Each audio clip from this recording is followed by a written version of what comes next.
other Catherine in your mind. Shh! We're on a secret mission tonight, so we need to protect Catherine's identity. Yep, Paimon's right. We cannot fully rule out the chance that the meetup tonight is just a trap. Existence of my consciousness in the outside world. Yep, exactly. Just what Paimon was thinking. Anyway, enough about that. Let's just make sure to be on our guard. Off? What do you feel is off? It's the middle of the night. Of course it's quiet. You're not getting paranoid, are you? Run the guy. No, I think he's right. It really is a lot quieter than usual. If you look around, there seems to be fewer people on the streets. I'm not sure if this is the case for the entire city, though. Maybe it's just a coincidence. Maybe Sataria figured out a way to not only distract the guards, but also to get everyone to go to sleep early, just so we can exchange the documents in peace. I also can't quite figure out why things feel a little off. But now that we're here, let's go ahead and meet her as we planned. Well, regardless, as long as you're here with us, Paimon feels a little safer.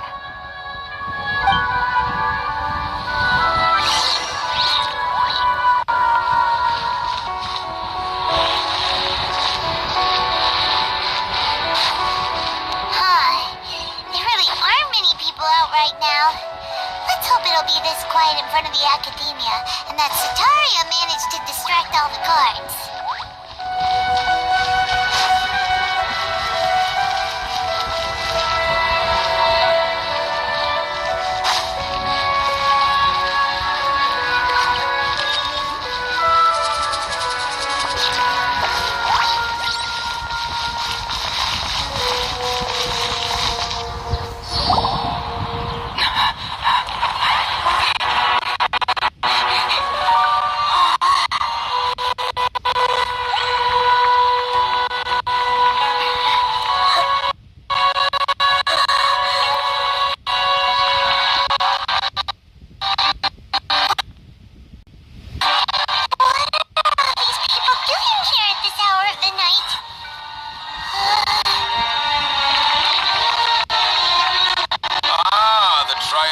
Hero returns at last, and to a rather spectacular welcome, if I do say so myself.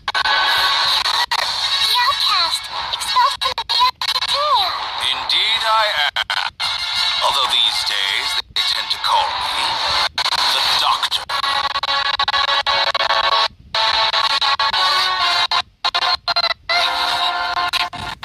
If you're looking for your researcher friend, she has already been taken into confinement. With some basic caution, she could have discovered the listening device on her person.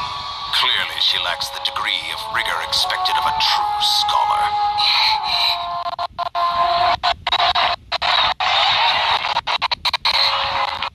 The people of Severe City. What have you done to them? I simply made some minor adjustments to their Akasha terminals. Now they can deposit information directly into the subconscious.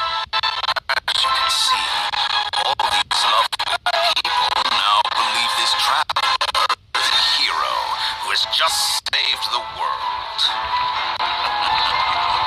My experiment is a success. And now it seems they can no longer hold back their sheer adoration. No, what should we do? These are all just regular people.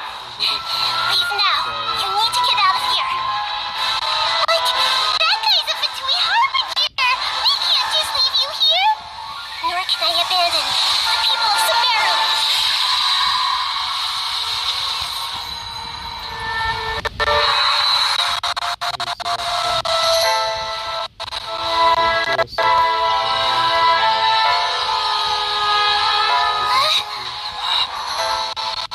Don't worry. We'll meet again outside of the city.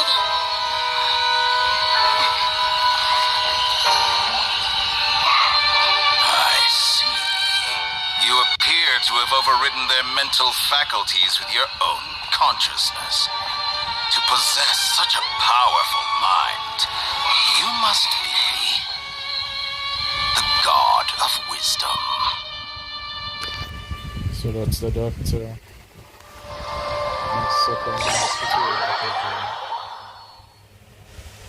Alright, for totally messed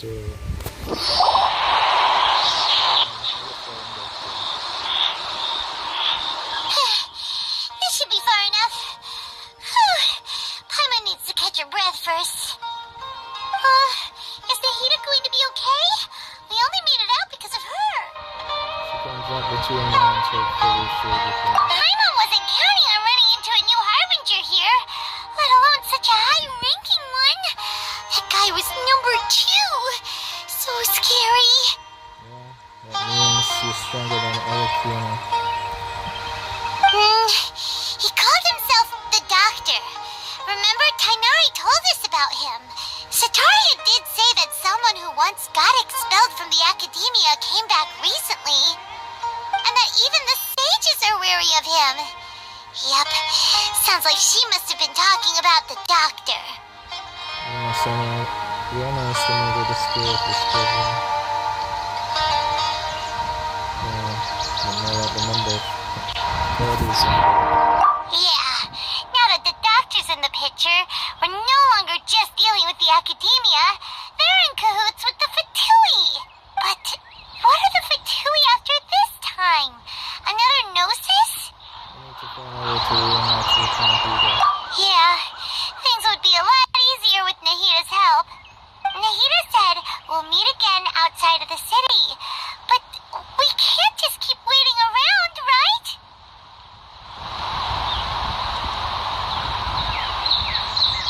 Let's go to one of the cities. You mean... It's referring to Tainari. Oh, right! Wasn't he invited by the sages to work on some project when we were staying with him in the Vidia forest? That has to be the same project. Even though he turned it down at the time, he might still know something. There's no time to lose. Let's go to Gandharvaville.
blonde-haired traveler and a floating fairy.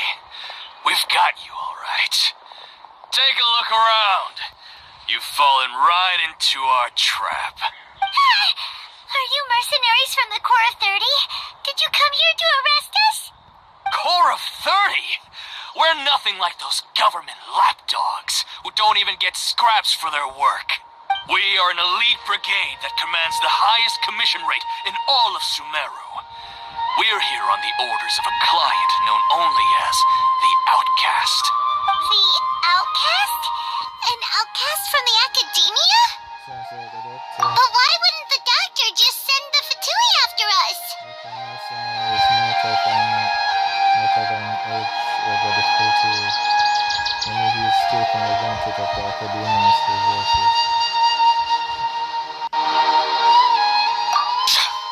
Still wasting time on idle chit-chat. We'll shut you up soon enough. Get them! You're up, traveler! New punch. Keep up. Go! You're free now!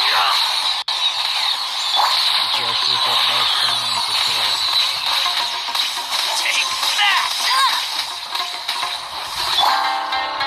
I hear everything.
Following orders.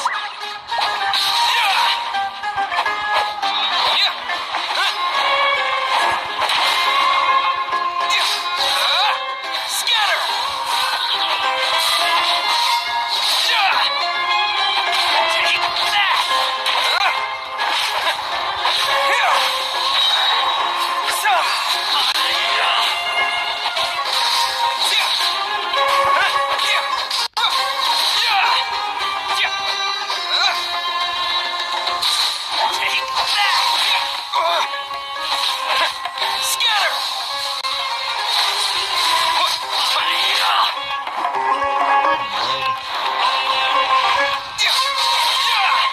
Take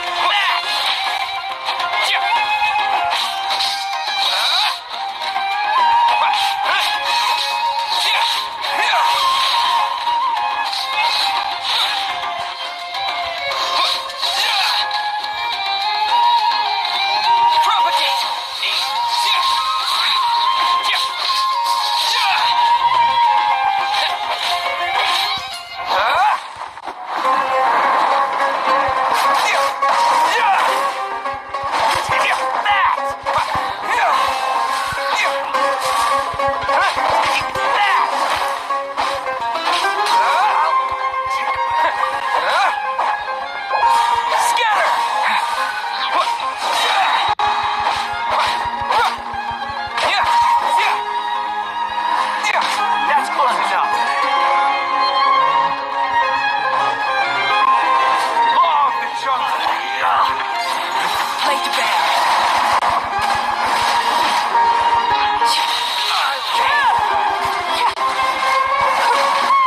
probably won't be around before we see more of them.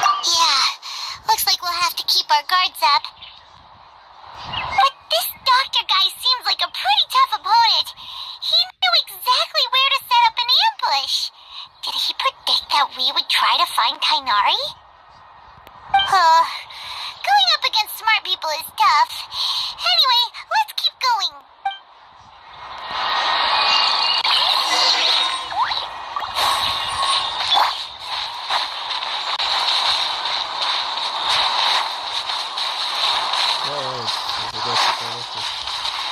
I think expecting an ambush.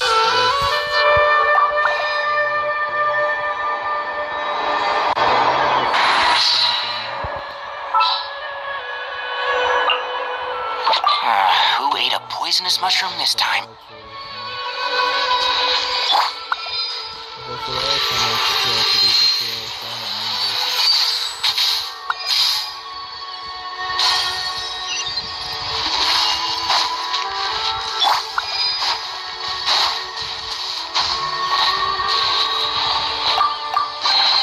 I'll keep this close.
Here. Holly! It's nice to see you again. Are you doing alright? To be honest, I'm not doing too well. My Elazar has been progressing at a faster rate lately. I'm finding it harder to complete more intricate tasks. As a result, Master Tainari is taking me off the patrol schedule. He will only allow me to stay here and coordinate other people's tasks. Oh, Holly! Seems like women, so is that only chance? Speaking of Tainari, did he go off on patrol? We're here to talk to him. Oh, Master Tainari? He just left the Avidia Forest a little while ago. He was headed to Party's DI.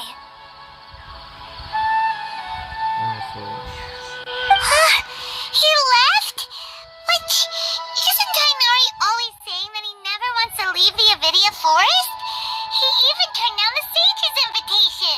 I thought it was weird too. Master Tainari always prioritizes his work as a forest watcher above everything. He almost never leaves his post. He left in a hurry this time though. He didn't give a reason. No, I only found out that he left through a message he left behind. He also made sure to delegate all his tasks using a schedule. To leave in such a hurry? I'd guess he had something urgent to take care of.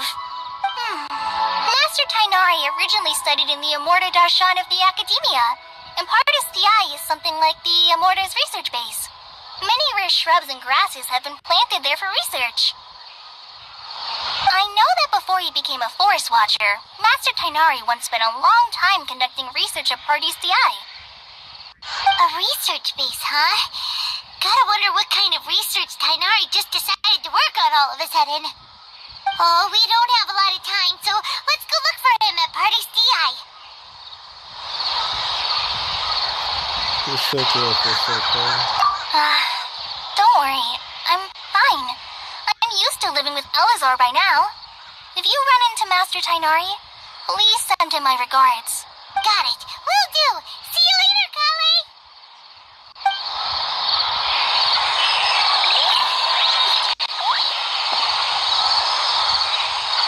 How many Rupish of Hummus?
After all, the doctor has shown that his technology can apparently even control human minds. Plus, it's not like you could have known what happened after we split up and I was facing the doctor by myself. Even a pool of stagnant water after a torrential storm can occasionally pass as a patch of sky. Paimon feels like only the real Nahida could come up with such an obscure analogy. Huh? But I wasn't trying to win your trust or anything. All I wanted was to clarify my point. Well, we understand that point now. Please, Nahida, tell us more about what happened. Are those poor people alright? When you left, I was still in the middle of restoring everyone's minds. Thankfully, when the doctor mentioned depositing information into the subconscious, he didn't mean engraving information into their minds. Instead, he did something closer to creating hallucinations. That was still within my power to fix. Luckily, I managed to finish my restorations and mind jump away from him just as he was about to capture me. What a relief. The doctor sure pulled out some hidden cards, but good thing we had Nahida with us. I wouldn't be relieved just yet. I gave away my true identity when I restored everyone's minds, which means we've lost another one of our trump cards. Also, the doctor is already an expert at modifying Akasha terminals. Maybe it's only a matter of time until he captures my consciousness inside the Akasha. Would that mean you'd no longer be able to jump between minds? Then how do we stop him? He's still at the academia, so it's possible he already started messing with the Akasha. It feels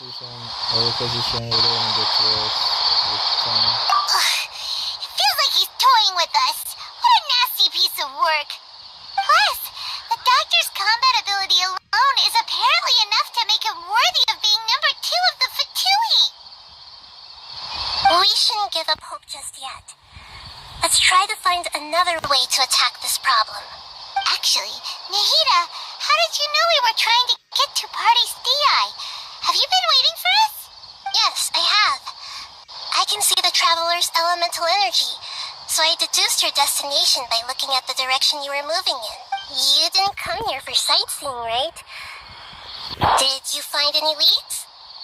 We're looking for a scholar we know. His name is Tainari, and the sages once tried to reach out to him. Why don't you come inside with us and see what we can find? Okay, let's just hope we won't get him into trouble.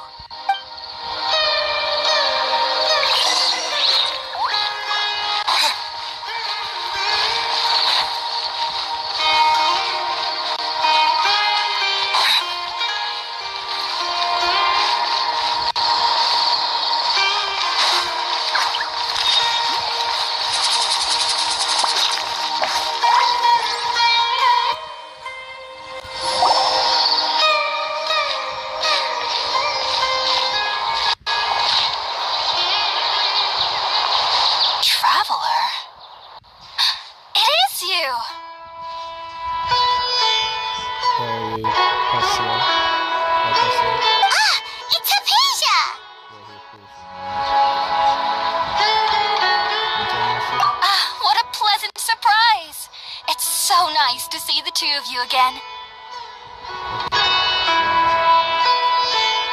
Who's this?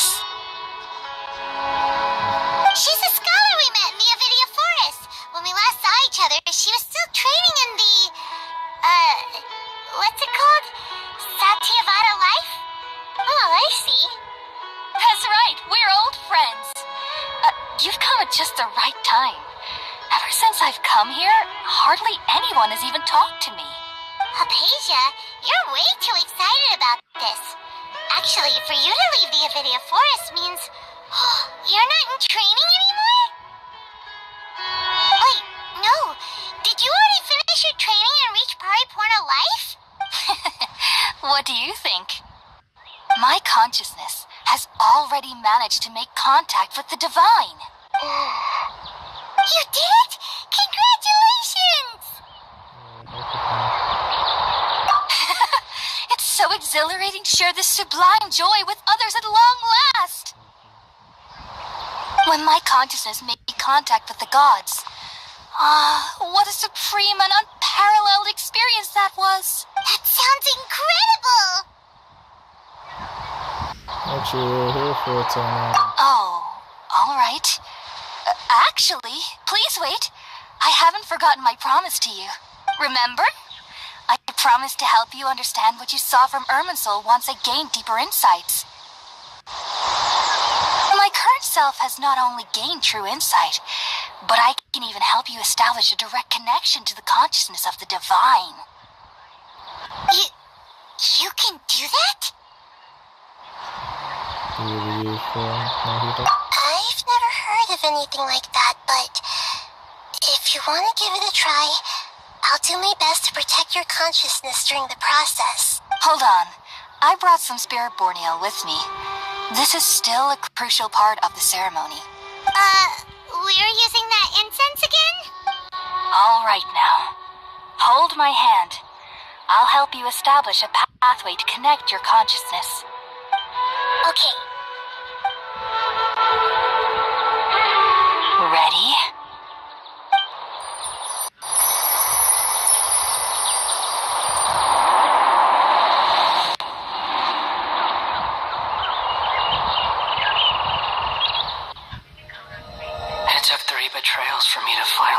understand. The world is just an elaborate tapestry of lies. My fury will never be quelled. The first to betray me was a god, my creator, my mother. Valuing strength above all, she saw no worth in me and I was discarded. The second was a human, my family, my friend. Consumed by fear, he saw me as an abomination. The third was one exactly like me, a hope for the future, a fledgling barely out of the nest. Powerless before his mortality, he broke his promise to me. Humans, they can't be trusted, and the gods fill me with pure loathing. So I said good riddance. I denounced the world and laughed in its face. My chest will never again be defiled by worldly filth. I will scrub away every last trace of human emotion. Then it will be empty, a blank slate, and ready to receive a supreme gnosis, brimming with pure divinity.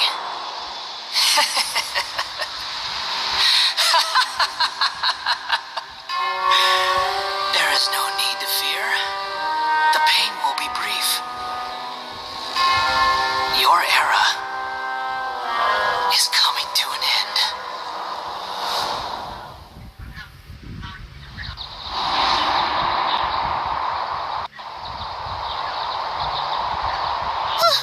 What was that?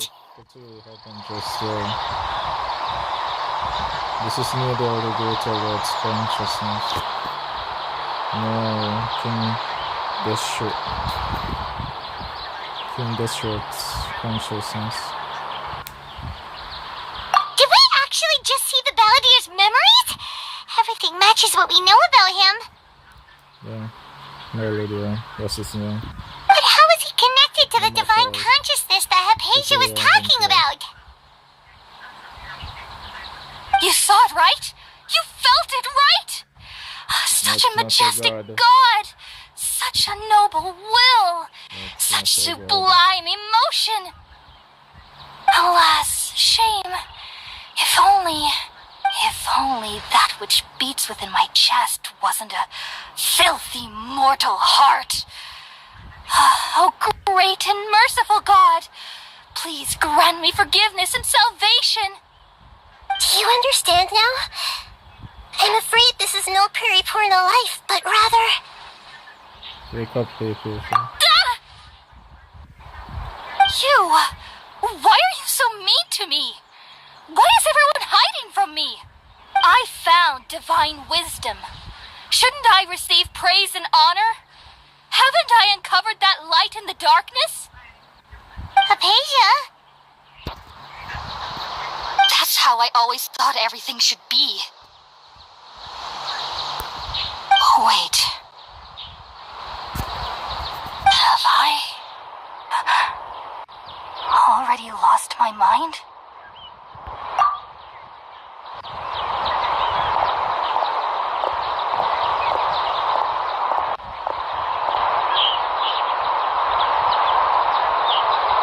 Wait, something isn't right.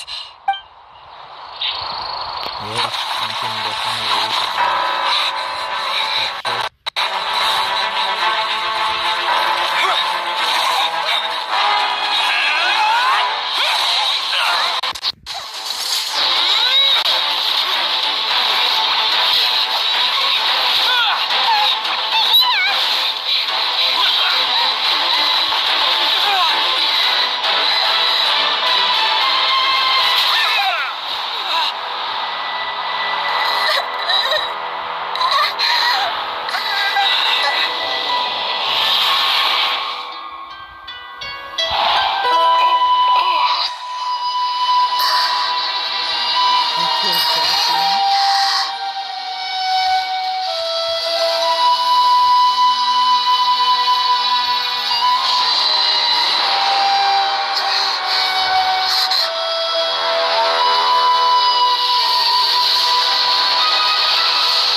Wait, it was Nahida was in Yuka's mind just now? Oh, the Traveler's back? It's me. Nahida was controlling your body for a while. It seemed like she jumped over to you as an emergency measure right before the Catherine puppet was destroyed. Catherine puppet. That was Catherine that just got killed. After that, Kainari heard the commotion and came over. He helped us defeat the mercenaries and then he ran with us all the way here. My misstep places. This time she didn't just transfer her mind into my body. What? You swapped places? You mean your consciousness also went into Nahida's body? Wait, then where is Nahida's consciousness? Where is she now? I never imagined that an individual's consciousness could be transferred around like this. Had I not seen it with my own eyes, I would have never believed it. I don't think this can be achieved with current human technology. Also, while we were running, the consciousness in your body told me to pass on a message. She said, "The doctor has found a way to trap my consciousness, so I can't journey with you anymore." But even in a moonless night, a shower of starlight can still drown out illusions and lies. Oh no! Nahida's trapped in the sanctuary of Sarasthana for good this time. Was that message all she left for us? It's pretty vague.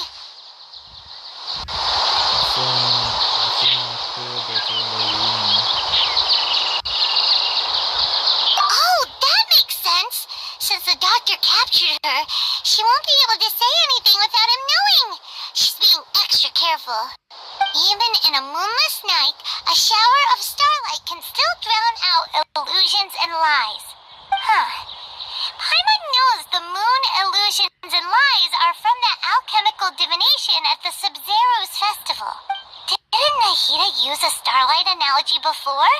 It had something to do with Sataria. The moon refers to Nahida herself. Oh, that makes a lot of sense. Huh. Do you think Nahida was telling us to go find help in the desert? But she isn't with us anymore. Think we'll be okay? Paimon, you said Sanctuary of Sarasthana, correct? Does this mean that this Nahida you're talking about, the consciousness who was occupying the traveler's body, is the Dendro Archon? Your guess is correct, but the situation's a bit complicated, so it's really hard for us to explain right now. That's all right. A scholar's curiosity doesn't need to be appeased right away. As for the complicated nature of the situation, safe to say I have witnessed that for myself. I've spent some time with you, and it looks like the Dendro Archon's also on your side. So, I trust you. Thank you, Kainari. Oh, actually, we came here to ask you a question. What do you know about the project that the sages have been working on? That. While I was indeed invited to join that project, the sages were always secretive about its scope and goals, so I eventually declined. All I know is that the project has something to do with the restoration of Irminsul.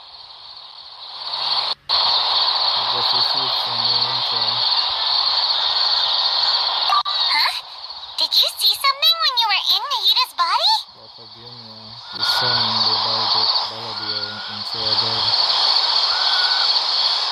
What? Do you have any evidence? Also, machines got under construction. But please also showed us a so-called divine consciousness. I forget what that's about. Describe what you saw when you experienced consciousness with me. So that's what happened. That explains why Hypatia's symptoms were different from those of the other scholars who went mad. It's because she made contact with the consciousness of a new god who is still in the process of being born. Kainari, did you leave the Avidia Forest because of Hypatia? I did. I noticed Hypatia's mental anomalies, but since her symptoms were rather atypical, I secretly took her to Pardis DI and began searching for a way to return her to her normal self. If I didn't take action, Hypatia would have already been taken by the Matra to the desert, doomed to a life of exile at Aru village. Now that you mention it, I knew the Academia has never thought particularly highly of Lesser Lord Kusanali, but I still didn't expect them to do something as arrogant as creating a new god. Looks like I made the right decision by not accepting their invitation. The Doctor and the Balladeer. We have two Fatui Harbingers in Sumeru. Sounds like we're in for a bad time.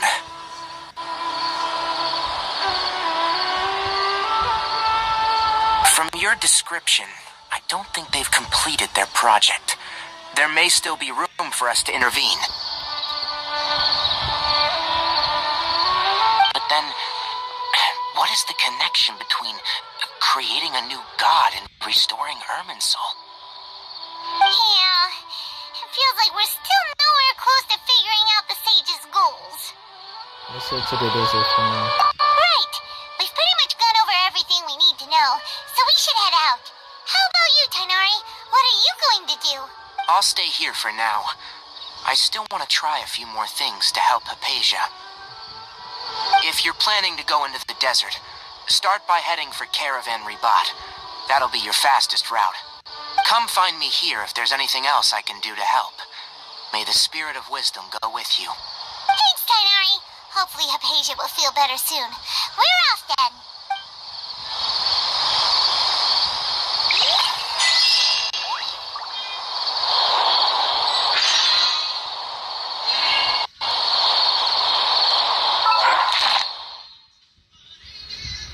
Gosh.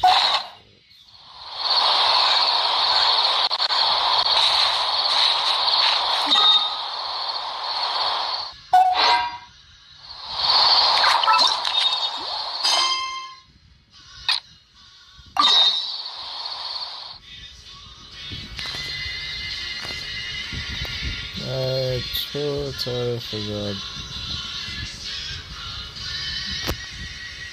Totally forgot to turn in promotion, like Catherine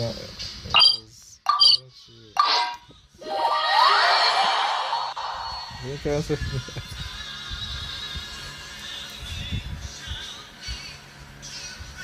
Maybe I misstold something. They said Catherine, that Catherine is a puppet.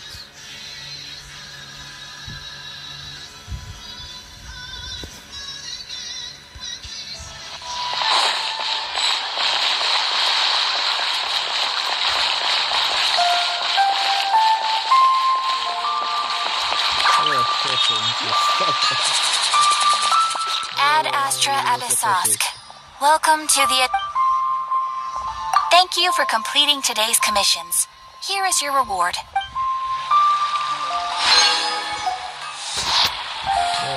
What's it all?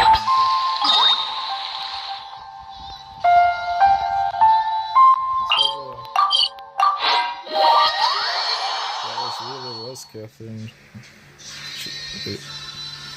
They just remove her.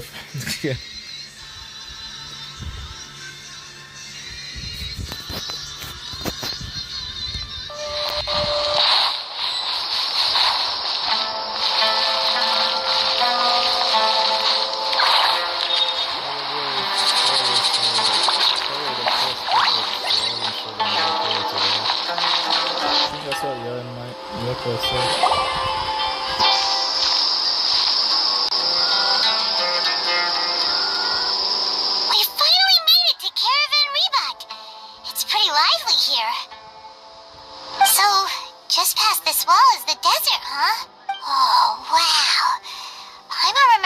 People call this the Wall of Samiel. It's made to block sandstorms from the outside. Oh, if it's this tall, it's gotta be the divine work of Greater Lord Rukkhadevata, right? It is indeed quite impressive.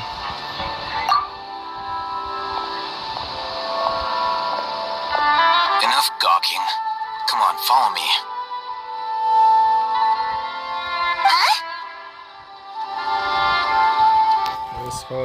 Öyle kaybettim. Over here.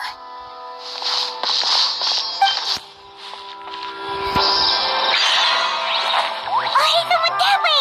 Let's hurry up and follow him. Wonder what he's up to.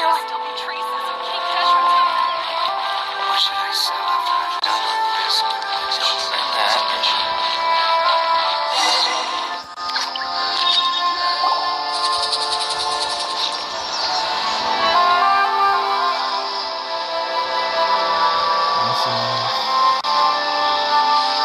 What the? Where did he go?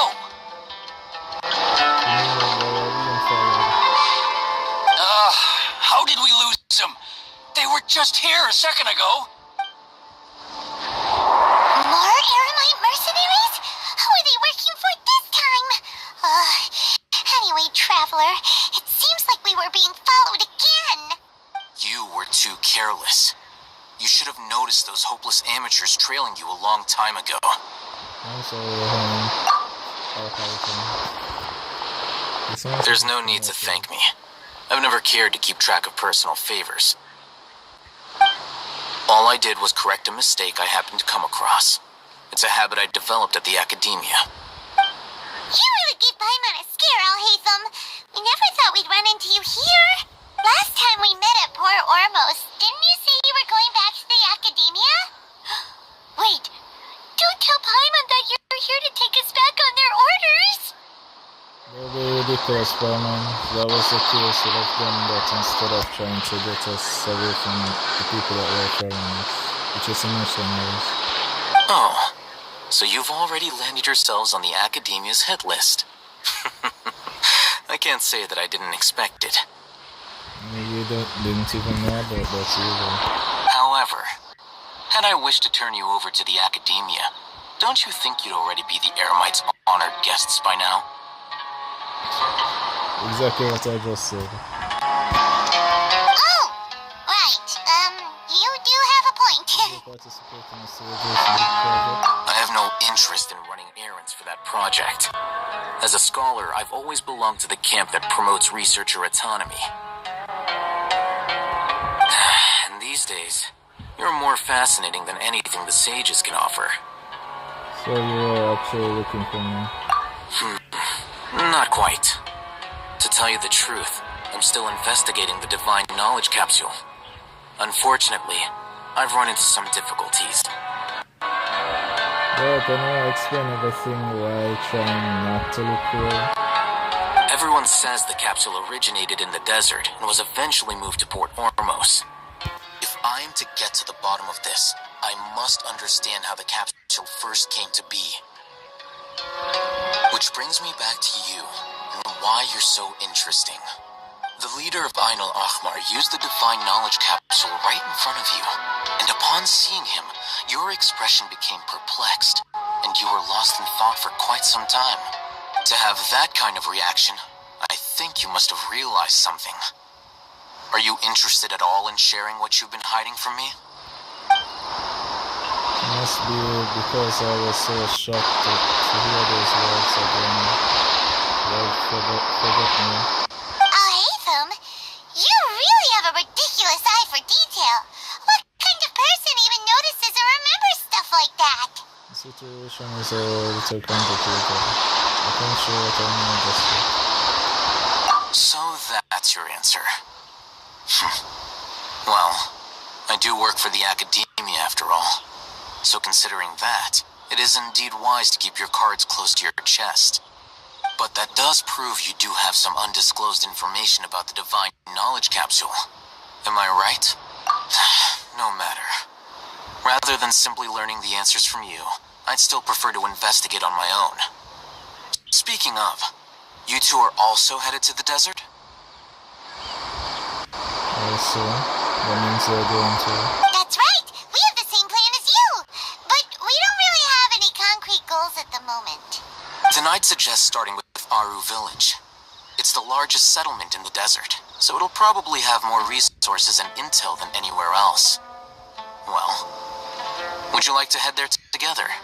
Sounds good. It's always better to travel with someone you know. Let's go!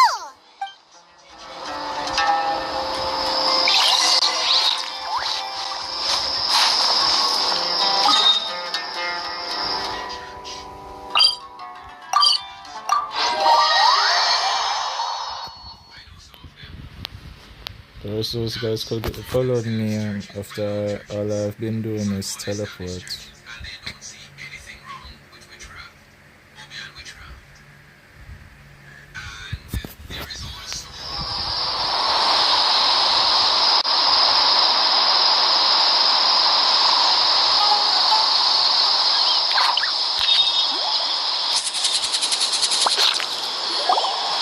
Before us lies Aru Village, the safe haven of the desert folk. Whoa, this landscape is really something else. What a cool place. Let's go check it out.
Unless my memory fails me, we have barely spoken 2 words to each other before now at the Academia.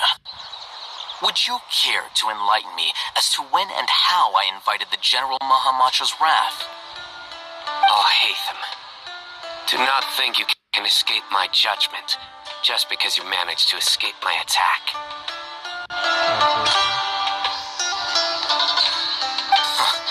Judgment? So that's how you'd characterize your actions here, is it? Or would elimination perhaps be a more accurate description? Had I used my full strength, not even this traveler would have been able to stop me. Though styled like an assassination, I sought only to ensure that my target would be unable to flee or resist. Standard practice for the mantra, as well you know. Seemed to me more like your own personal touch. Who is that, Alhaitham? Did you call him General Mahamatra? Yes. General Mahamatra Sino, head of all the Matra at the Academia. He's a formidable hunter, and the ultimate nightmare for any who have committed academic crimes. You seem to have placed a lot of trust in Alhaitham, to the point of blocking an attack for him. If I were you, I'd never choose to side with him. I wouldn't believe a single word that comes out of his mouth. I've been pursuing this scribe for a long time. I urge you, stand back and do not seek to defend him any longer. Otherwise, there will be consequences. I don't trust him as much as you seem to think. But that doesn't mean I'm going to stand by and do nothing. Has Alhaitham done something wrong? Hyman doesn't think he's as bad as you've made him out to be. I won't waste my breath explaining things. Alhaitham, I saw it during our fight. Take it out. The divine knowledge capsule you're hiding on your person. Unless you want me to retrieve it for myself. That's right, you did grab the divine knowledge capsule. Right after, I don't remember what they're called again, but when guys came to training those mercenaries, and I hear from the take up the divine knowledge capsule. Very perceptive of you. Nothing escapes a Matra's senses. Wait, the divine knowledge capsule? Didn't it fall into the Matra's hands in Port Ormos? Yeah, that's our Matra. So you did right there. No No wonder you speak with such confidence, Sino. But I must admit, I'm very curious. What does this capsule mean to you? And why, as General Mahamatra of the Academia, are you all alone in the desert? As far as I'm aware, the other Matra have been speculating about your disappearance. Have you been given a mission that's, let's say, morally dubious? If I was the real target of your mission, what was stopping you from simply using your authority and resources to judge me within the walls of the Academia?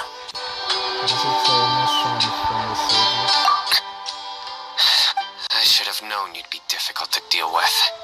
You two? Ugh. What should we do, Traveler? Paimon feels like we can't trust either of them. Ahem. Well, look at you two, acting all tough and self-righteous over there. Wait, Dia?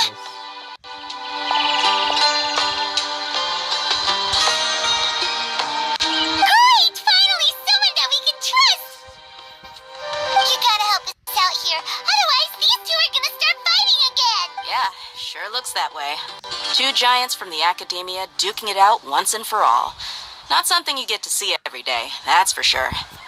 Listen, I know you academic types love to fill up your big brains with self-righteous morality and lord your empty rules and virtues over each other. But how dare you bring your petty disputes into the safe haven of Aru Village? It seems like someone's gonna have to beat some sense into your thick skulls until you finally learn to respect these grounds.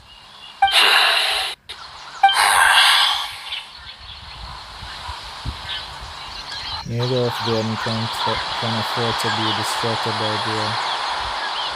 Hey, did either of you hear a word I just said?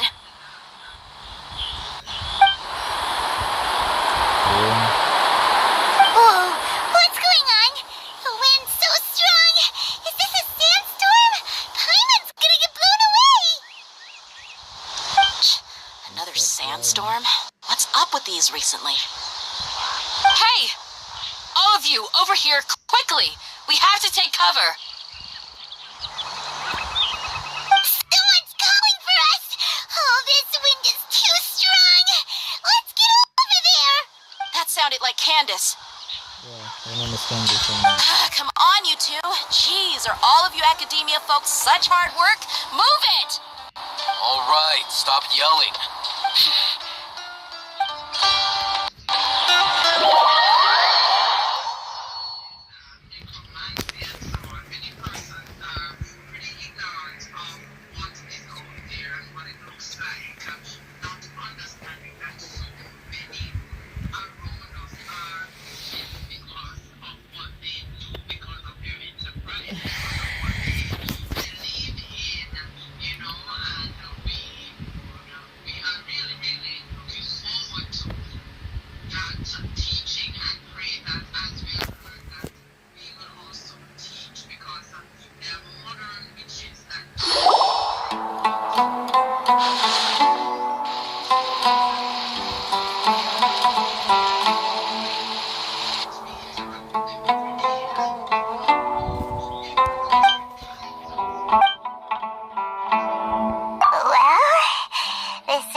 Sardines with three people who want to tear each other limb from limb?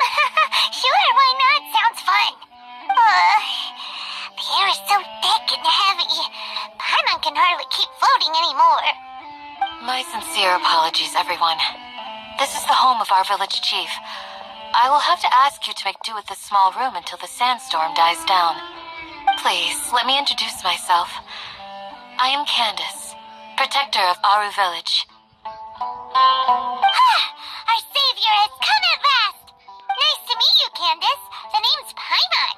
Thank you so much for helping us. There's no need to thank me. It's only right to help each other when the weather gets rough. Wow, she's so gentle and caring, like a nice older sister. Unlike those guys over there. All right.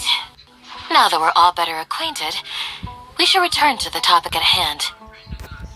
As a guardian charged with the responsibility to protect my fellow villagers from harm, I was observing your conflict from afar. even before the sandstorm started.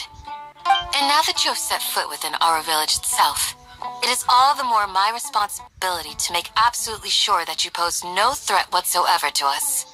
So please, have an honest and sincere conversation with one another, and put your hostile feelings to rest. Yes, do some thought no jutsu.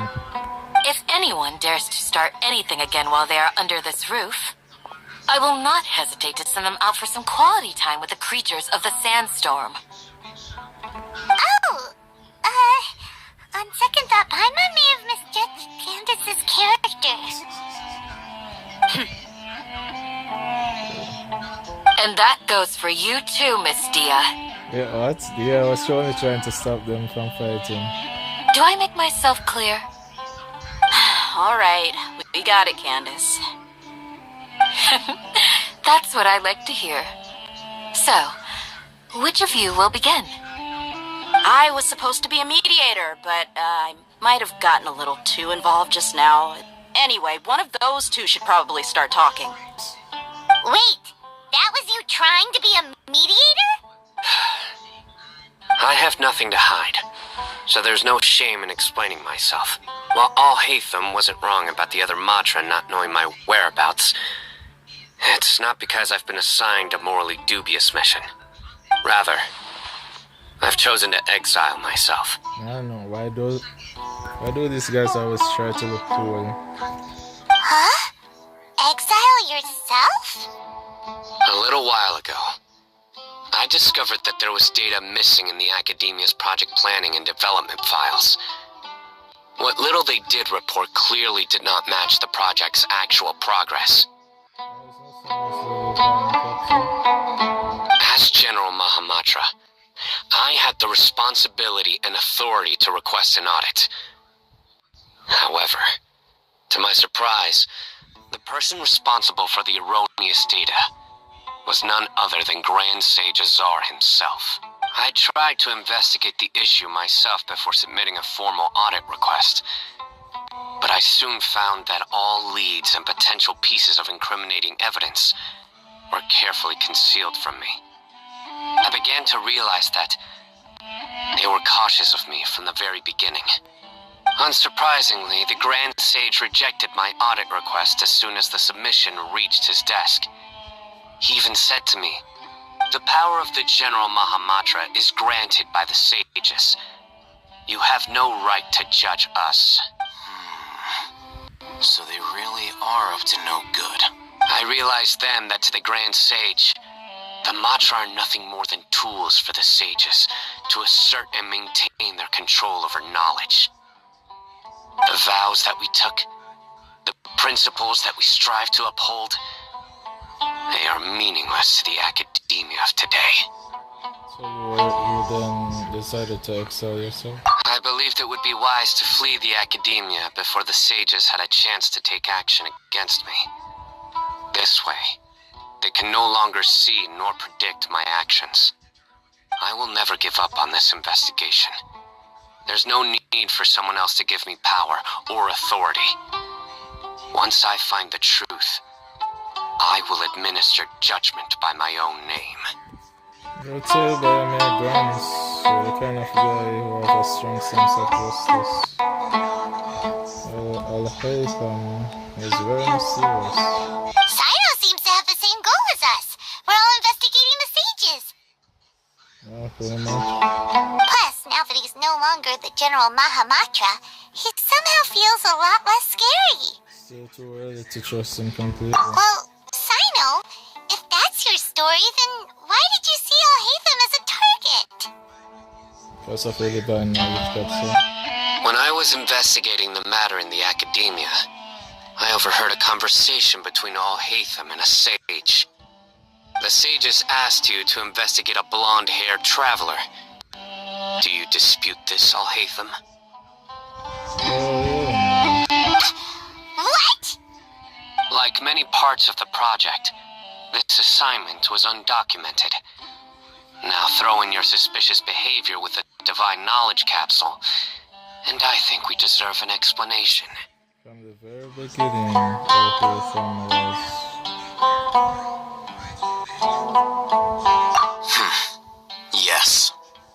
was indeed tasked with investigating the Traveler. I'll hate them! After all, the promised reward was so great that hardly any scholar could have refused. The sage told me, once you've completed this assignment, I can give you a glimpse of divine knowledge. A most enticing offer. Unfortunately, those academics don't know me at all. Their words contained one key piece of information, namely that divine knowledge indeed exists. That gave me all I needed to know. From my perspective, the sages are far from trustworthy. Think about it. Isn't it a little strange they're so willing to share divine knowledge with anyone, even as a reward? So, I began my own investigation following the lead of the divine knowledge capsule. In the end, I realized my wisdom in committing to this rather than collaborating with the sages.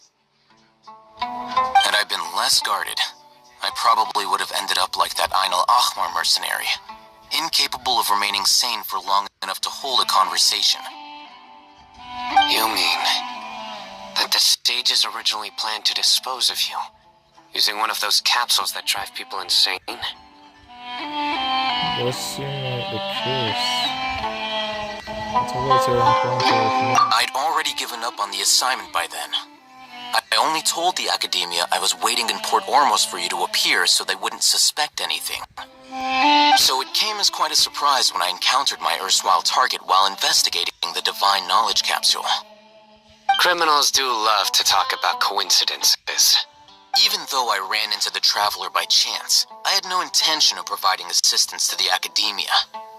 Also, you should remember, you were the ones who decided to follow me and strike up a conversation after I left that tavern. Now that I mention it, I'm still worried about. Is that enough to prove his innocence? That's true. Alhaitham helped us out at Caravan Rebot as well. Maybe he's telling the truth. I'm willing to apologize, if that's worth anything to you. I took the Divine Knowledge Capsule behind your back because I judged its existence to be a significant risk. I felt that it would be best for no one to interact with it before it had been properly studied. After all, curiosity often proves to be the most dangerous thing in this land. You should be well aware, Scribe Alhaitham, that curiosity can also lead you to danger and suspicion. Answer me this. Did the sages share any information about their project with you? Have I not made myself clear? You and I are both distrusted by the Academia. Do you really think they would tell me anything? Fine. Although you haven't completely proven your innocence, I won't regard you as an enemy, for now. As you wish. Good. I'm glad to see you two clearing up your misunderstandings. Well, thanks to you. And now you, Dia. I believe it's your turn. She was just being a peacemaker. Oh, sorry. Whatever the boys were talking about must have been so boring that I spaced out. Yeah, I was just being peacemaker. It was alright. My situation is pretty straightforward. My employer, Dunyarzad of the Holmayani family, is friends with the Traveler and is currently recovering from her illness at home. I had nothing going on, so I decided to return to Aru village for a visit. I was actually looking forward to a pretty exciting time getting back together with everyone here, but then I saw these two random guys in the middle of a pointless argument. It ticked me off, and things went downhill from there. Is that all? Well, I will admit that definitely sounds like your style. In that case, welcome back, Dia. That's more like it. I missed you all so much, Candace. What was that? Whoa! What was that sound? No need to worry. Now that you're no longer at each other's throats, please make yourselves at home. I'll take a quick trip outside to clear out some of those creatures in the sandstorm. Creatures? In the sandstorm? Are you sure you don't want some backup? Fighting in a sandstorm is not for the faint-hearted. Anyone without extensive training in these conditions is at a disadvantage. You needn't worry. Yeah, Just leave them to Candace. Don't worry, she's as tough as they come.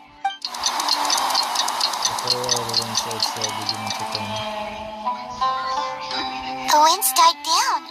That means the sandstorm's over, right? We can continue our journey. Candace still isn't back yet, though. Is she alright? Maybe we should go out and check on her. When you put it that way, even I'm starting to feel a little worried. All right, let's go. We've been here long enough, and the boys are as chatty as the floor.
Of how many I've defeated.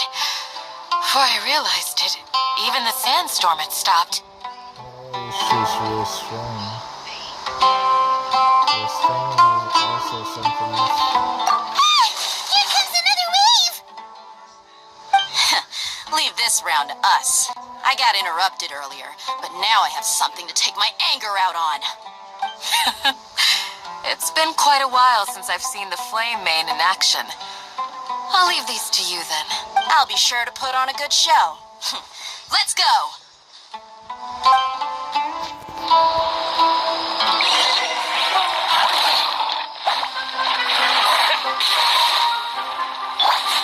Steady as stone.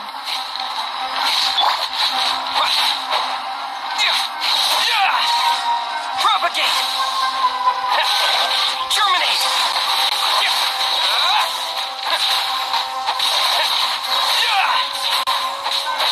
Scatter!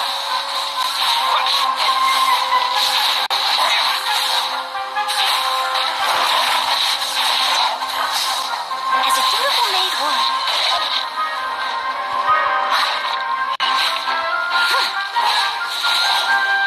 Leave it all to me.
just now was probably the aftermath of the sandstorm. So we should be safe for the time being. Well fought, everyone. No injuries, I hope. Huh? Who are you? My apologies. I haven't had a chance to greet you yet. I had my hands full taking care of the village's elderly and children. Oh, you're some kind of a village chief. I am the chief of Aru village. Everyone usually calls me Uncle Anpu. Yeah, I had a feeling you were a village chief.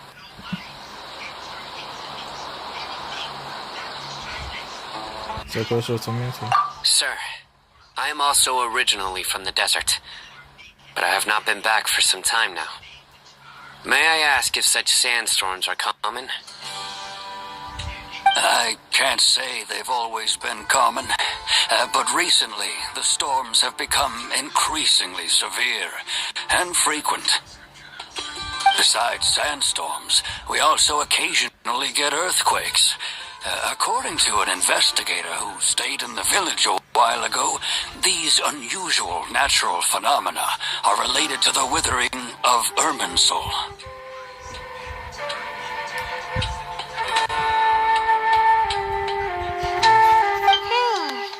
Another effect of Irminsul's withering.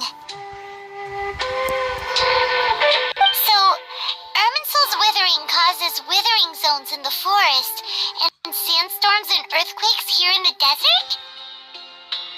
Everything in the natural world is inextricably connected to Irminsul. These regional symptoms can indeed be a reflection of Irminsul's present state. Everyone in Aru village needs to take good care of themselves. Speaking of which, why haven't I seen a single village keeper since I got here? Village keeper? Who are they? Village guards like Candace? Does your curiosity know no bounds? Village Keeper is how Aru village refers to mad scholars, exiled here by the academia. Most of them are scholars who lost their sanity after a period of training in the Avidia forest. The academia believes that their crazed mutterings may have a negative effect on the psyches of other scholars. So, they're forcibly exiled to the desert. Though if you ask me, it's all a boatload of nonsense. Alas, that's exactly what we've been trying to investigate. One by one, the village keepers have been mysteriously disappearing without a trace. But no one in the village has ever seen them leave. If you're planning to stay around the village for the next few days, I'd appreciate it if you could keep an eye out for them. I've had encounters with those people in the past. I'll see what I can do to help. The Matra are the ones responsible for their exile. Now that you're no longer with them? Mock me if you will, but if you are guilty, I will eliminate you, regardless of my position or identity. Oh, you're the former General Mahamatra. You must be an expert in these kinds of investigations. Thank you for your help. Is it because you're reminded of Hypatia? Oh, these poor scholars. First they lose their sanity, now this! We need to help get them back home, safe and sound. But, is it really a good idea to tag along with Sino? You seem like you really don't trust him.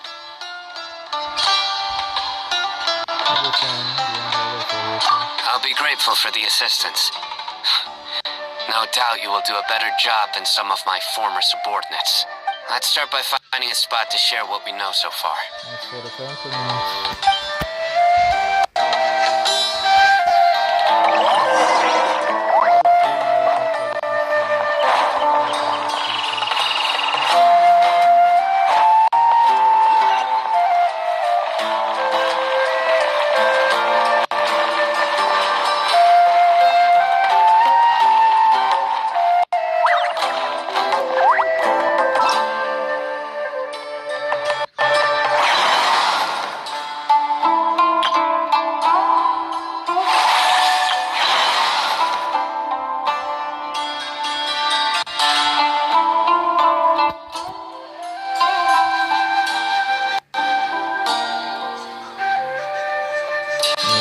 quests keeps on popping up. And I need to clear them if I have any chance of making more intertwined fields. I'll start with this one first, since it's almost over.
theory, they would continue wearing them so the academia could still monitor their activities. With that said, the main Akasha system would no longer have any interaction with them. Oh, no wonder! Everything makes sense then! Add in the fact that they calmed down, it was probably Nahida who calmed them. If you are able to draw a conclusion from this one story alone, then it appears you possess much more information than I do. So, what do you make of the story? Non-scholars power likely came from Lesser Lord Personalia. Lesser Lord Personalia was actually the one who protected the village. Really? Lesser Lord Kusanali. What? You don't believe us? Lesser Lord Kusanali was definitely using the Akasha to give her power to the Mad Scholars! No, it's not so much that I don't believe you. I'm just struck by your reasoning. Lesser Lord Kusanali, the current Dendro Archon. Is she really active in Sumeru? The Academia has always placed far greater importance on the late Greater Lord Rukkhadevata. They've more or less ignored Lesser Lord Kusanali, and I've never had any reason to doubt their views. In addition, I've never heard any stories about Lesser Lord Kusanali and her deeds. To me, she might as well have been a god that never existed. No way! Nahida definitely exists! She's a... how should Paimon put it? She's a good Archon who's kind and wise. Even if she says weird stuff sometimes. She also saved me on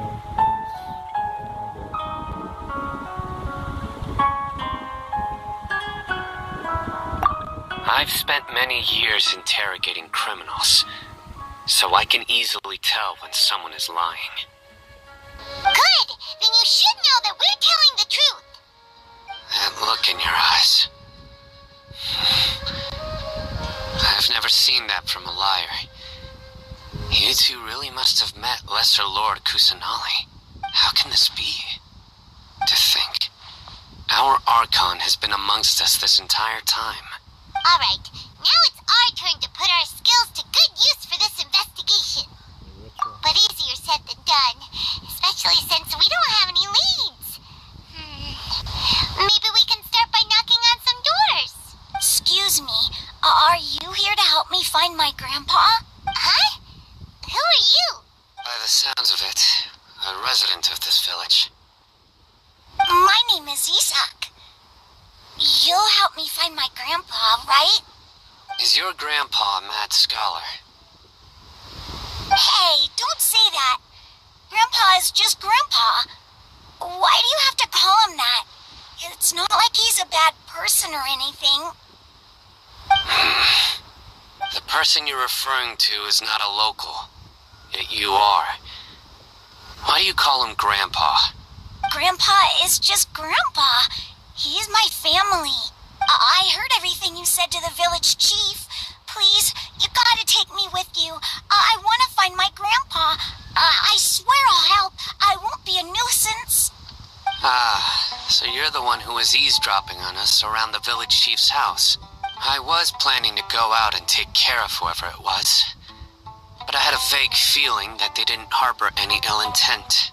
Whoa. Hazel wasn't kidding about Matra having sharp senses.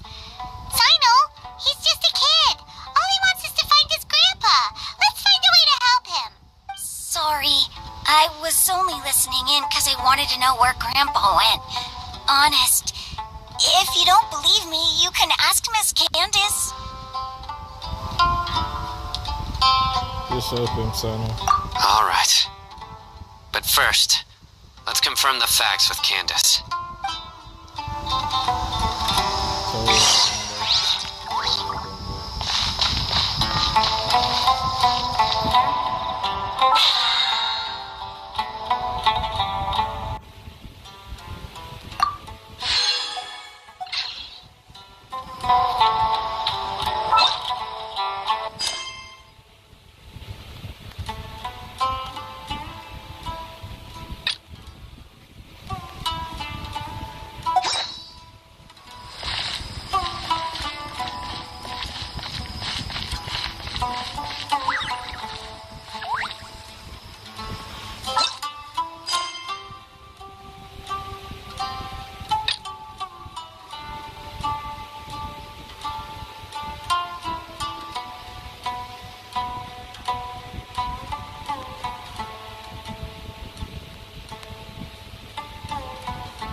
As you approach the village chief's house. Sino is super vigilant. Is this what all the Matra are like? I think it's all of them. Ah, you're back already. We just wanted to confirm something with you. Do you know a boy by the name of Isak? I had a feeling he'd go looking for you. That means he was telling the truth. Huh? You knew this would happen? Yes. Although he tried his best to stay hidden, I still noticed him eavesdropping outside the window. He really wants to get his grandfather back. Isak's parents were both Aramite mercenaries who rarely returned to the village after finding employment in the city. He was raised by his grandfather. Unfortunately, it was only a few years before his grandpa passed away. Isak was still very young at the time, so various families in the village took turns caring for him so he could survive. Later, an elderly mad scholar arrived at the village. Isak thought the scholar bore a striking resemblance to his grandfather, and thus often spied on the man. However, the scholar was unkempt in appearance and incoherent in speech. Although Isak referred to the man as his grandpa, he was afraid and didn't dare to approach him. One summer night, the oft mumbling and bumbling grandpa suddenly calmed down and seemed to become more lucid. He even noticed Isak hiding in the distance, so Grandpa walked up to Isak and patted him on the head. He even took Isak to the entrance of the village, where he patiently taught the boy the names of the stars, and accompanied Isak until he fell asleep. The next morning, Isak woke up and wanted to go find his grandpa again, only to realize his grandpa no longer recognized him. However, even so, Grandpa retained his calm expression. It's said that those who saw the scholar claimed he no longer appeared to be crazy, but appeared to be living in his own world, almost as if he were sleepwalking. Isak was thrilled that his grandpa was able to find peace, and would follow him all the time, asking him things like, "Grandpa, want me to take you somewhere fun?" Or, "Grandpa, could you tell me stories about the stars again?" All this somehow just makes Paimon feel really sad. It seems like they both deserve so much better. Perhaps. Nearly everyone who lives in the desert has some form of hardship or regret. But even so, we must still continue on with our lives. It's also my reason for fighting. I must continue to protect this land. You said that Grandpa was probably not here though. She must have sued the other mad scholars as well.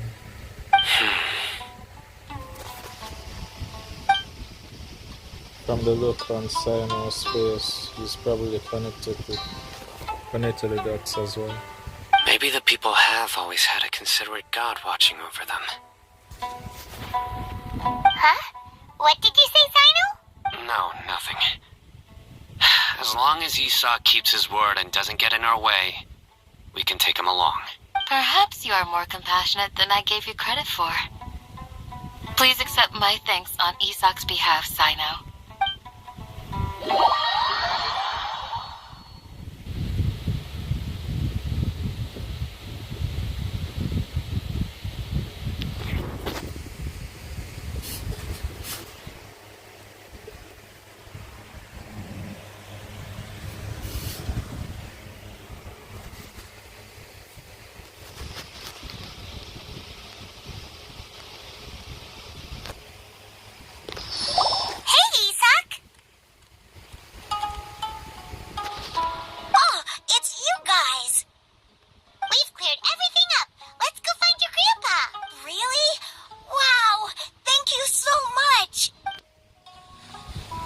Your grandpa will be found safe and sound. Alright. Let's ask the local residents some questions first.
Seen that too.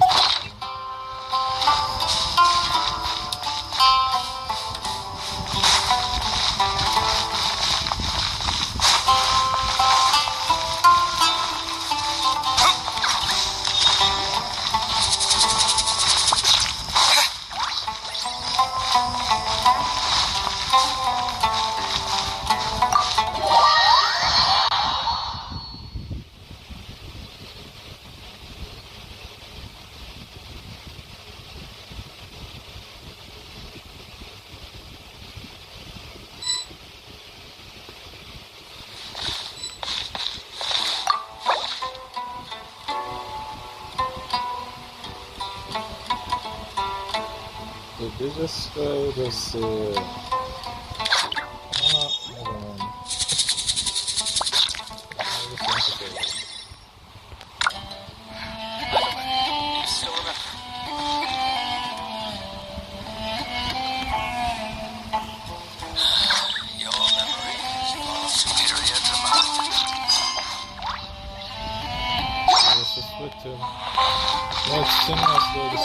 mind.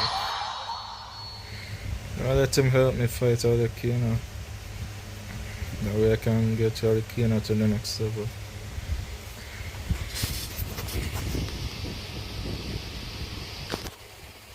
Really doesn't speak English though. Oh, is it done?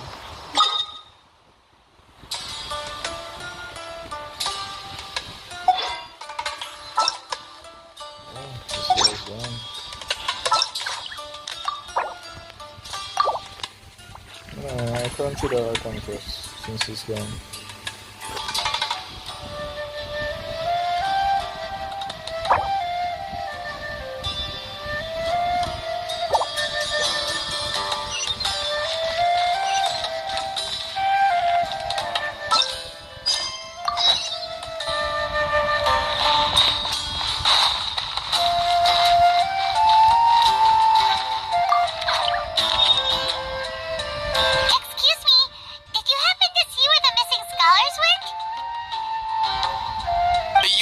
village keepers? Oh, let me think. When I was eating dinner the other day, I saw one of them by the side of the road, muttering away and eating mushrooms and tree roots. They shouldn't go around eating that kind of stuff. Okay. Did you notice anything else? Anything else? No, I think that's all I have to tell you. Sorry. What does it do with that guy?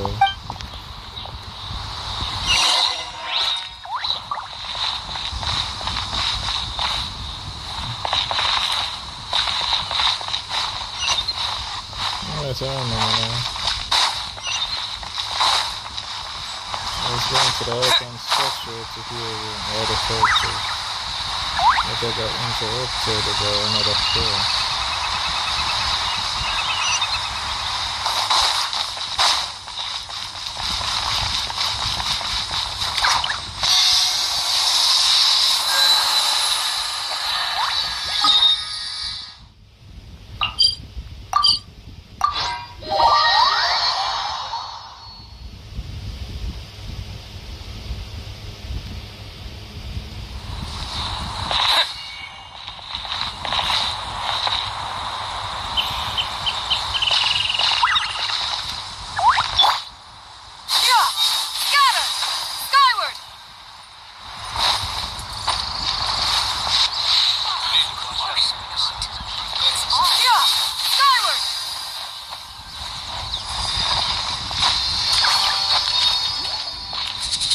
Oh, thank God I didn't have to go all the way. Scatter! Skyward!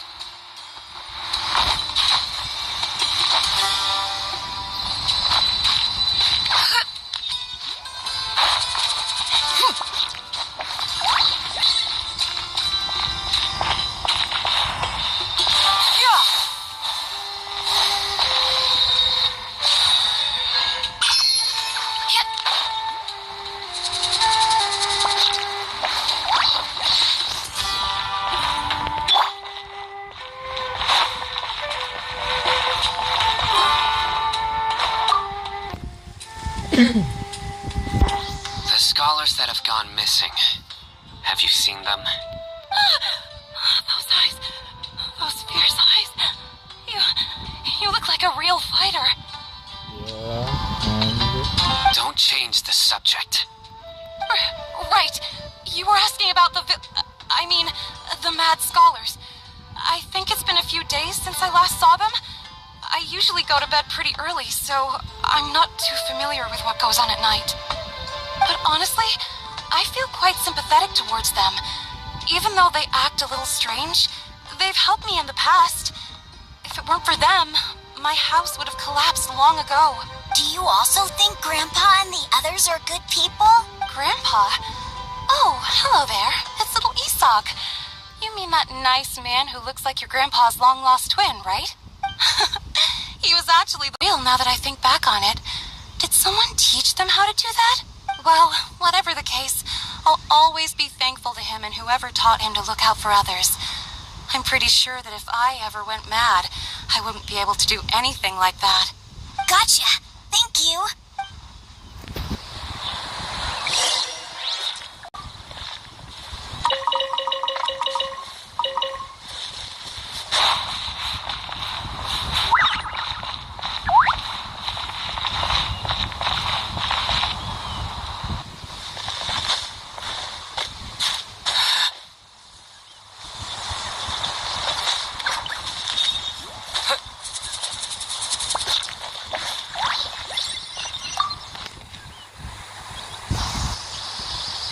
Sir, have you seen my grandpa recently?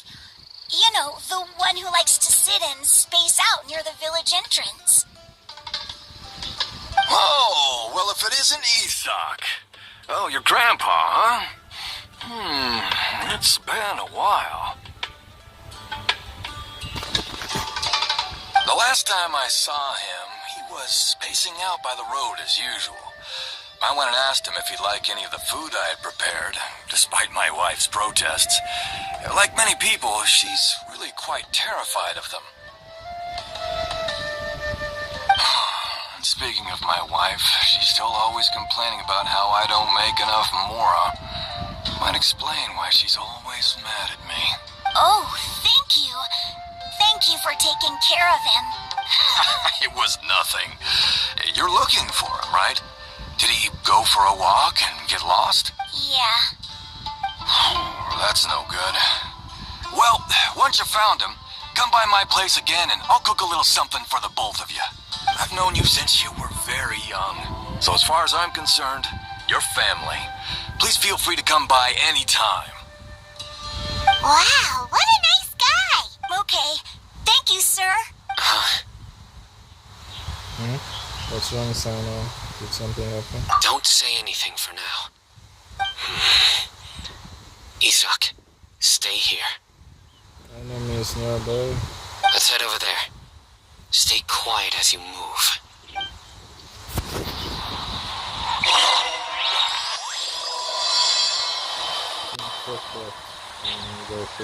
Join the Aramites and embrace.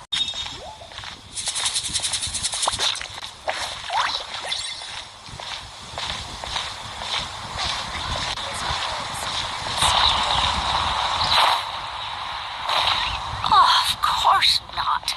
It's all a bunch of nonsense. Listen, see if you can make out what they're saying. Have you heard? The mighty King Deshret, the sovereign of our faith, will soon return to this world. Yes, of course I have. King Deshret is the one and only true ruler of this land. I've never believed in any other gods. Still, you say he's coming back, but it sure doesn't feel like life's about to change around here anytime soon. What's your proof? Haven't you noticed? The village has been getting more deranged scholars than ever. Delavar was saying that many people also went insane just before the fall of King Deshret's civilization in ancient times. We don't quite know why, but it seems like there's some sort of connection between insanity and King Deshret. Isn't it a sign of King Deshret's power that all the mad scholars have disappeared? If you ask me, they must have been chosen as the final sacrifice for King Deshret's resurrection. Huh. Now that you say it, that does make some sense. Does this mean our lives are finally going to take a turn for the better? Exactly. Those city folks will get what's coming to them. Now, repeat everything you've just said from the very beginning. Huh? Who are you? Where did you come from? My patience is running thin. You heard what I asked.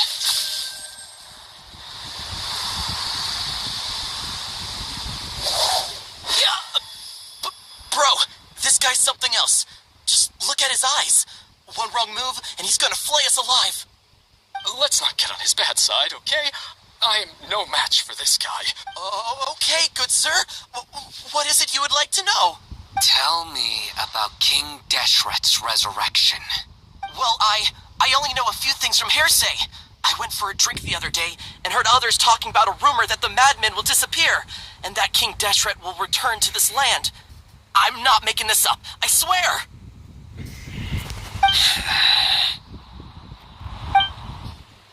Hey, go on. Keep talking. It's true. It's all true, sir. We desert folk have had more than enough of those people at the academia. They keep sending us all their mad scholars and won't let us have a good life. Would you want to live like this if you were in our place?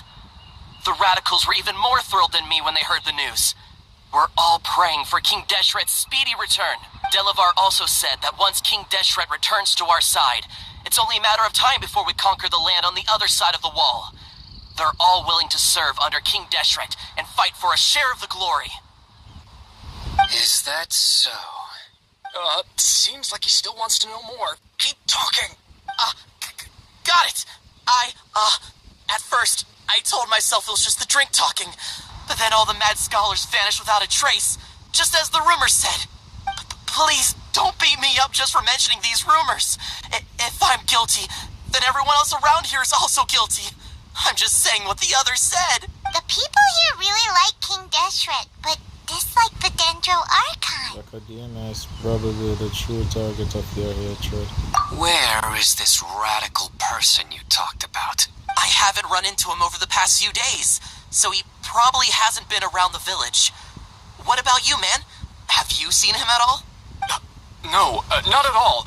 We wouldn't dare lie to you. He's really not here right now. Sounds like you're not too close with the radicals. No, of course not. All we know are their names. I have many ways to stop you from talking. And many others to stop you from sending warning messages. So you'd best just stay home and hope I don't hear of you trying to contact anybody. Don't do anything until I've gotten to the bottom of this. Try something foolish, and even Candace won't be able to protect you. Yes, got it. We'll do just as you say. Did not hear this one. Well, Candace probably would be on his side. That scared Paimon half to death.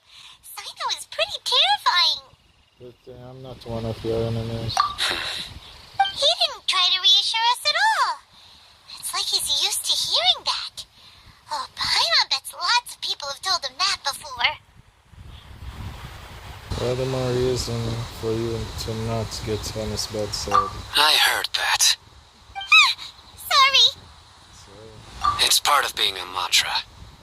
The rumor we heard just now seems like a strong lead. But we need to check a few more places.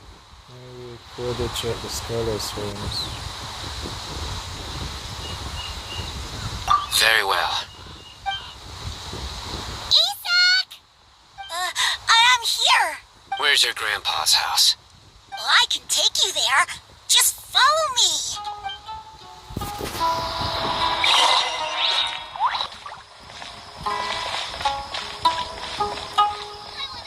Join the Aramites and embrace a wonderful new life.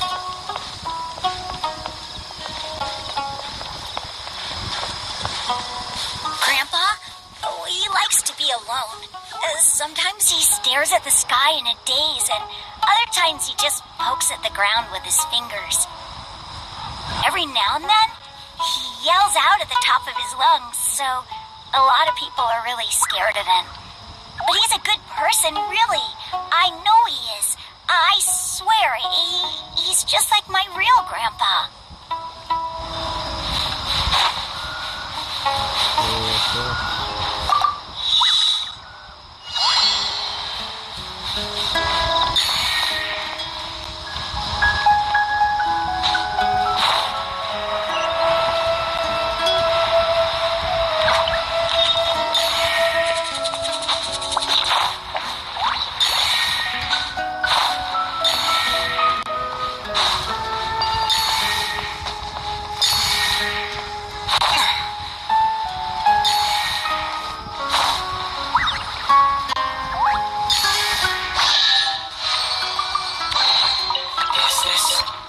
From this world?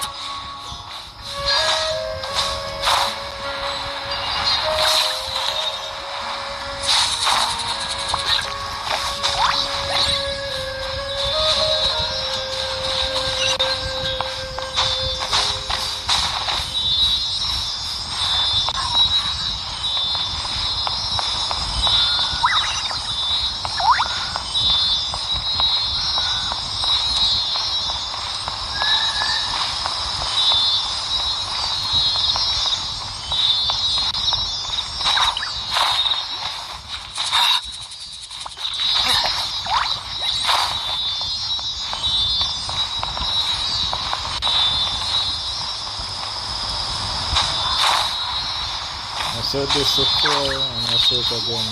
But just heal you when they do the death button.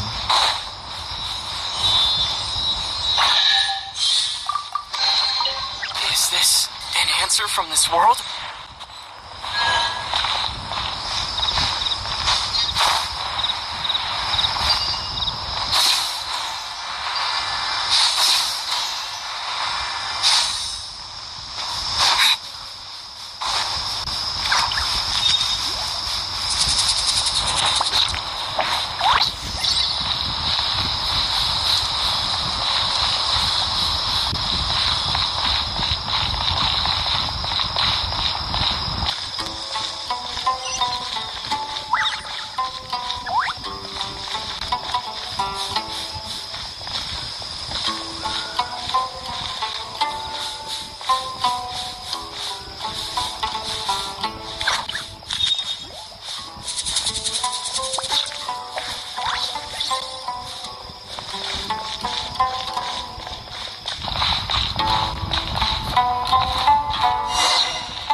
Grandpa usually stays. There sure isn't much here.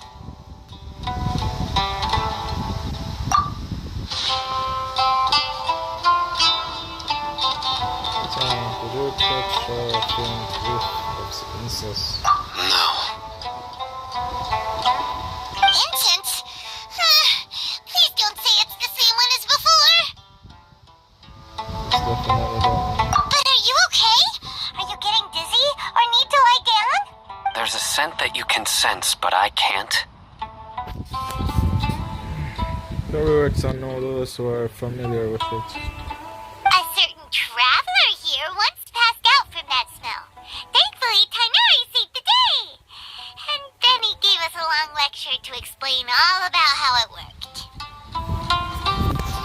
So, you know Tainari? Huh? You know him too? Are you two friends? Yes. Now that I concentrate, I can also make out the scent of incense. Wait, surely Tainari didn't lecture you too. No. No need. I can handle the scent for the... Did you first encounter this scent at Tainari's house? No, it was in the forest where a scholar was meditating. In the forest. From a scholar. Just keep looking for more clues.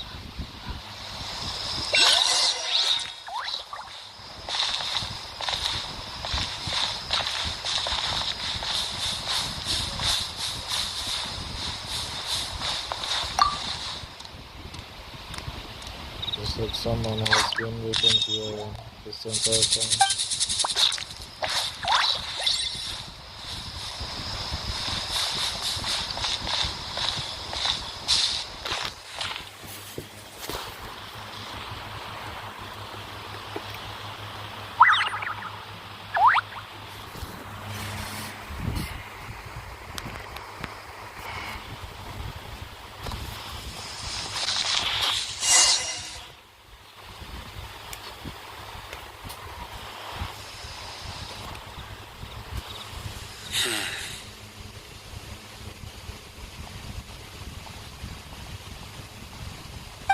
What are you looking for, Sino?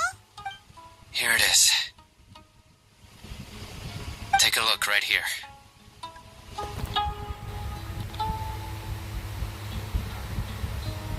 Tracks? Paimon doesn't see anything. Although the traces have been completely buried in the sand, there are footprints here. From the size and shape, they belong to an adult male.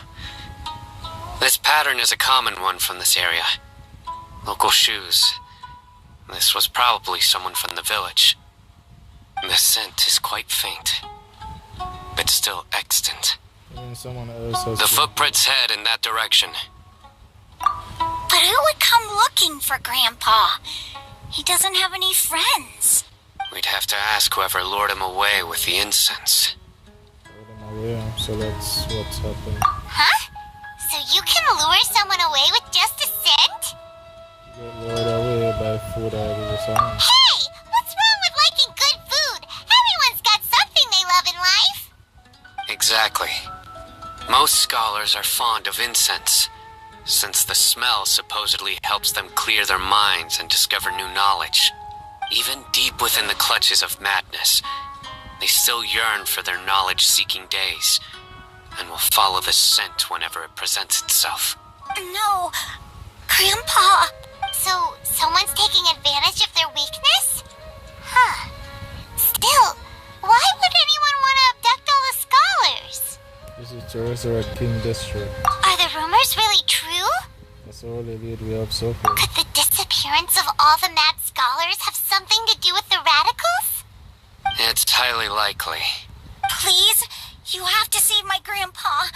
Grandpa's never done anything wrong. Please help him. Sounds like we'd better help get him back.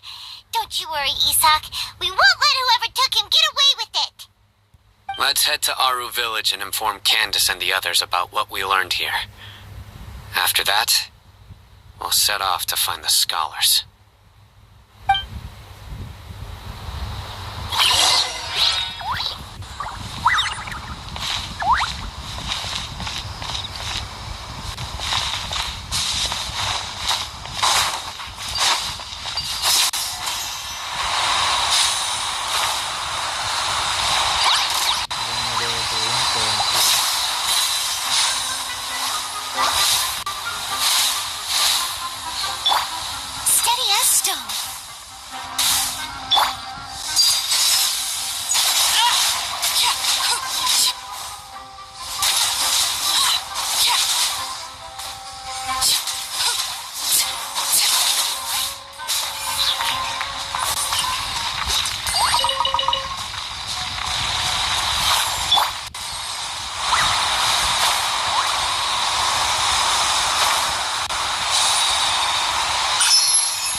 Right. The darker fabric definitely looks a lot better. That'd be my choice, too. We're back, Candace! We've got a lot to tell you. Welcome back. Sounds like everyone's friends already. Oh, Dia's here too! You bet. So, everything goes smoothly? Reasonably.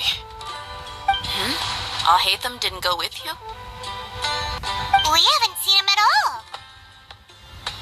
You know that guy always moved mysterious ways. I saw him around the village entrance earlier and figured he was investigating with you. I guess he must have gone off on his own. Did you find out anything useful?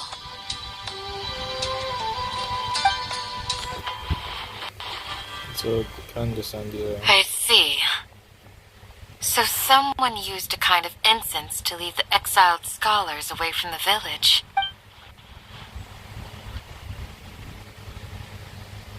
The resurrection of King Deshret? First I've heard of it.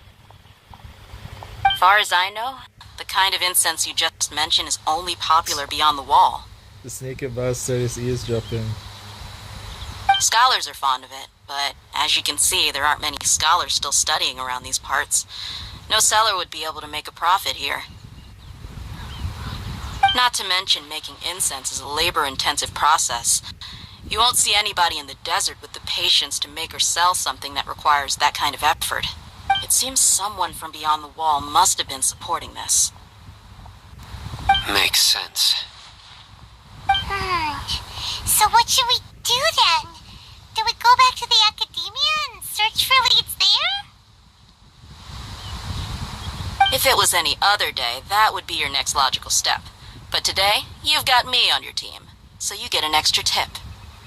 Didn't you say that the villager got his news from the tavern? Well, I also like to drink at the tavern, so I know a thing or two about these radicals he mentioned. If Paimon remembers correctly, the leader of the radicals is some guy called Delavar. Ah, yeah. Delavar, the scar-riddled bandit, Enger, the wide-eyed butcher, and Jabari, the duck-tailed bearded crook. The whole lot of them are known around these parts. I feel like I've heard those names somewhere before. These guys have one thing in common, and that's being broke. The rougher life gets, the more they want to believe in King Deshret. Way they see it, King Deshret's resurrection is their only chance at overthrowing the academia. Pretty sure Sino can sense somebody's eavesdropping on their conversation. Throwing all of Sumeru into chaos is the only way to change the way of life here in the desert. Anyway, that's my guess why they've chosen to become radicals. Tia! You're amazing! You really know this place inside and out! Oh dear,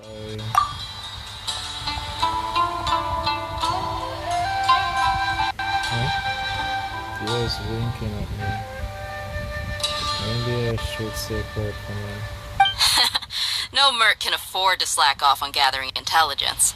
Every mora I've spent in the tavern has been a valuable investment. On their conversation, but I wonder, Sam definitely noticed as well. Let's head out. Now hold on, you're staying right here, Sino. Why? Aru Village is not a big place. Outsiders stand out here like a sore thumb. I'd bet word about you has already gotten out. The desert is unforgiving, so the way of life here is also a lot tougher than on the outside of the wall. You survive on making connections out here. Compared to you, mercs like me are just third-rate amateurs. I've got no actual fighting skills to speak of, but that also makes it a whole lot easier for me to gain the locals' trust. I need to go around and ask some questions, but it'll be difficult if you're with me. Fine. Good. Then we've got a plan. The Traveler and Paimon will go to Caravan Ribat with me, and we'll try our best to figure out where the Mad Scholars have been taken. Sino, you'll have to stay in the village and continue investigating on your own. Alright, sounds like a plan.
From this world?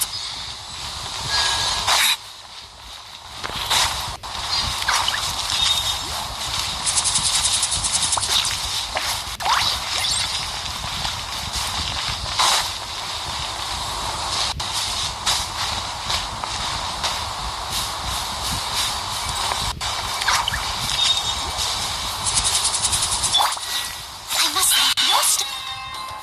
Overruled.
Well, here we are again. Sounds like you're starting to get familiar with the area. Paimon's amazed every time we see the wall of Samiel. How can a wall this tall even exist? It's almost unreal. I know what you mean. I had the same question every time I walked this way when I was a kid. Also, why is this high wall here? And can a wall really block sandstorms? It was only after I grew up that I realized the wall of Samiel isn't just there to keep out the sandstorms. It serves a more important purpose, keeping out people like us. Sumeru is run by wise and mighty sages. To them, us desert dwellers are nothing but tools that can be used and discarded at their whim.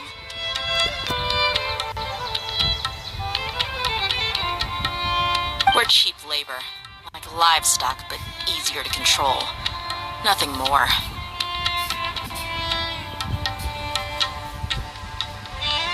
Even if a child from the desert got the chance to obtain an Akasha terminal, almost all their requests for knowledge would be denied. The academia believes we're underserving.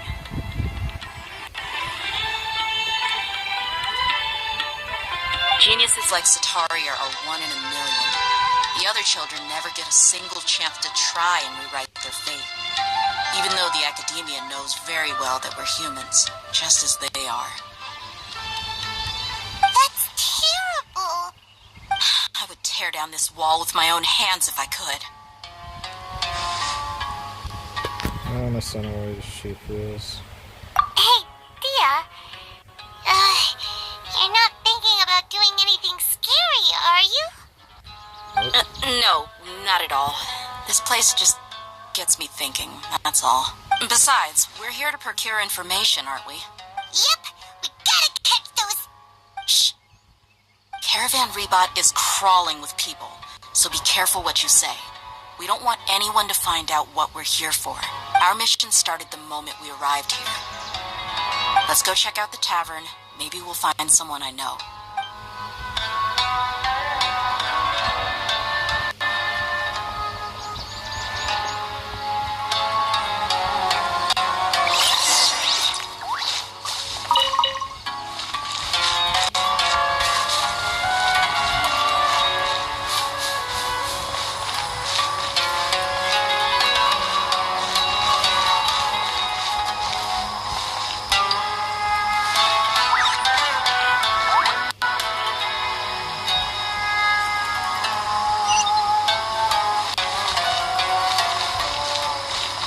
Travelers and visitors, don't miss out!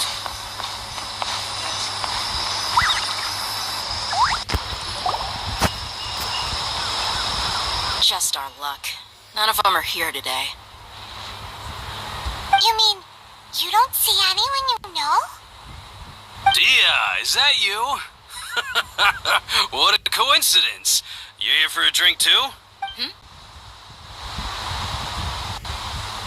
Hello. I'm Zaki. Dia's, how would you put it? Drinking buddy? You rarely see any Outlanders so friendly and respectful nowadays. Absolutely. Much better than those people on the other side of the world. Of course I have. Matter of fact, we were all here drinking together just to... Where I could find him? Help him out. Hey, keep it down. Let's just say I prefer to keep... They'd be a good fit for escorting the goods. Yes, how considerate of you. Delavar's my friend too, so of course I can take you to him. Come with me.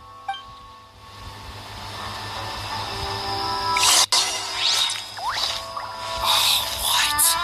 So he's not at the hotel today?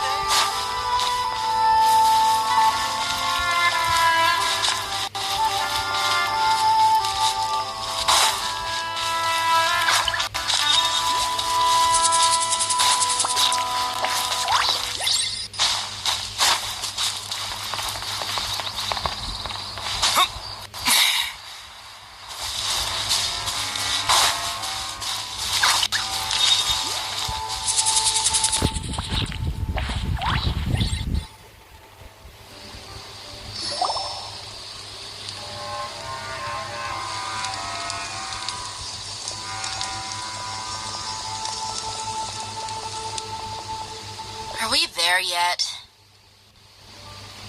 I'm getting a bad feeling about this. Yep, this is the place. This place is practically deserted. What are they doing in a place like this? As I suspected, this is a suspect.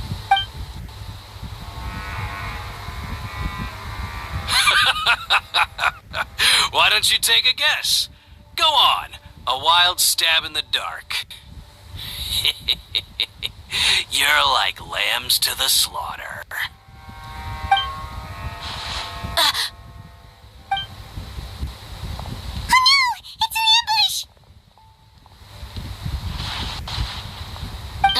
What's this all about, Zaki? Is the shield here or what's his name again? Yeah, I don't remember his name right now. Now for me, is his name. If he was here, you would sense this setup from a mile away. No, you would sense it the moment they stop. Come on, Dia. You really think we didn't hear about what you said back at Naru Village? The boys have kept a close eye on you from the moment you set foot there. Not only do I know that you're looking for Delavar, I also know that you've teamed up with people from the Academia to look for the missing scholars. What? We're not with the Academia. So, you've been watching us from the very beginning? Uh-oh! I knew leaving Sino behind was a mistake! And you left the strongest one in the village, didn't you? Who do you think you are? You really thought we'd fall for your little business deal nonsense? So you and Delavar have been partners all along. Dia, I guess it's only natural for a traveling mercenary like you to be out of the loop. Those of us who hang around the tavern have stronger bonds than you think. This guy. But you got one thing right. We're all looking forward to an uprising in Sumeru. There's nothing more we'd like to see than the desert folk overthrowing the Academia. If that's the case, then I'm sure Delavar wouldn't miss a second of it. I'll be honest with you. If it weren't for what you said in the village, your little monologue about the Wall of Samio would have convinced me that you're one of us. Delavar. And Enger, you're here too, huh? Long time no see, Miss Mercenary. You should have known the traitors are what us followers of King Deshret despise the most. Dia, I thought that you, a fellow desert dweller, would understand why King Deshret is greater than the Dendro Archon. Little did I know, you don't deserve to join us. Seems they see you as some kind of a Judas or something. Yeah, gee, what a missed opportunity. Adopting radical views and kidnapping innocent scholars, all because of some baseless rumors. Anything else I'm missing out on? See? There you have it. Mercenaries are just a bunch of faithless scum with only one thing on their minds. Mora. Pathetic. You're all like a pack of street rats. You're saying that's why there are a bunch of mercenaries with you. You're not wrong. Mercenaries are driven by Mora, and my faith lies with whoever's paying me. As long as there's a profit to be made, anyone can become my friend. Enough talking! Get him! So you're really helping out these guys? Just as I expected. Let's teach him a lesson, traveler. You're helping out these guys even though they disrespect. I don't know.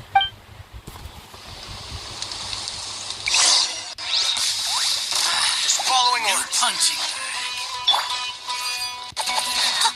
Leave it up to me.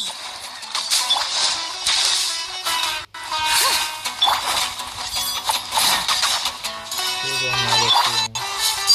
Laid to bed.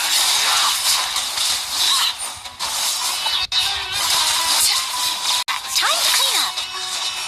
Someone needs assistance.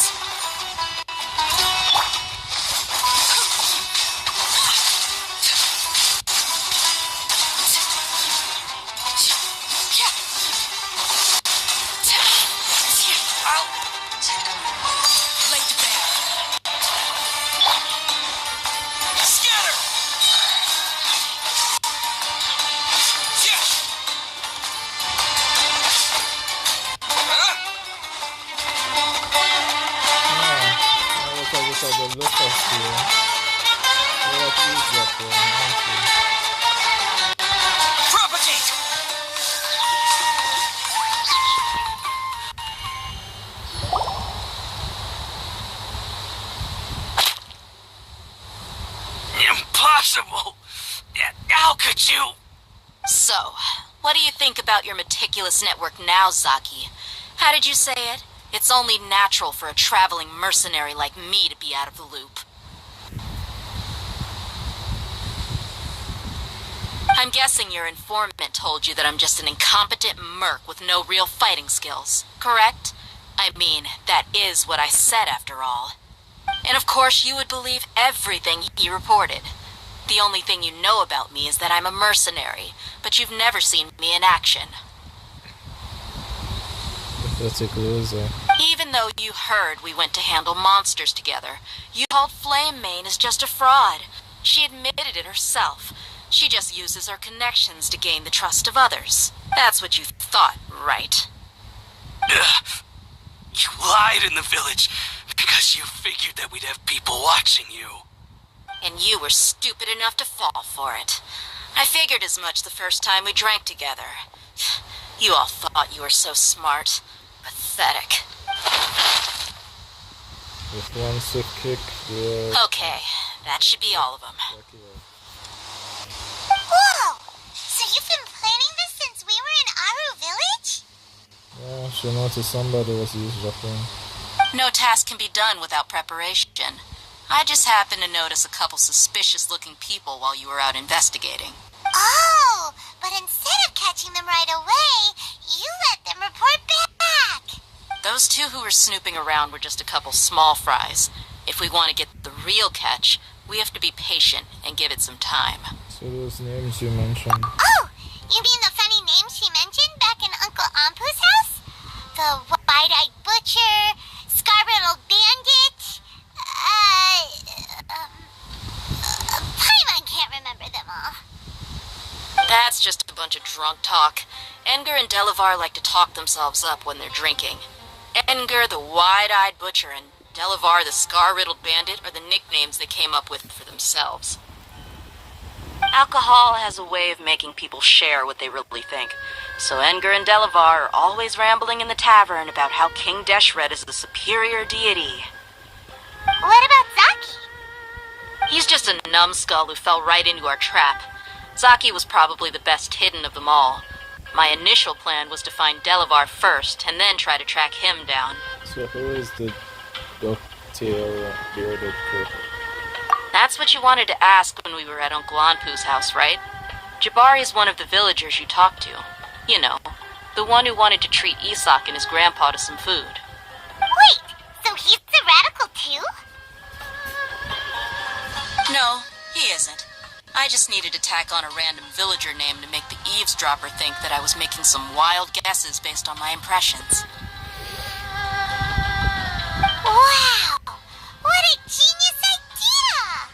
Well, that's an expert mercenary for you.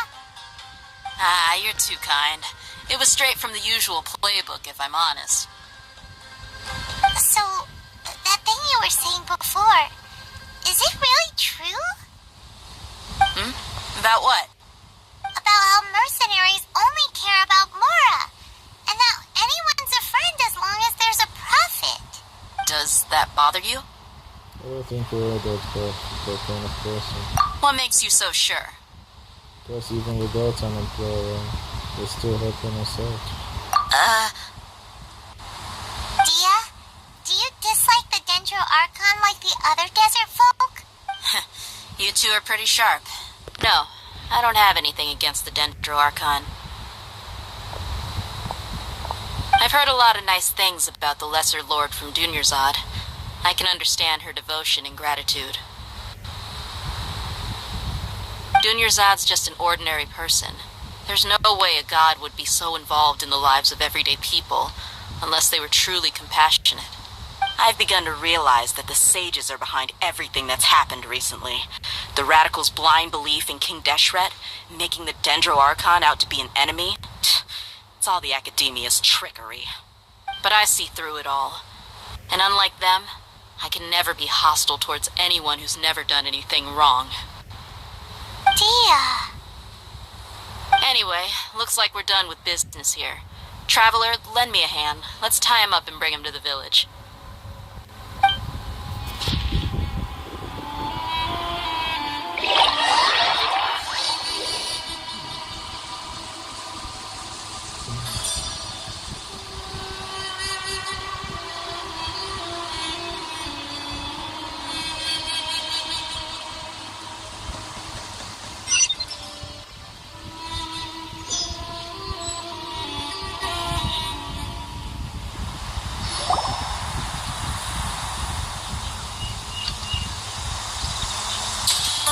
This should be all of them.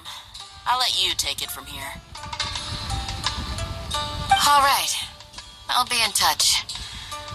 Until then, please stand by. Candace, do you need any help? Candace will be okay on her own. I trust her, so you can too. She's been guarding Aru Village for quite some time now. If anyone is qualified to question the offenders, it's her. While I'm questioning them, why don't you pass some time by exploring the area? I'll meet you back here tomorrow morning, Traveler. As for these idiots, let's just hope they live to see another day.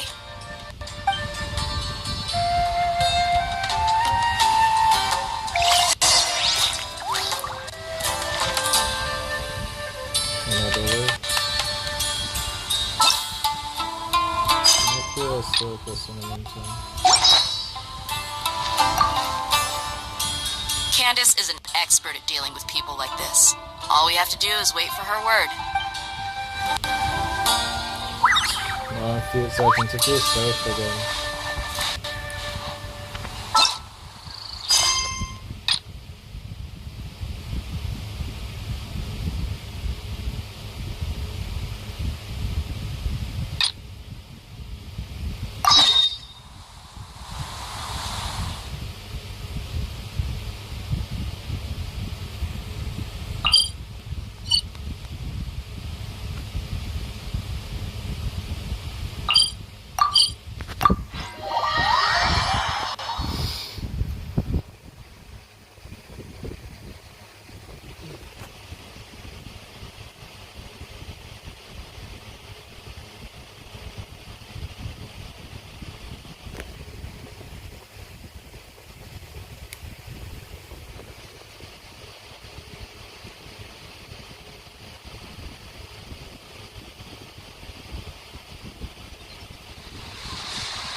Reliable after all.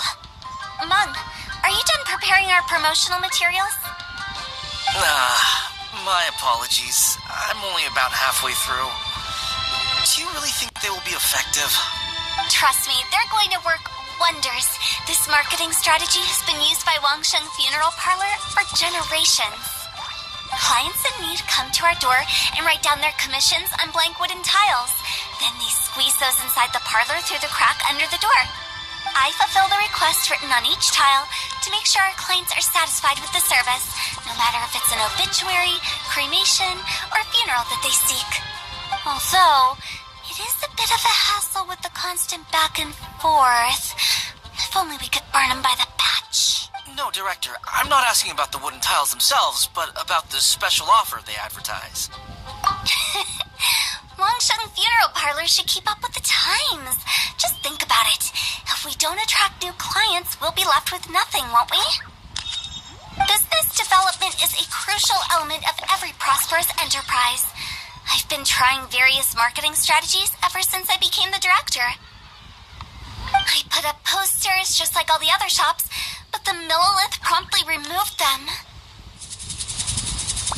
Then I organized the Wangsheng Visitors Day, but no one showed up. Well, that doesn't come as a huge surprise.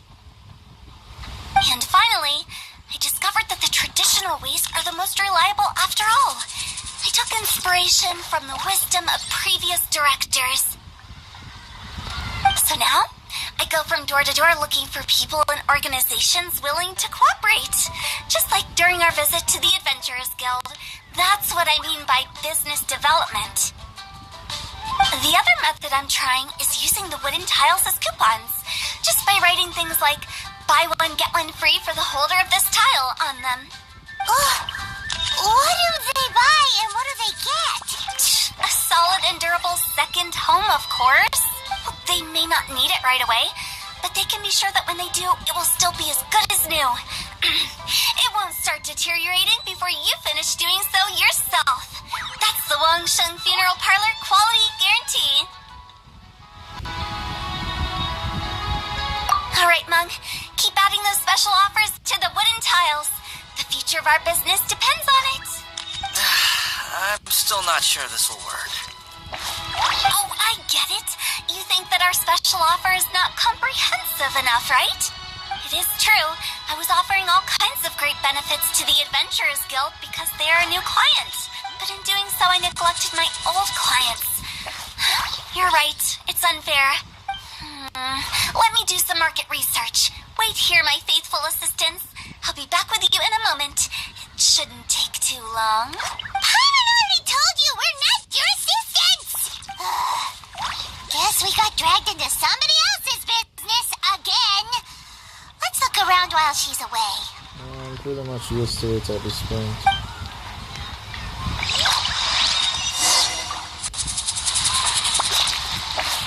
Well, I'm going to eat my lunch and then continue my stream later.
You must be the director's new hires. Not us! We're just very curious about Wangsheng Funeral Parlor and Hu Tao. Well, I wouldn't get too curious. The director is tactful when it comes to what should and shouldn't be known. Her? Tactful?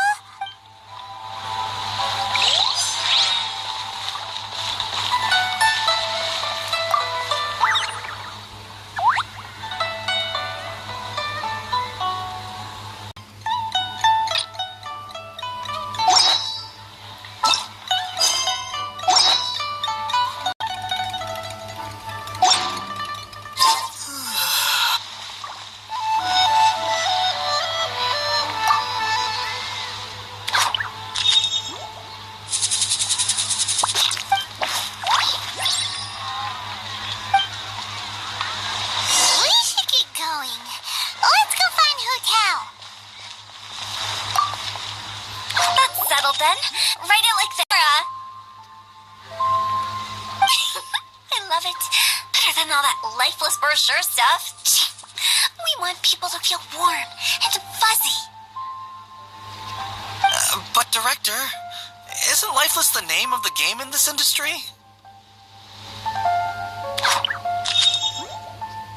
That's old hat. We're opening up new ground. Why does Wangsheng Funeral Parlor need to open up?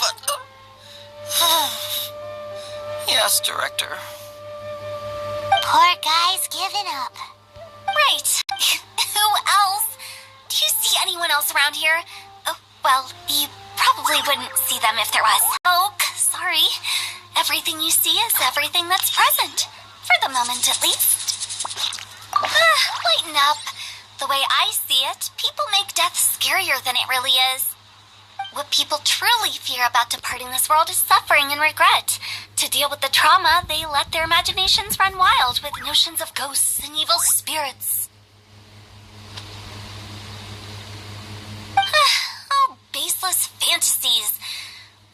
ended up with is a topic that people are morbidly afraid of talking about.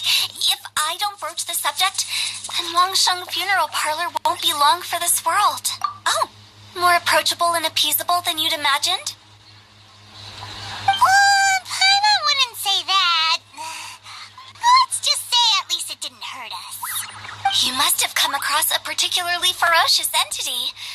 How should I put this? Most spirits are incapable of harming ordinary folks. The job of Wangsheng Funeral Parlor is to guard the border between life and death. One component of this is correcting notions of death and the afterlife that people may hold. Simply put, for those unable to see the border, they're best kept as far away from it as possible. So for ordinary folks, the best case scenario is ignorance of all matters concerning spirits in the afterlife, or even better, a belief that none of it exists. Then you really don't have any excuse for spooking the heck out of people. You make it sound so abominable. I'm just trying to get them to see the humor in it all.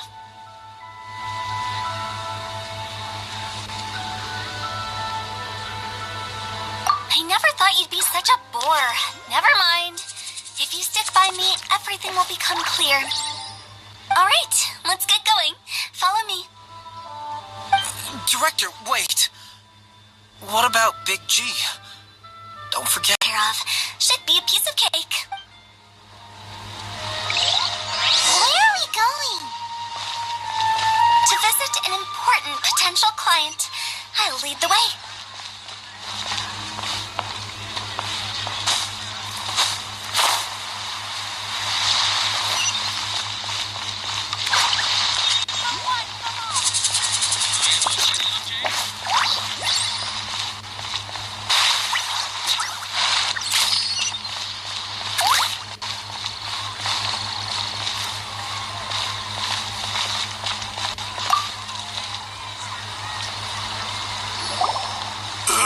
Sorry, who are you? Hello, I'm Hu Tao, director of the Wangsheng Funeral Parlor. Okay, so why would someone from Wangsheng Funeral Parlor be looking for me? Nothing major. How are you feeling these days? Any aches or pains? You shouldn't ignore them, by the way. Very often they're aches and pains. Best to keep an eye on them. What are you getting at? I'm in great health and enjoying life very much, thank you. Go and find some other poor soul. Goodbye.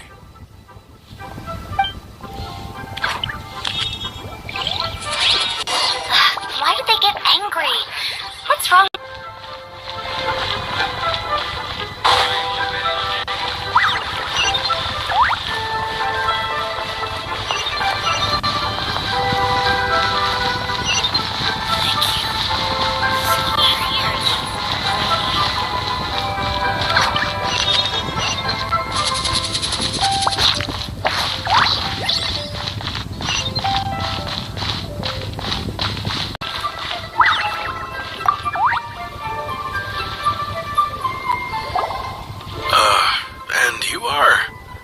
Quick, I'm busy. Hello there. Would you be interested? I'm not in need of your service. Hardly. Anyway. Still, not the end of the world. Paimon's curious. Does this approach ever work out for you?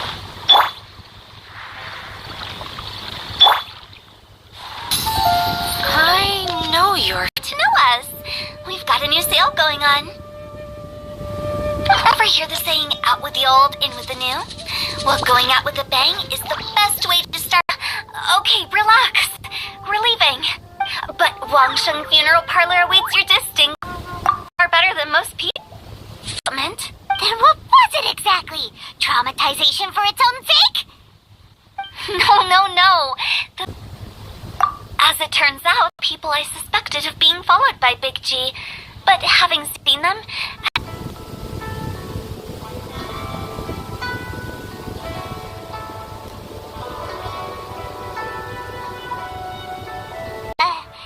seriously hope... that for now and head back to Wangsheng Funeral Parlor. This big...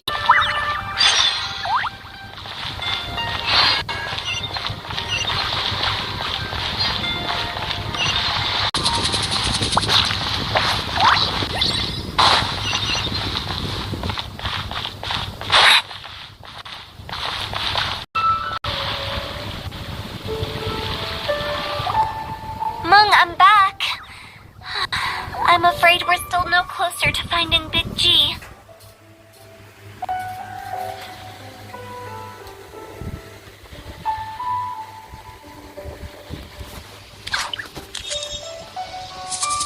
I see. Well, I'm just sorry for the trouble. I've already searched in all the likely places. Hey, what's up? Are you a Genshin player?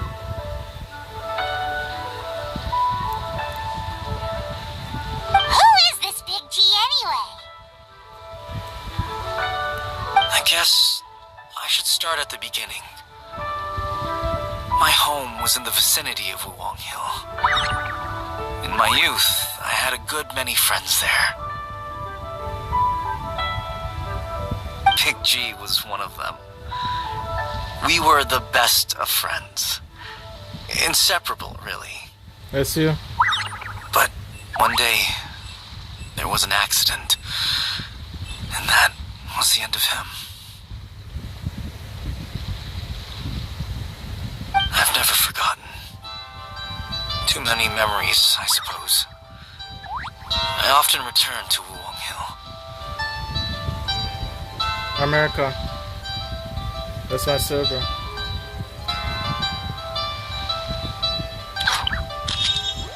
But recently, after one such visit, I started to feel strange. Now, every night, Big G appears in my dreams. America. America is my server.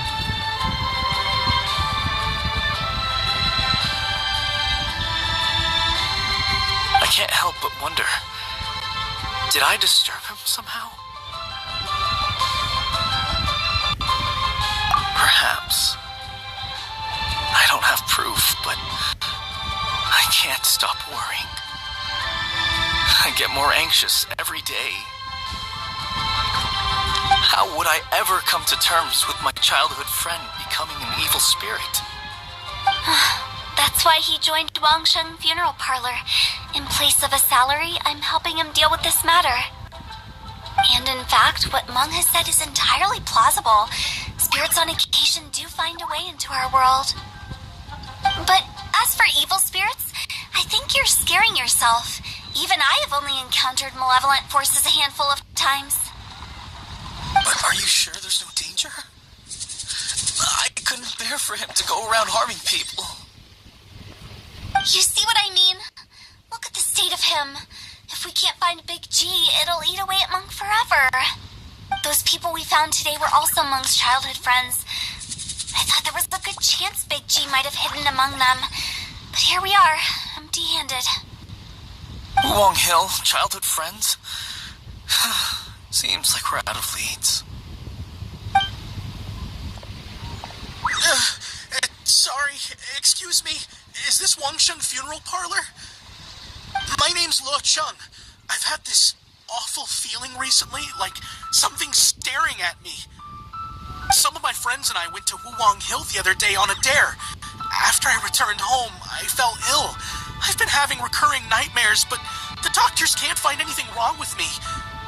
I think that it's a curse, right? I've been cursed by a demon. Say no more. There's no doubt it's a demonic curse, all right, and a serious one at that. You believe so too? Then it's just like they say in the tales of old. The vengeful spirits of the gods who fell in the Archon War return to cast their evil curses upon mortals. And if the curse isn't lifted, it will burn through the body, laying waste to flesh and bone. Oh, what a wretched end! The symptoms I'm having are just like those described in the tales. Wuwang Hill? No, I don't think it was a curse. It was probably just Big G. Hold your horses, both of you. There's no need to creep each other out. Isn't that exactly what you like to do, though? Wangsheng Funeral Parlor specializes in demonic stuff like this, right? Help me. I beg you. I'm too young to die. All right. Don't panic. Leave it to me. You've come to the right person. However, in order to lift the curse, We need a suitable location, and we need to make some preparations. Come with me, my trusty assistants. I'm going to need your help. I guess I'll come too. Help him make the preparations first. The incense exorcism, the one I taught you. When you're ready, come and find me. Once we've finished with this, we'll get back to the big G matter. Okay, I guess. Right. Let's go.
Perform here. No ritual at all. We just need to kill some time. Wait, you didn't take all that vengeful God's curse stuff seriously, did you? They were eradicated ages ago. So why are you here? You saw those two. One thinks he's been cursed, and the other one believes his friends turned into an evil spirit. It's hard to reason with them. Now you see why I believe that ordinary folks should be kept in the dark. I've seen too many people lose their senses on account of things like this. If you want to calm them down, you need to convince them with something tangible. And the best way to do that is to make a great show of destroying the boogeyman they believe in before their very eyes. Sounds like that might work. If you were trying to cheer up a 3-year-old. So it's better to tell people the truth.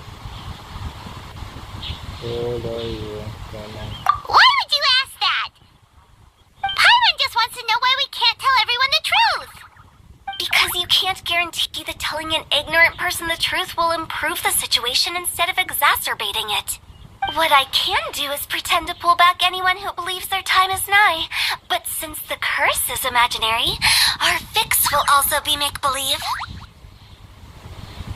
Makes sense. But why would anyone believe that it's a curse? Do you know the history of the Yaksha? I've heard about it. They once fought against the ancient gods. They fought brilliantly in a battle that engulfed the whole world in darkness. Although the gods were defeated in the end, their resentment persevered. That resentment turned into a pestilence spreading amongst the ordinary folk. Hysteric people mistook it for the curse of the gods. The plague took the lives of many, which only furthered its spread, as the dead were a breeding ground for the disease. Then someone discovered how to prevent it from spreading, purify the air, and burn the bodies of the deceased. The pioneers of these practices were, you guessed it, the founders of the Wangsheng Funeral Parlor. Paimon didn't see that coming. Really? Yes. Anyway, it took many years, but eventually the plague was completely eradicated. We've dealt with similar phenomena multiple times throughout the ages. Each time we successfully restored the balance between life and death. To sum it up, we are gatekeepers, guarding the border for the sake of both the living and the dead. That's what you meant by guarding the border. So when I say this curse is just a figment of the imagination, I say it with more certainty than most. But But I also can't really go telling people that the ancient plagues were real, or it would incite panic. Anyway, let's wait a bit more and get ready for the show. This ley line monolith will make for a really great prop. Ah, you're finally here. We just finished our preparations. Now, look here. This device is used to drive away evil spirits. It'll absorb the curse inside you and cause it to take a physical form. But don't worry, the traveler here is a seasoned warrior and will assure our safety. Doing the dirty work again. You failed to mention we'd need to fight. Oh, right. I forgot to tell you. It'll be fine. Will that really solve my problem? Trust the director. She might look like a weirdo, but she's serious about everything she does. How can you call me a weirdo? I mean, wouldn't you say it's more charmingly naive or disarmingly different? All right, let's get down to business. My glamorous assistant, please activate the device.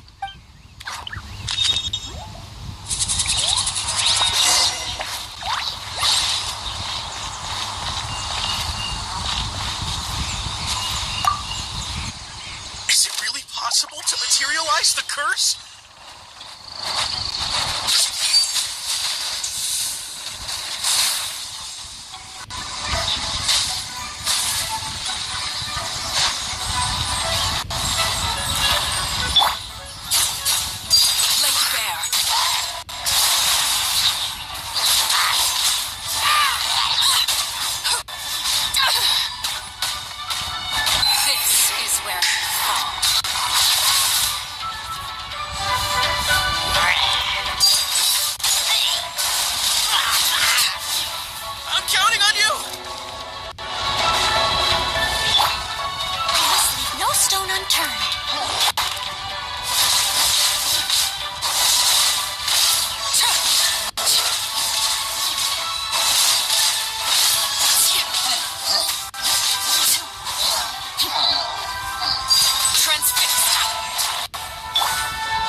Yes, I feel more invigorated than ever before.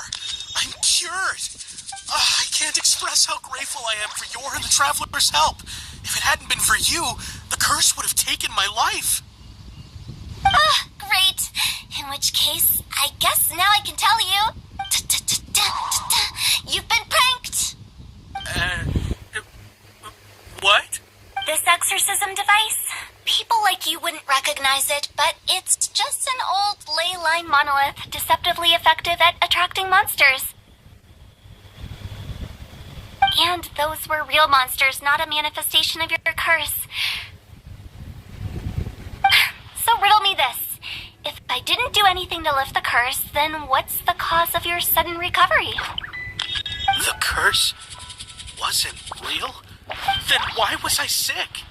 Well, you caught a cold, ate something bad, or just scared yourself sick. It's anyone's guess, but I'm leaning towards the last option. Wouldn't be the first time in my career. How unexpected. I also didn't expect that, but still, I'd like to thank you. Don't mention it. I found a way to deal with your fears this time, but I can't do it over and over again, so I'd appreciate it if you try not to give in to superstitions in the future. Human life is short. Enjoy it while it lasts. Wow, what a weird thing to say. I shall head back. I'm sorry for troubling you. I feel relieved to see that it wasn't Big G's doing. However, unless he crosses the border, there will be no end to his antics. Since we are done with the matter at hand, can we resume our search for Big G? I believe that won't be needed. He found us first. Big G? I didn't mean to bother you. Any of you. This is Big G? He's just a child? Definitely not big, that's for sure. Oh, well, he is a spirit. It's quite normal that he looks just like he did when he left this world. That's not what Paimon imagined when Paimon first heard the name Big G. Let's bring him back to Wangsheng Funeral Parlor. We have much to do.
Reducing that already for spirit. I don't expect to stumble upon Big G just like that either. Actually, I'm not surprised in the slightest. Remember what I said? There's only so many evil spirits in this world. It was a twist of fate that made him leave Wuwang Hill in the first place. Now for some reason he can't go back. This explanation sounds a bit far-fetched to Paimon. Actually, she pretty much summed it up. Huh? Don't ever question my professional instincts. I just wanted to check up on my friends. That's why I came to Liyue Harbor. I promise I wasn't up to any mischief. I never wanted to scare anyone. A few days ago, some people came to Wuwang Hill on a dare. I heard them saying they come from Liyue Harbor, so I followed one of them back and ended up here. It must have been poor Luocheng that you followed. Maybe he didn't notice you, but he could still feel your presence. Now we know what caused his nightmares. I was discovered? Well, I assume so, otherwise he wouldn't have been scared half to death. I didn't recall my thing from Sona. Yeah, Hu Tao and Meng were searching for you all over the place. Oh, well, that's because I couldn't find them. It's my first time in Liyue Harbor, and I got lost in the city. Now that you mention it, Big G always had a poor sense of direction. When we were kids, he'd never go down the hill by himself. We always had to lead him.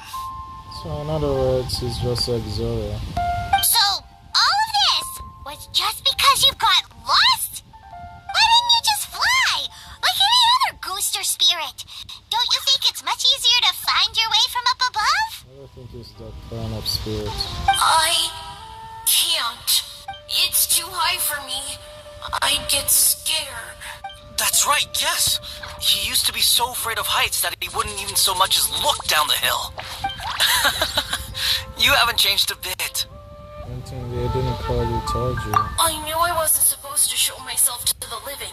And with so many people walking around Liyue Harbor, my only choice was to hide. I wouldn't have found you if it weren't for the Leyline Monolith's call. I'm so relieved that you haven't become an evil spirit. Like I said, don't ever doubt my professional instincts. Now, all we have to do is escort this lost child back to Wuwang Hill, and we should be done and dust to dusted. But he just said he wanted to visit his friends. Apart from me, there's also Little Wu, Mumu, and Songza. Well, if that's the case, we can't let him down. We'll ask them all to help us prepare a farewell ceremony for Big G. Mung and I will escort Big G back to Wuwang Hill. You meet with those three and ask them for keepsakes to symbolize each one of them during the ritual, then come and find us. They're all friends. Can't we just go there all together? Or maybe we can take Big G to them. That's not a good idea. I don't want to scare them. I wouldn't want ordinary folks to become superstitious. The less they know, the better. So be careful what you say when you collect the keepsakes. Are we really going with Hu Tao's plan? At least by keeping things low-key, we won't be giving anyone nightmares.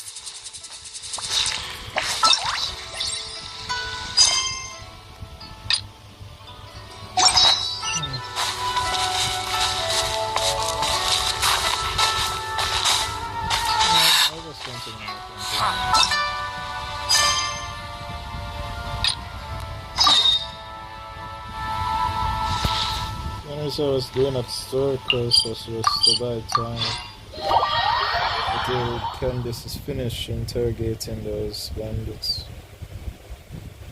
What do they call them? Bandits. I like troublemakers.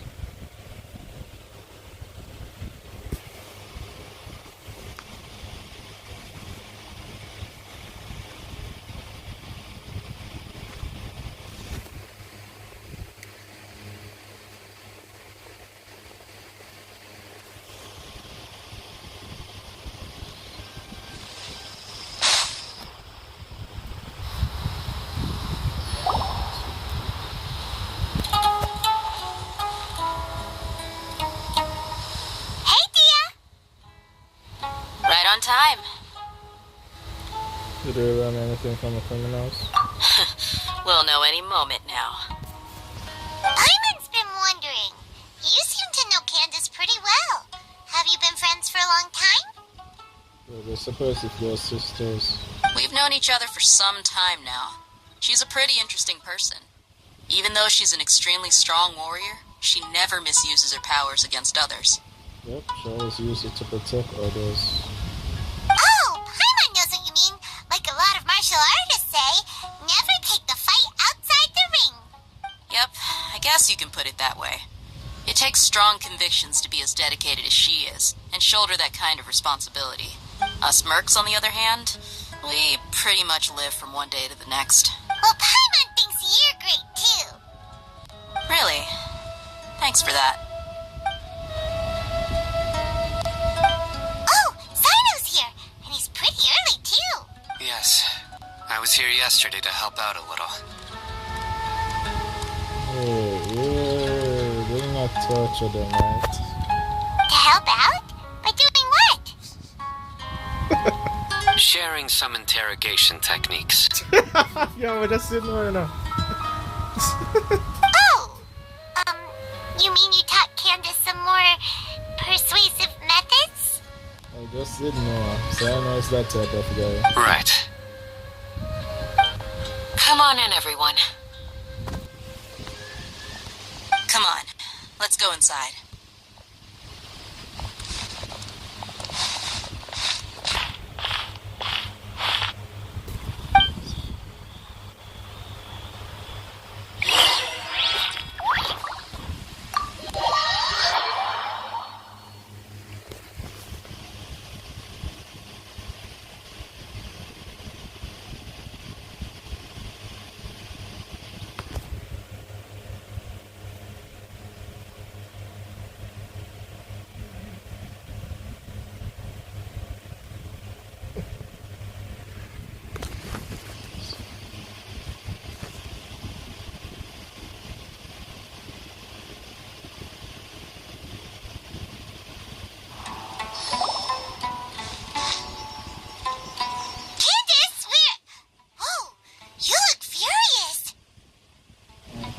Do I?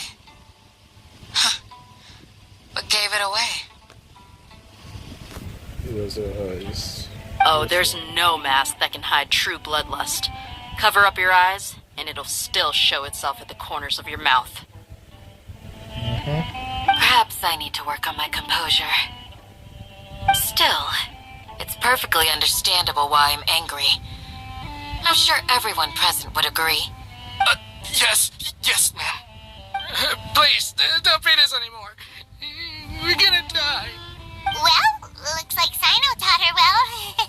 She mastered it really quickly too. You fear death yourselves, yet you do not hesitate to place the lives of others at risk. The absurdity is mind-boggling. The ones you call mad scholars are known to us as the Village Keepers. They are vital members of our community, and some even count them as family. You come here to my village, and you treat my people as nothing more than stepping stones towards your goal. Tell me, what would you do to you in my position? Mercy! Please, have mercy! You've made your bed. We may all be desert dwellers, but there is one thing that I understand better than you. The resurrection of King Deshret will only result in war. And war serves no one. The people of Aru Village care little about which god is in power. Life may be tough and tiring, but we wish to preserve our way of life. A war would only cause us to lose all that we have. And that is not a responsibility that you can afford to shoulder. We understand. We're sorry. I'll tell you everything I know. Please, just let us go. I'm listening. You might not believe this, but it wasn't us who came up with this idea. Someone was spreading rumors in the tavern. That's how we ended up hearing about King Deshret's resurrection. Some mystery man told us that mad scholars will make the perfect sacrifice to usher in King Deshret's resurrection. They give their lives, and we can get anything we wish for. They're called Village Keepers. Slip up again, and you'll regret it. Yes, sorry. It was all that mystery man's doing. He told us to spread the word about King Deshret's resurrection, and talked us into helping him. In return, he said he'll help facilitate the resurrection process. Where are the Village Keepers now? I'm not sure.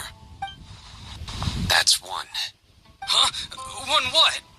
One person you question. Strike. You get a total of 3. Then, you die by my hand. Yo, Sino is a dangerous. Wait, I'm telling the truth. We don't know anything. It was all him. Yeah, no, that guy isn't my enemy. 2. He got us to lure them out of their houses in the night with some kind of incense. We take them to a junction outside the village.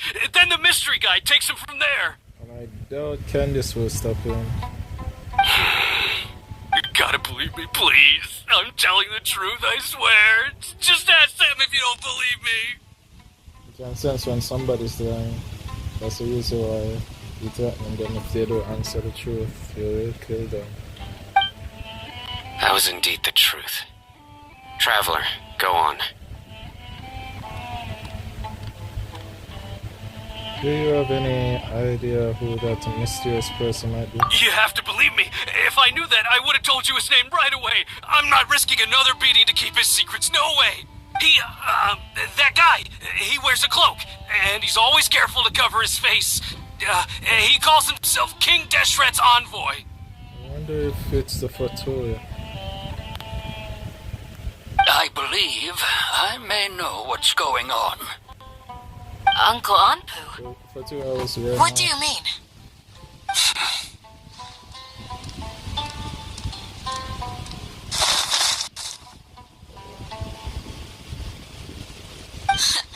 Smooth. Oh, is that really necessary? Okay, speak. Oh, I don't want them to hear it. If my suspicions are correct, this mystery man they speak of could be from the academia.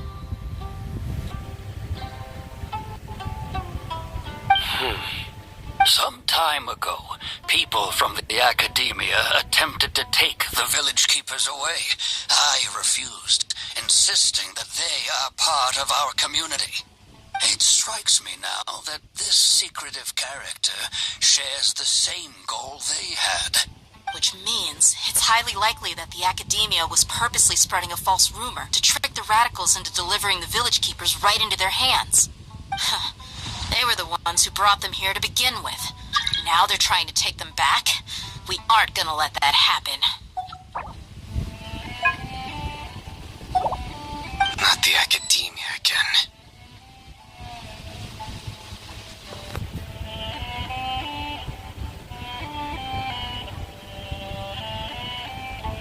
This familiar city, Sataria, was mentioned.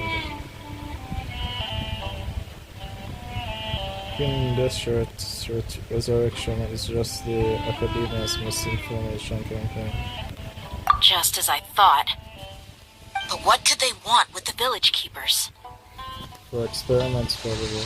People are nothing but tools in the eyes of the Academia. A change in their plans likely means they found another way to exploit the scholars. Regardless, our top priority now is locating the village keepers. You're right. Isaka's still waiting for news on his grandpa. Time to go. Let's leave the village and try to track them down. Yes. Pack up and get ready to leave. You got it. Candace, I'll let you deal with the radicals. Leave everything outside the village to us. All right. Let's meet back here once everyone's ready.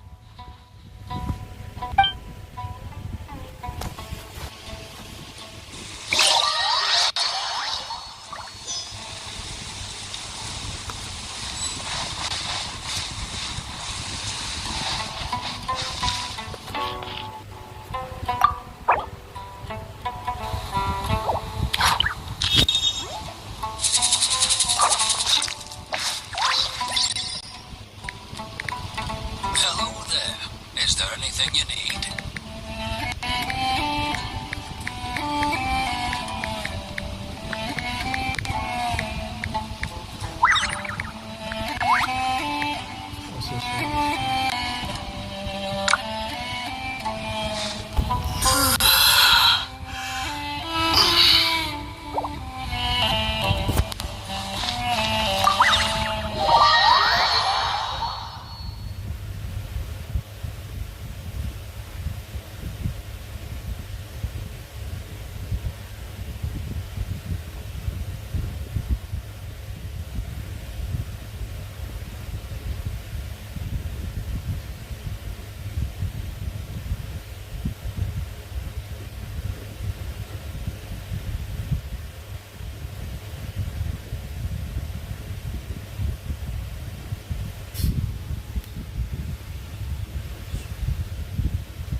Archon.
Yo, that's so fun.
sense. People that's that level 10 to problem. Once that are level 80 and 90 are pros.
Know of any new orchestral pieces?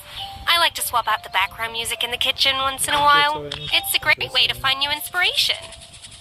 Interesting character.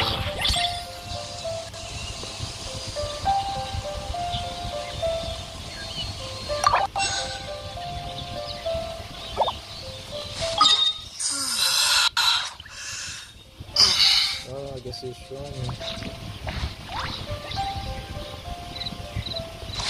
That one's fun now.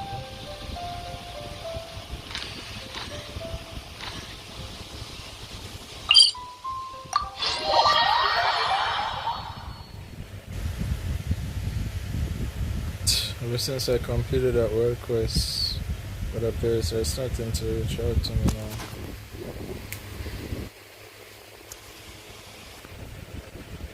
Back in the days, I used to ask other players for help, but now I'm the one helping out other players. Well, because I got my characters a lot stronger since that time.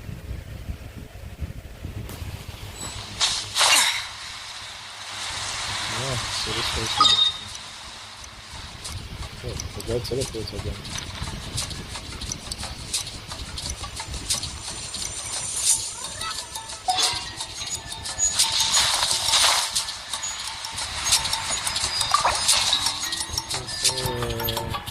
We'll be good.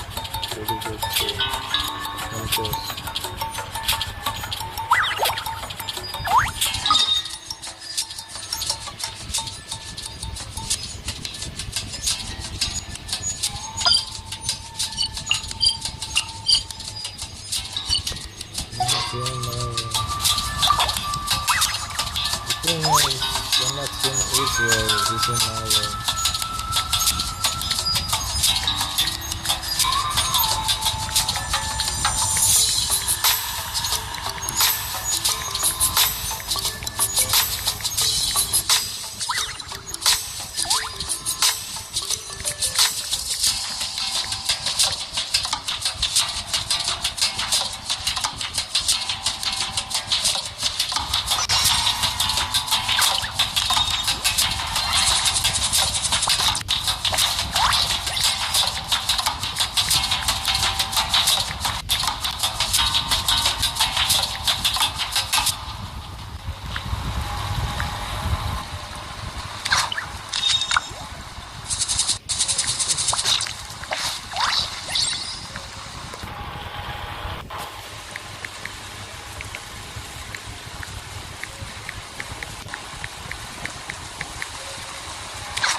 Something like that.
I can drive with it.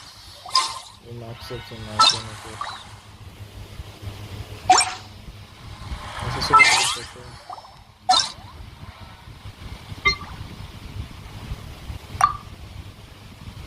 Oh, can't do it since it's in my... I don't know if he comes out, so use it.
Just keeps on moving around. Or you expect me to read where you're talking about?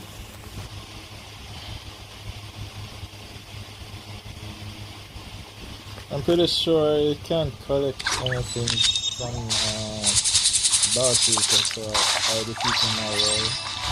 Because I'm probably the only one that can't collect it. But so I hope I do that.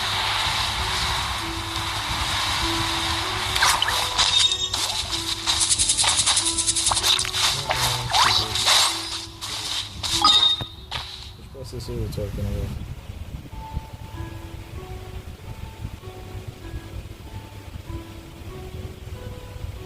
One of the desert.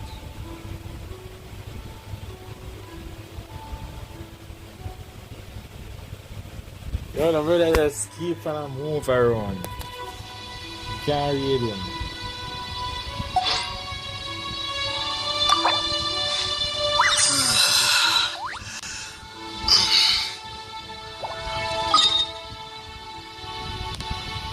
I cannot even out, so not run it.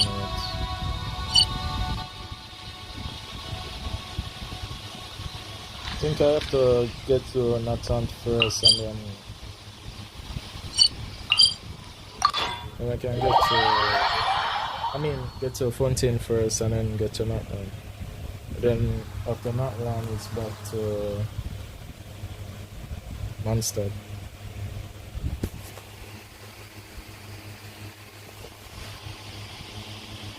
And I think the final country going to visit is Snechnaya. Where the fair Archon will. That's called ships or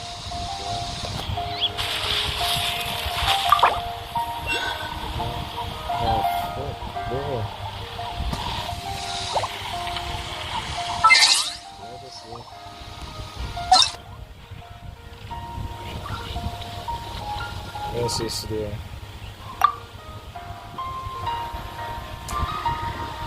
Is he already left?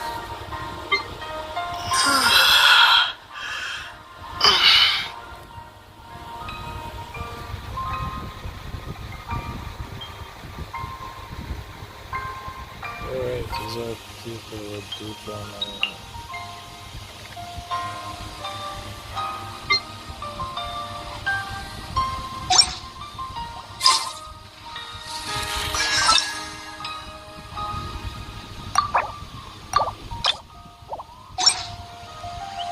oh, he's one of my friend requests.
Secret source dragon cannon. You might have once been part of a dragon statue mechanism, but now only the section that could be considered dragon. Sure, the dragon's head remains the false protectors to the cannon's muscle, and there is the trigger. It is so that if you charge at the muscle as a dependent power, you can strike that blow.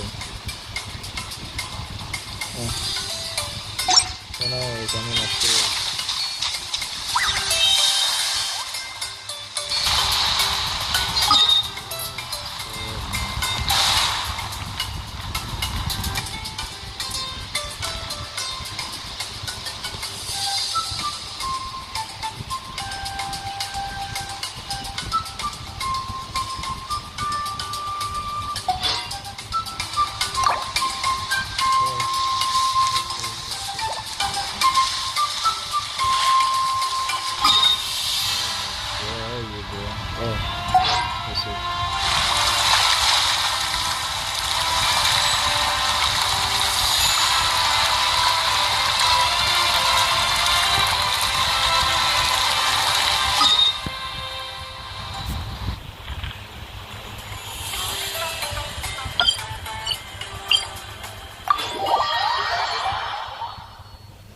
this guy more fast.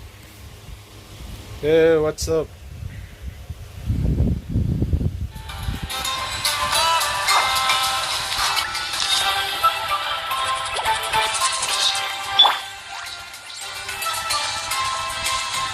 Yeah, I think I could have found about him. This is the one he's talking about.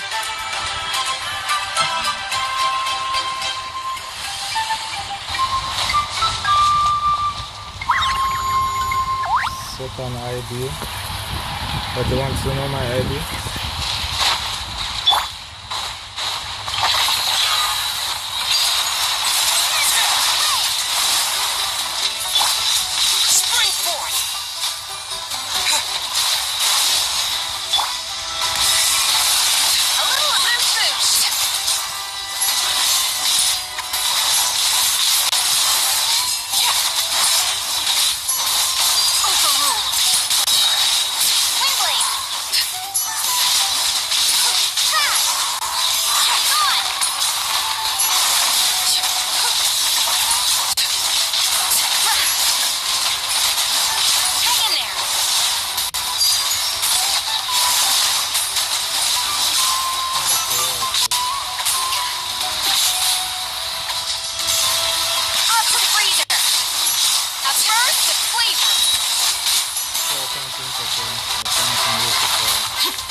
Yep, she's currently at level 80.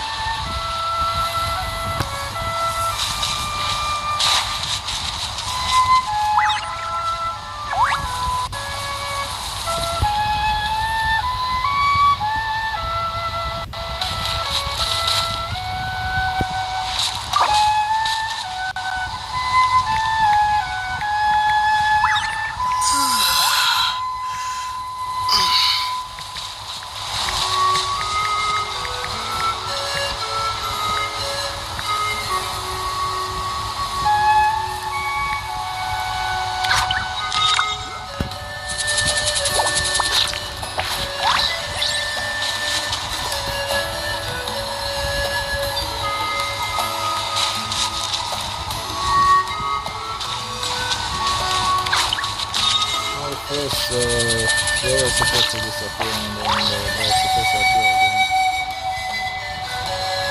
I still don't know which this guy. Maybe it's not his fault. I mean, What about said that before?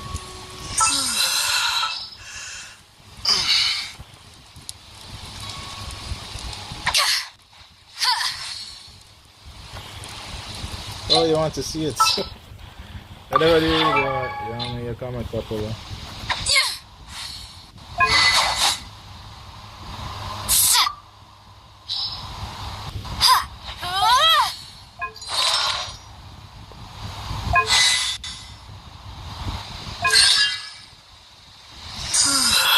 Are you satisfied? You seen enough?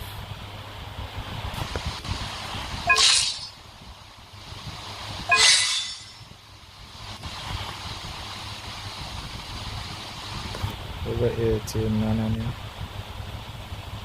I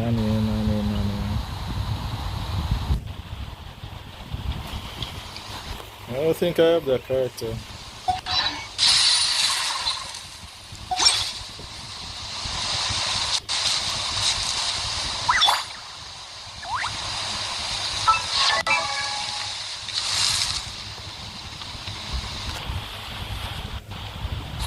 You see it now?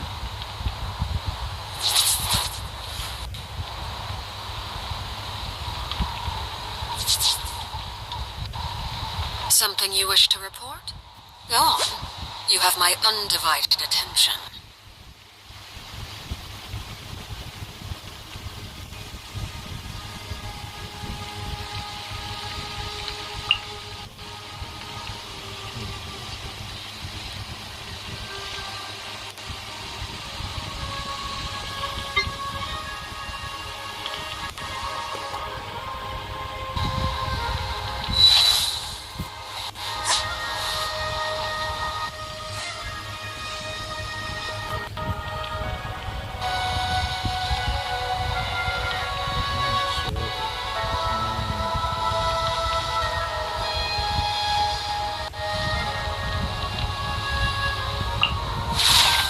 Oh, she still has room to grow. But she still can kick off.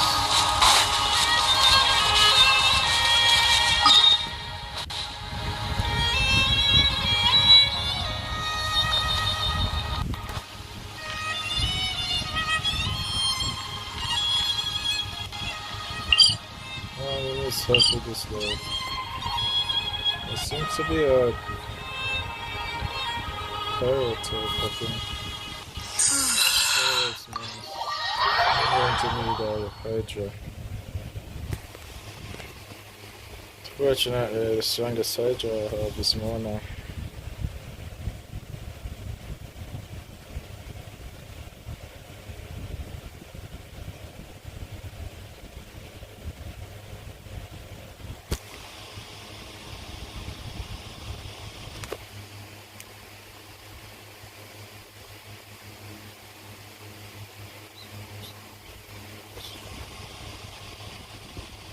This guy really start fighting without me.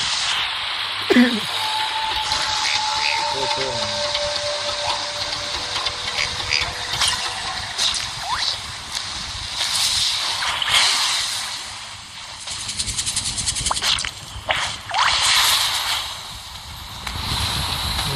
No, not really.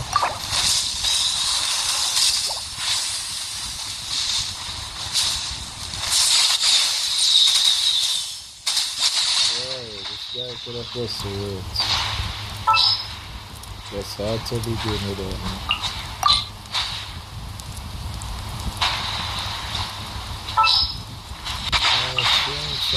In over my head. Okay.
Okay, after this back out after.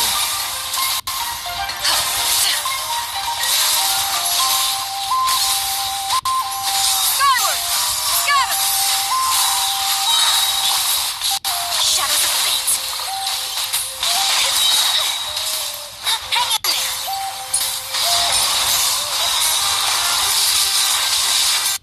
Seize the skies! Yeah! Scatter! Skyward!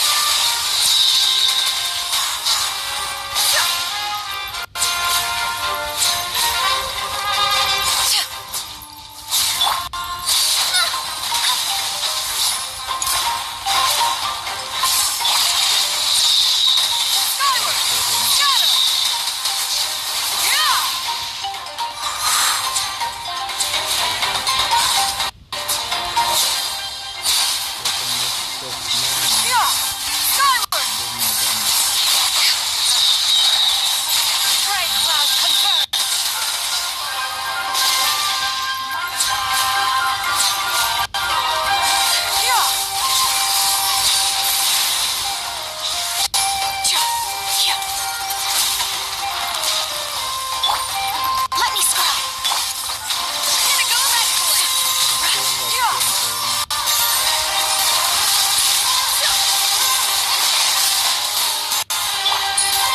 Fate is upon you!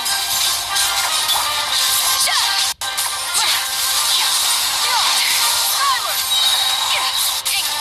Seize the skies! Shadows of fate!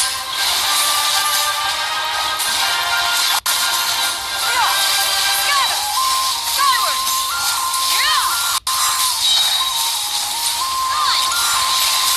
Make way for the Adeptus! Atlantis Crossing! At first, the queen decided my destiny!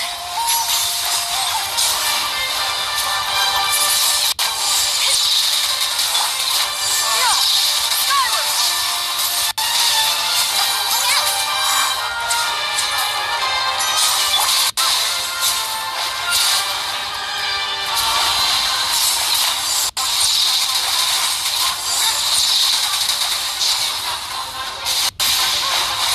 Shadows of fate! Scatter! Skyward!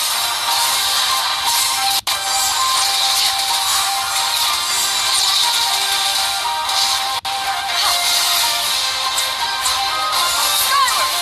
Scatter! Red cloud converge!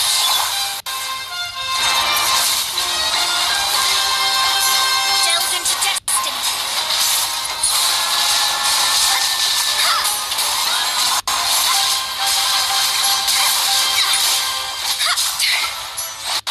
Leave my space! Shadows of Windblade!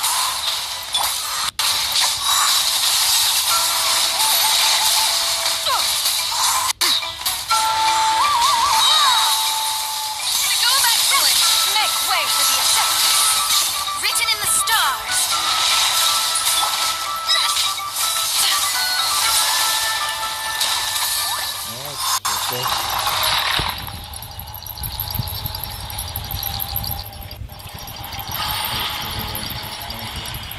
I'll give me some tips for my phone. Bro, I don't even obtain those characters yet, so I can't really give you any tip. But you can always look at, sometimes look at our training guide right here.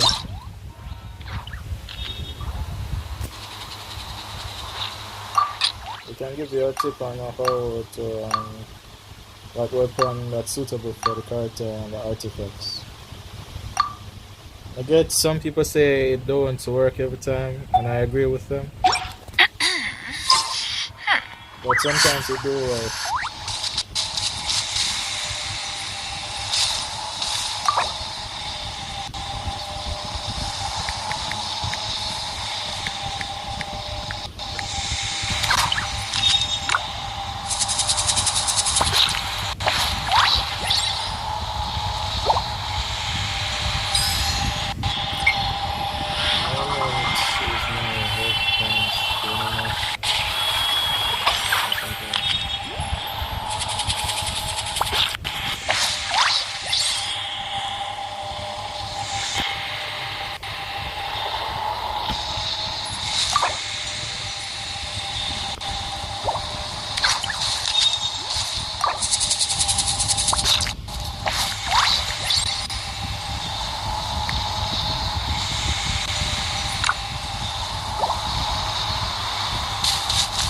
guy was at least level 90. I could have asked for his help with Alekina, but he's not. Well, I would say at least level 90, but at least level 80.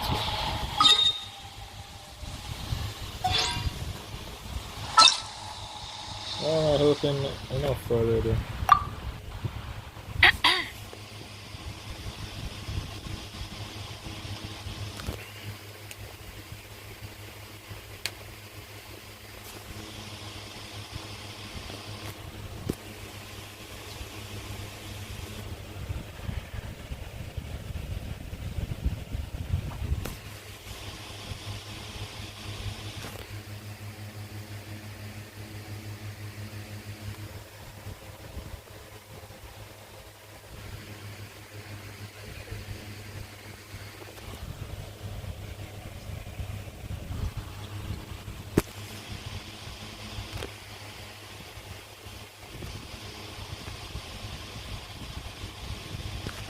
Well, it's not exactly night time yet for me, but good night.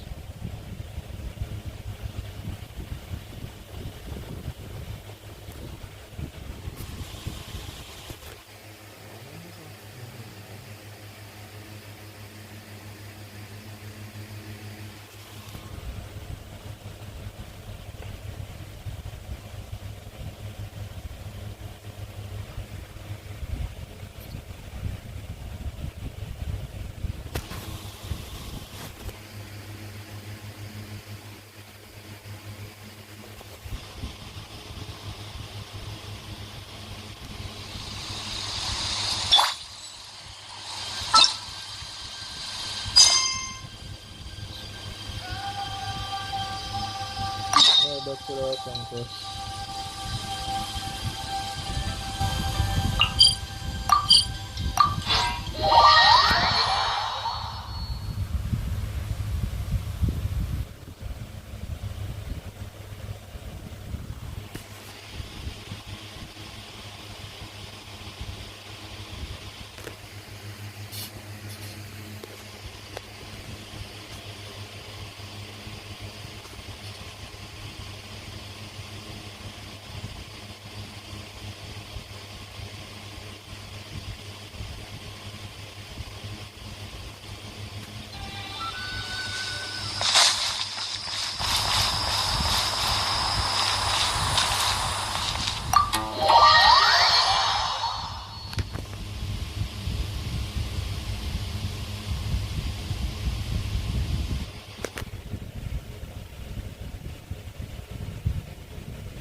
Again, it's okay.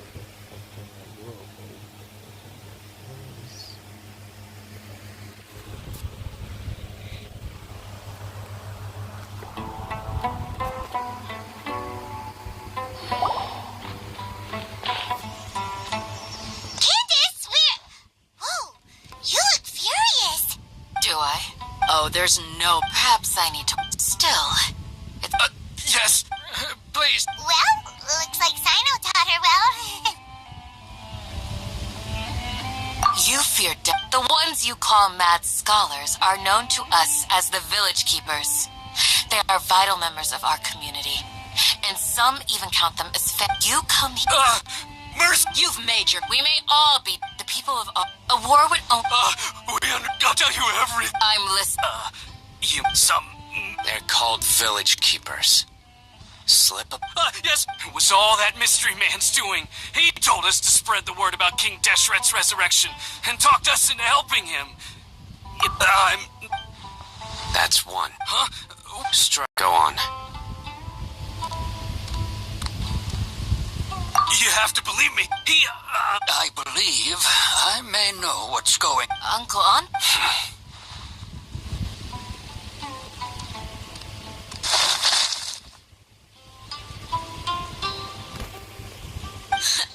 Smooth. Okay. If my sister... Sometime it strikes... Which means... Not the academic. just as I... But what could they...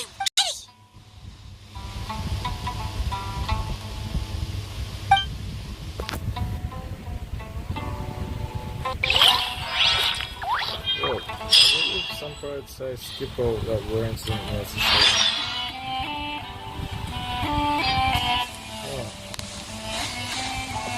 Let's see a sign I was... Let's say I was controlling sign a while ago. Where you were so close up to me.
Let's get some food in us and then we'll... Woo!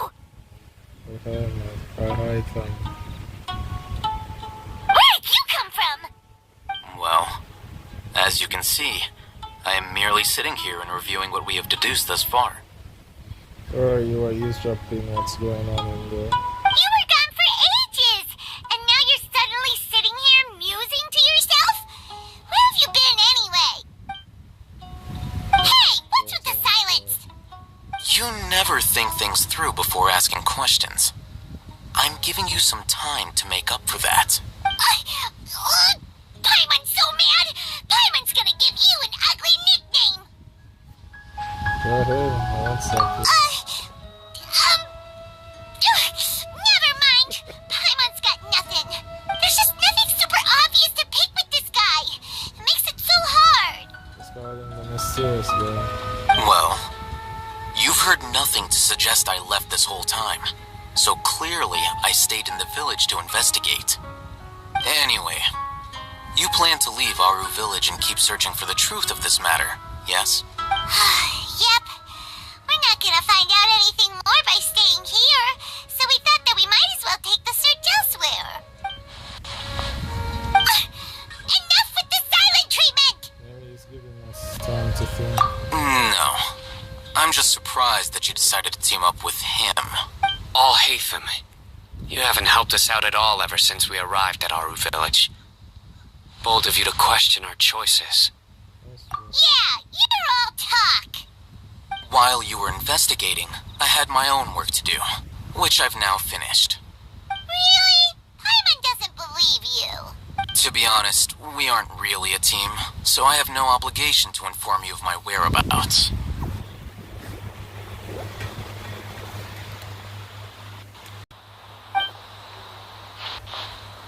Huh? Right here in the village? Correct. What did you learn? I'm going to take you to... How do you think the residents of Aru village feel about what we're doing? In other words, do you truly believe every single word the villagers tell us? You mean... Their reasons. Remember what Gandhi said? Most people in Aru village don't necessarily care what... By contrast, the perils of their daily lives are ever-present. He wants to live their life in peace. Any external factors introduce unpredictability into the equation.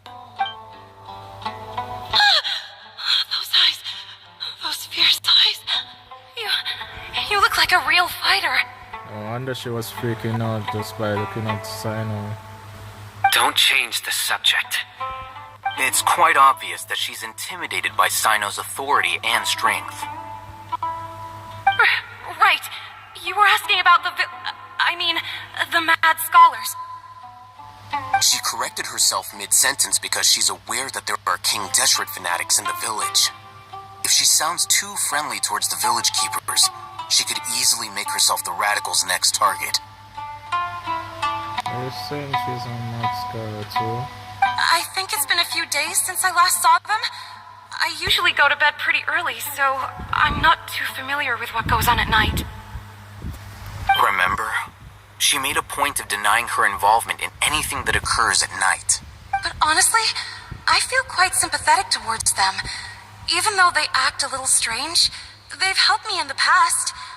If it weren't for them, my house would have collapsed long ago. After speaking to the village chief, it became clear that the village keepers had protected Aru village at night. In other words, the young miss was very much awake during that time. Then why would she lie? By getting involved with an outsider, she risks drawing unwanted attention to herself. As for why she might be so wary about all this, maybe you should ask her. I'll pass on this one. You said that she is afraid of me.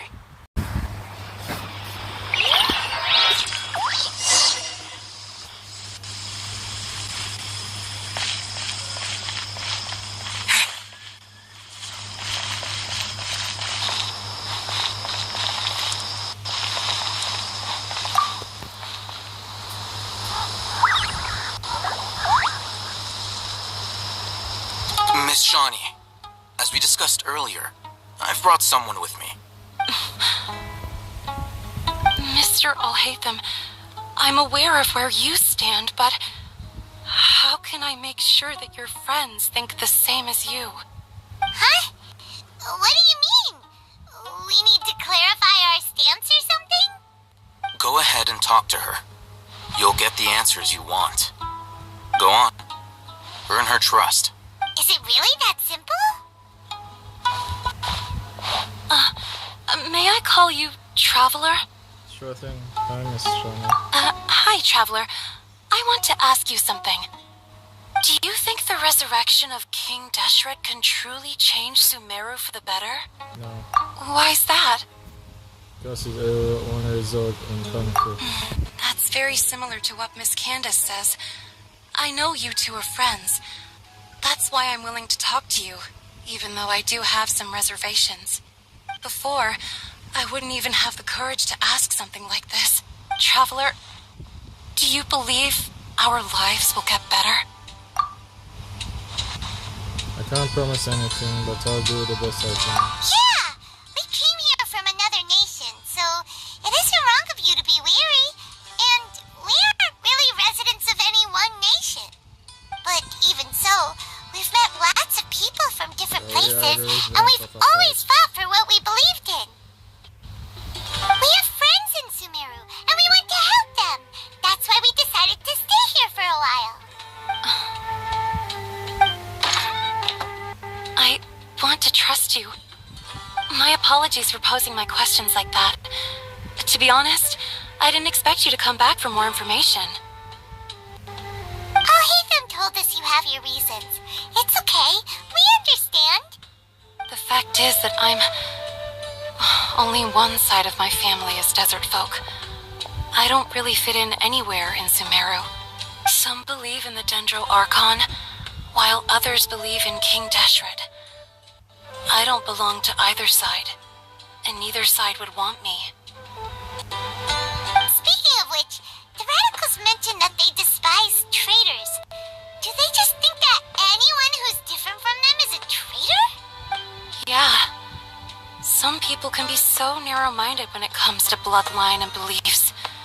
It makes no difference what I say or how I behave. I'll always be suspected of having ulterior motives. Slowly, I just stopped talking to people. I pretended not to hear or see anything. All I want is to live my life in peace. And then it happened. The village keepers who had helped me disappeared with no explanation, and I didn't dare breathe a word about it to anyone. Until now. You can tell them. I'm sure he'll keep your secret.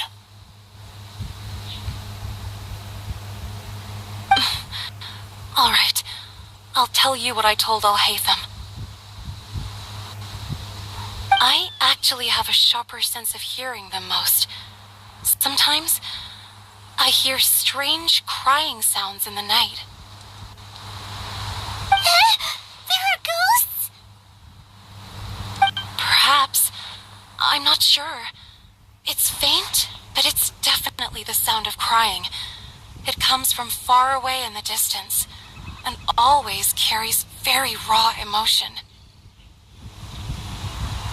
It used to be louder and more frequent, but ever since you arrived in the village, it doesn't... I confirmed this with the guards on night duty. They also have someone with a good ear, and he's heard similar sounds at night. But, because we're in the middle of a desert, you would rather believe that they are the cries of beasts than ghosts. There's really nothing around these parts, except for an old hospital not far from the village. I think they used to use it for treating Elazar, but it's been abandoned for years. We need to check out that hospital. Yeah, let's go!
A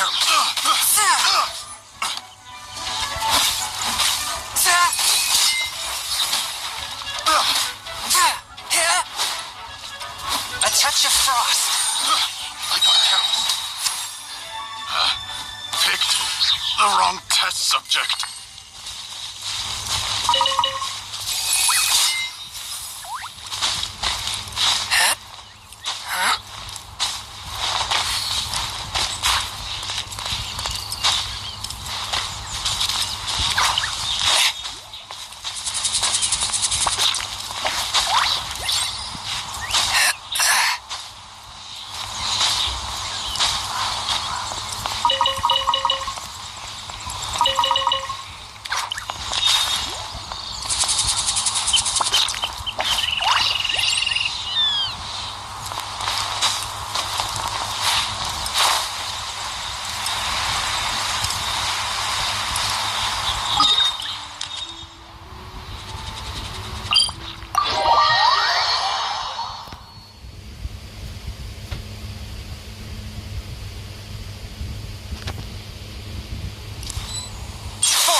Ready, steady, go!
there time for a quick snack? I'll whip one up in no time.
Joker.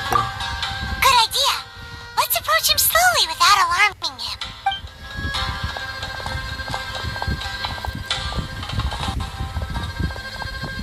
Wait.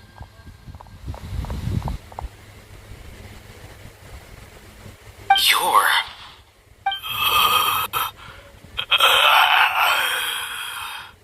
He can't speak, and his eyes are unfocused. But he looks too young to be anyone's grandfather. Also, why is he the only one here? Didn't expect to see him here. You know him? He's Razak, a senior of mine at the Academia. He's a scholar too? Is he the kind that holes up in a forest and mumbles stuff about training? No. And that's the problem.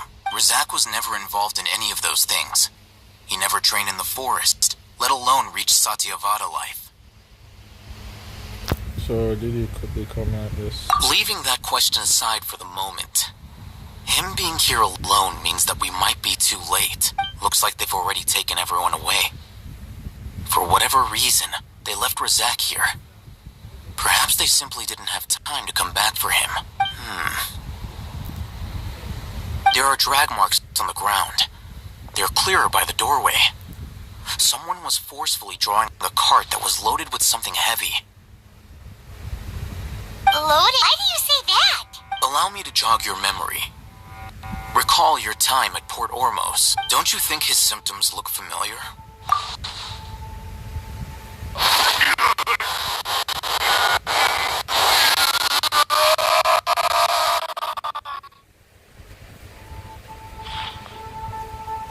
The Aramite guy who ran for that man. Oh! Now that you mention it, they're acting the same way. Correct. The action, emphasizing the role of the village keepers, the mad scholars who were exiled to Aru village. These rumors were all the persuasion that the radicals needed, and those based in Aru village leapt into action. Unbeknownst to them, of course, through rounding up the scholars, they were actually helping the Academia. As well as being able to exploit the radicals for their own ends, this scheme has one further advantage to the Academia. All the risks and responsibilities are offloaded onto King Deshret's followers. Life for the desert dwellers has been brutal ever since King Deshret's death all those years ago. Beneath the surface, feelings of desperation are widespread. Many would give everything they have for the prospect of something better. Anyone looking to exploit that for their own ends simply needs to make a few empty promises.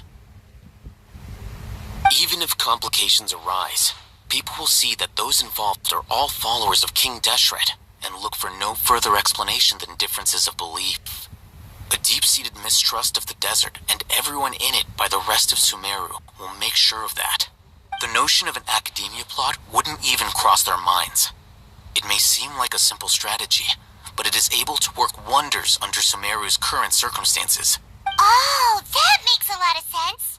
It's in line with the village chief's theory, too. But there's still one very important question. Wasn't it the Academia that brought the scholars to Aru village in the first place? Why does it want them back now? Throughout this process, one thing has changed.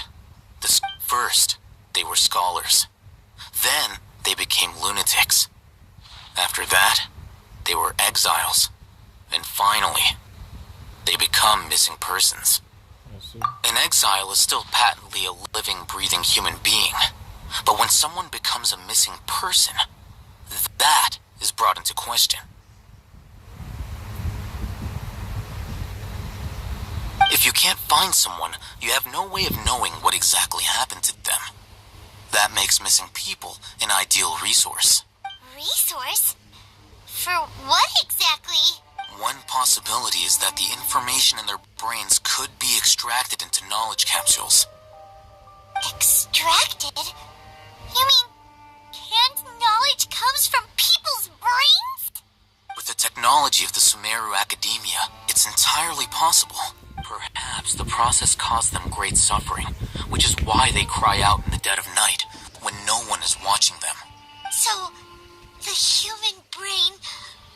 Nope, nah, Hyman doesn't want to think about this. How did they learn of this technology? I'm the Academia scribe, after all. I'm familiar with their projects. Anyway, judging by Razak's state, the contents of a divine knowledge capsule were extracted from his mind, but something went wrong in the process. Or perhaps his curiosity got the better of him, and he used such a capsule for himself. Paimon's a little confused. Can they just use anyone's brain? No, that can't be right. Most of the mad scholars had made contact with the divine consciousness in the first. That's what the academia is after.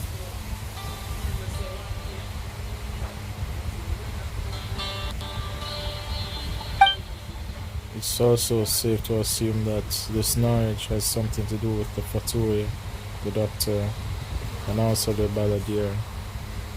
They're using divine knowledge capsules to turn the Balladeer into a god. The look on your face tells me you've realized the answer. Academia needs people who have been exposed to the divine consciousness. That's right. To some scholars, gaining knowledge about the gods is their entire life's pursuit. Extracting canned knowledge is just one of the extreme measures they turn to. However, I can't help but wonder, what do they seek to gain from divine knowledge? The academia is going out of their way to look for forbidden knowledge, but what is their ultimate goal? I've spent quite some time trying to analyze the contents of the divine knowledge capsule, but to no avail. It seems like my way of thinking is too different from theirs. Yeah, that's right. He doesn't know about Balladeer. Especially the people from the Fatui. You mean you're not even slightly interested in getting your hands on this forbidden stuff? Nope. All scholars seek to expand the horizons of knowledge, but I'm not particularly interested in gods, so I don't share their degree of zealotry. Extracting information from people as if they were lifeless objects? If this is the direction of academic progress, then the academia may as well shut its doors. Sounds like you're really against all this. Of course. The academia's actions run contrary to their rules. Whether it be academics or knowledge, everything has its boundaries. If those lines are crossed, the rules and order that govern everything in the world will be destroyed. This matter needs to be corrected, just like fixing a typo in a book.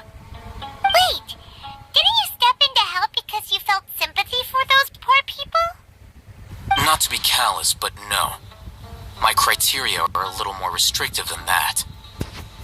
There is no shortage of suffering in Sumeru, and the same can be said for the rest of Teyvat as well.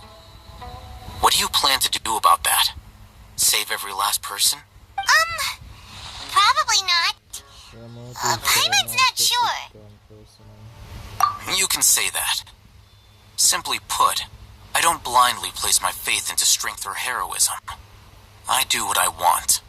The divine knowledge capsule is something I want to investigate in full.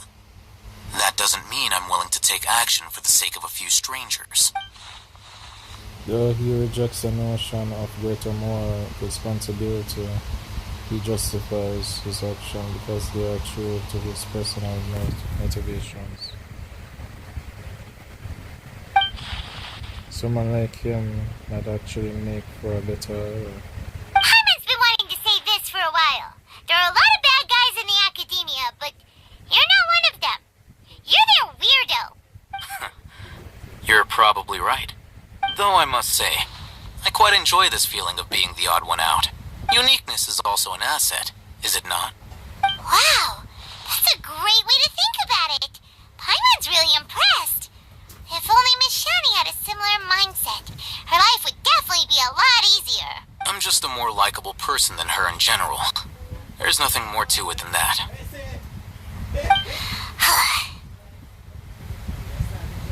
Oh, so what do you do with him?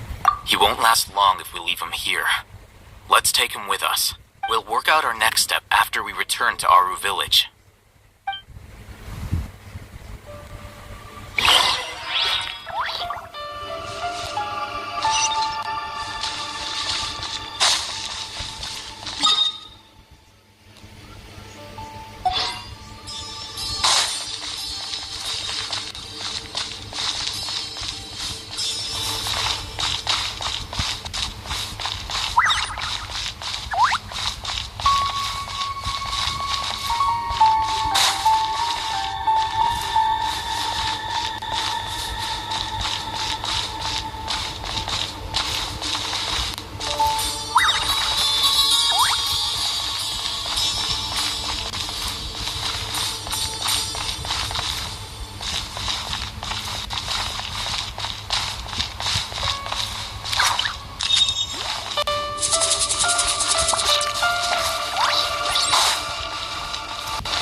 You must be tired. You should rest and take some water. What's the situation? Who's this? Unfortunately, somebody who's too young to take on the role of Isak's grandfather. Nevertheless, he's one of the people we're trying to find. You tell everyone what you saw in the abandoned hospital. So, at one point in time, the abandoned Elazar hospital served as the Academia's site for extracting divine cant knowledge. Yep, pretty much. Their plan must have been implemented at some point before we arrived at Aru village, since divine cant knowledge has been in circulation for a while now. Yet, they fled once we were headed to the village, almost as if they knew we were on their trail. Why is that? Yeah, why is that? We may have a mole in our midst. One of us could be secretly revealing our whereabouts to the Academia. Candice, you shouldn't be saying stuff like that. Because he's going to suspect that it's Al-Haytham. Huh? Are our friendships that shallow? Looks like none of you have realized wherein lies the issue. Try to share your thoughts. Sino, you're the reason why they can predict our movements. Wait, what's that supposed to mean? Choose your next words very carefully. It is simply a logical inference. I have my reasons. So what you're saying is, Sino's the mole. Interesting. And here I thought you were the most suspicious one, Al-Haytham, since you were always acting alone. Sometimes them guys that's most suspicious isn't always the one behind everything. I know. You have a point. But I realized something as we were returning from the hospital. Sino isn't like any of us. What are you trying to say? Do you still remember who you are, General Mahamatra? As a Matra, you are no doubt privy to certain kinds of information. Before you can take action against someone, you are required to have all the facts available, including the less than savory details. Simply put, the Academia has traditionally allowed you access to a wealth of sensitive information. Knowing their modus operandi, wouldn't you expect them to take precautions against you? If you want to raise a vicious wolf, you need to make sure that you can avoid its bite. The Academia is monitoring me?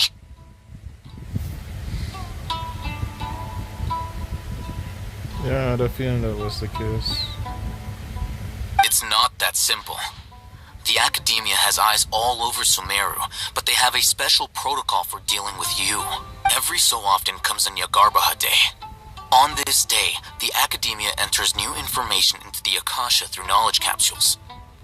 The Akasha? I remember seeing the thick notebook next to the control panel once. Its contents were all about the General Mahamatra, his activities throughout the day, preferred methods of enacting judgment, everything. You're saying that the Academia entered my information into the Akasha too? But what's the point in doing that? My actions aren't important enough to be added into the Akasha. Shouldn't be too honest. The Akasha is capable of computation.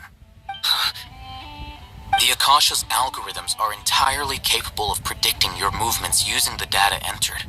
When you would depart, the route you would follow, your destination. It knew all of this. It predicted my every move. Akasha is deadly. The Academia has been watching you longer than you think. However, the fact that you resigned is proof that their suspicions were well-founded. So that's how it is. Sino adheres to his principles so strongly that he's actually a thorn in their side. Tenacity of will and steadfast faith are worthless to the Academia. They need scholars who are easily pliable and mindlessly go after anything they can profit from. Sino, don't take it to heart.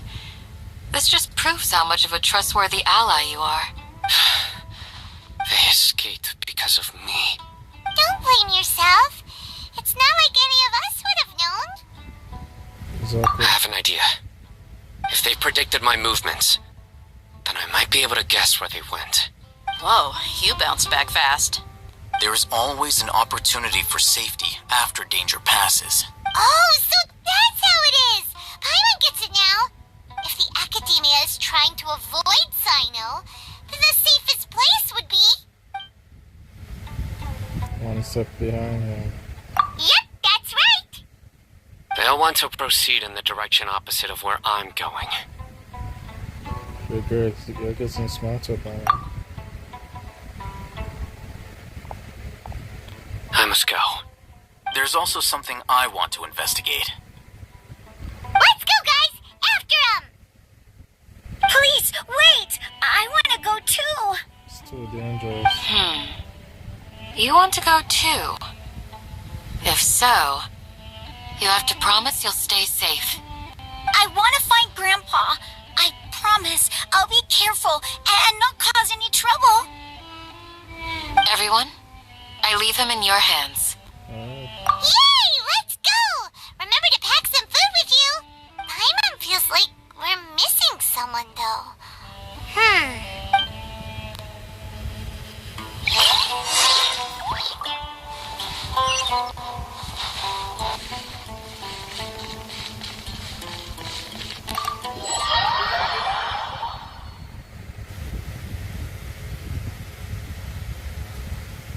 Eventually I have to fight him out Balladeer. The doctor, I heard about the game was organized for me to fight him early. But the Balladeer, he's definitely the next one. The next final boss in the scenario arc. So far, all of the Harpingers are always the final boss in every arc. Except for Mondstadt. Wheeler, he was Child.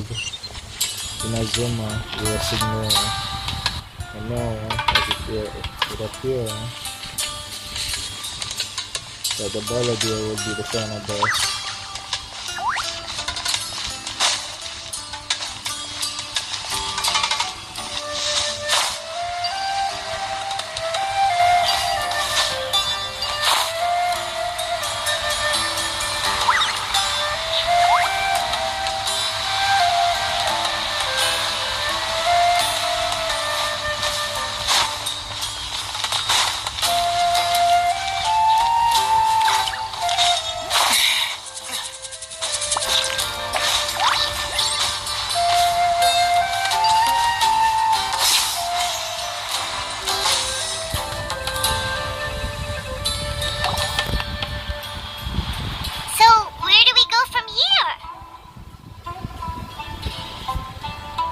Sana, do you remember the route you took? Yes.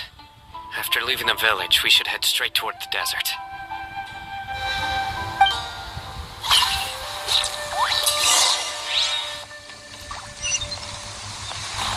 I know the desert like the back of my hand. Is that because you play here a lot? Yep.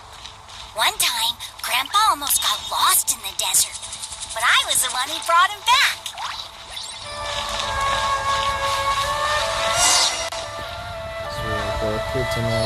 There's something here. What's this? It's buried in the sand. Looks like we'll need to roll up our sleeves and do some work. And Paimon thought running around everywhere was already enough work. There's no time for complaining. Okay. So, we have to dig it out? Whatever's down there looks like it's buried really deep.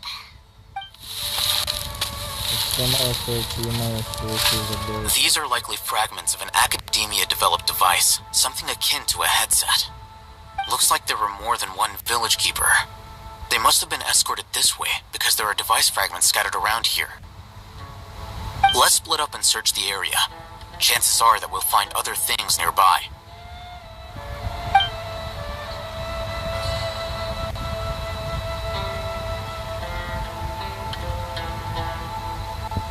Is this what we're searching for? It looks kind of scary.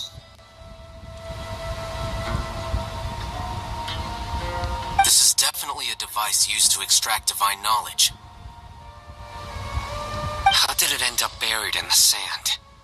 I can't have been part of the plan. They must have been attacked along the way.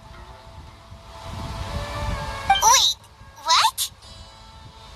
Grandpa, I hope you're okay. Don't worry, your grandpa's gonna be fine. Razak didn't display any signs of starvation or dehydration, which means that they left fairly recently. We should be able to catch up. One more thing. Given that the device had been entirely covered by sand, I believe the attack must have happened prior to the sandstorm. Oh dear. Let's keep going. They can't have gone far.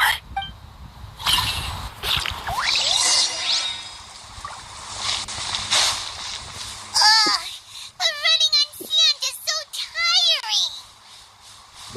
But you're flying, aren't you, Paimon? Is flying over sand tiring too?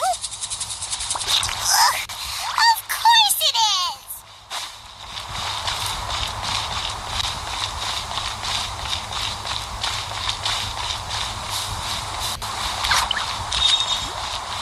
Voices, over there. That sounds like an argument. Whoa, you have really good ears.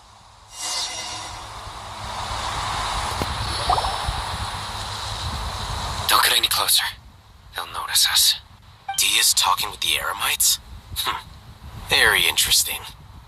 Let's listen in. If you had informed me sooner, there'd be plenty of room for us to... You're one of us. We would never lie. Scholars. You don't know as much as I do. Need me to... I knew it. That's our Dia. Dia? Why would you? I don't know. Let's not jump to conclusion. Dia! It's good. Hey, what are you doing? Huh? Yeah. Why are you blowing the cover? Didn't you say you'd help me find Grandpa? Why are you on their side? This is the reason why kids shouldn't go on a covert mission.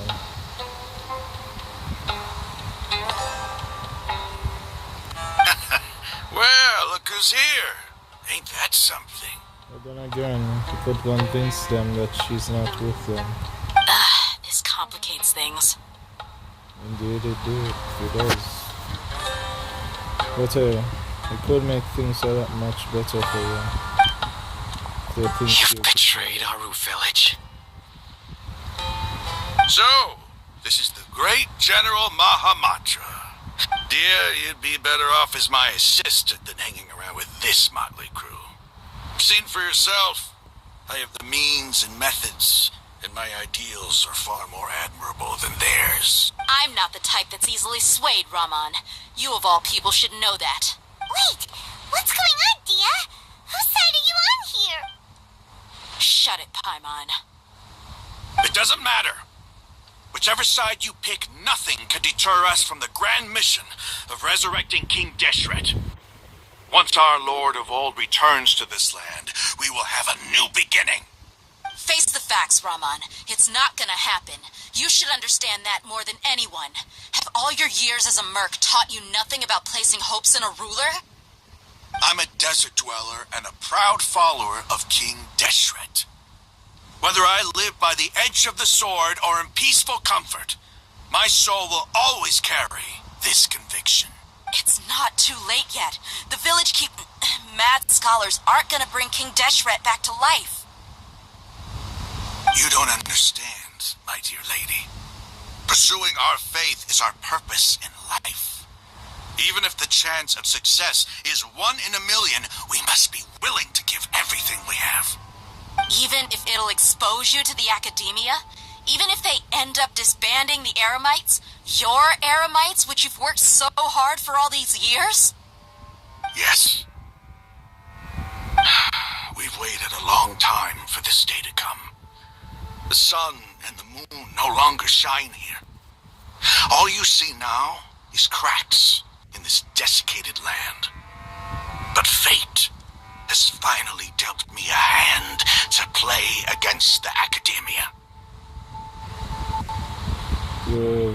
devotion to your Lord really touched my heart. With these scholars in our custody, we'll stomp the Academia's forces and fight our way beyond the wall of Samiel. Ridiculous. Think about it. The Academia controls the entirety of Sumeru. Your powers are negligible in comparison. If you still don't believe me, then try asking these two men. They're also against the Academia, but neither of them are as arrogant as you are. They look more like pawns of the Academia to me. Why would I listen to anything the people of Greater Lord Rukadavada have to say? Filthy traitors. Your god abandoned all honor and betrayed King Deshret. We desert dwellers will never trust the likes of you. It's impossible to communicate with someone so hostile. Perhaps we should. Do you really believe that by kidnapping the scholars, you'll be able to negotiate with the Academia? Huh? How you from? These people have no value as bargaining chips, but I could be persuaded to take their place as your next hostage. These scholars were exiled from the Academia. I, on the other hand, am their current scribe, and will be a much greater asset to you. Wait, you can't be serious. So, you want to trade places with the hostages, do you? Precisely. Any wise person would gladly accept my offer. What are you thinking? What if they decide to kill you instead? No, they're not going to do that. You just said it would be a viable asset. Well, that would be bad luck for me. Yeah, there's that too. However, I'd get the chance to observe the scholars. Perhaps even find out the truth. Think you can talk me over with that confident look of yours? I'm not trying to persuade you. I'm using this as a means of joining forces against the Academia. You are the scribe. What do you have against the Academia? Not all desert dwellers believe in King Deshret, and the same applies to the Academia. Why must all knowledge seekers approve of the Academia's way of doing things? You Academia scum. Every last one of you is nothing but a hypocrite, just like everyone else on the other side of that wall. I've made myself clear enough. I won't listen to another word from the Dendro Archon's people. Not so fast. I'll hate them. Do you stand by everything you just said? I never make empty promises. You know you're making a dangerous decision, right? I do. Good. Raman, hear me out. These people are my friends. Maybe you can't take the followers of the Dendro Archon at their word, but what about me? Do you trust me? We've known each other for years. Of course I do. In that case, I'm willing to vouch for their honesty with my right arm. Yeah, you're serious, aren't you? Come on, Raman, don't be a coward. If you're serious about taking on the Academia, you need to steel yourself. You can't be afraid. An arm from the Flame Mane. You've piqued my interest. But what if you refuse to oblige? What should I do then? No one's a fool here, Dia. We're mercs. And mercs don't tend to live long unless they have their wits about them. You're not wrong, but this is different. I promised my friends that we'd bring back the village keepers together. Let's do it right here then. Give me your right arm as proof of your resolve. Don't listen to him! He's not even trying to negotiate! He just wants to make things more difficult! That's fine. Are you crazy? Don't play, man. Probably have a plan. We came here to save lives. One arm for that many people is still a pretty good deal, if you ask me. Raman, I'm holding up my end of the deal here. You'd better not let me down. Sure. Go ahead and cut off her right arm. No! Dia! What are you gonna do? Think of something! You don't have to go this far. That's not for you to decide. Do it! Dear.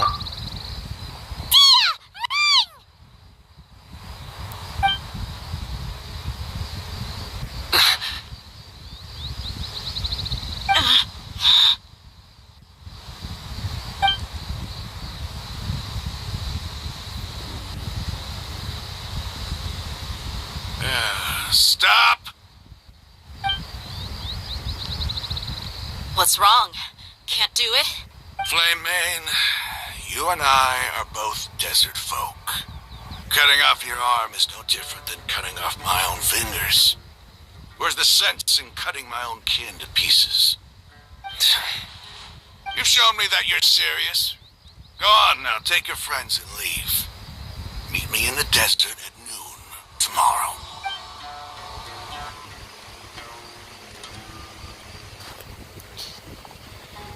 Got a lot of guts there, dear.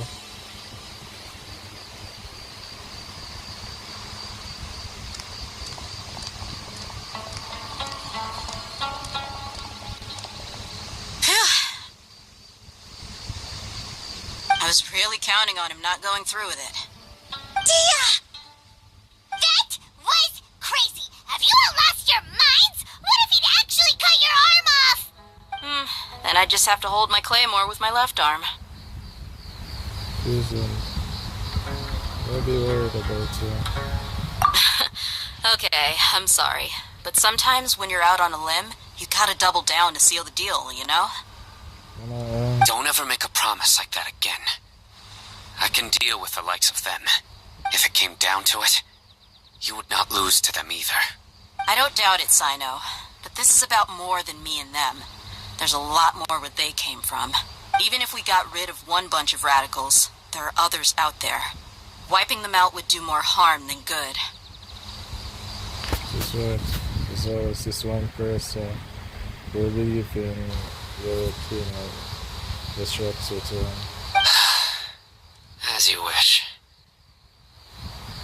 I'm sorry, Dia. I should have stayed put and listened. I should have trusted you. You're not kidding. I should also thank her. It's okay. I promised you I'd help find your grandpa, so I'll do whatever it takes. Whatever it takes? You just might be scholar material. Huh? Are you serious? The Eremites once said that I was a lunatic. Perhaps a little madness is essential to be successful in research. Why does it feel like he's using his praise for me as an excuse to brag about himself? I think he was just stating the truth. That's just how he is. Okay, let's get moving. We should head back to the village and rest up. Today was just a trial run. Noon tomorrow is gonna be the hard part. So that's enough. We will return to our village. What are the chances of success with other 6?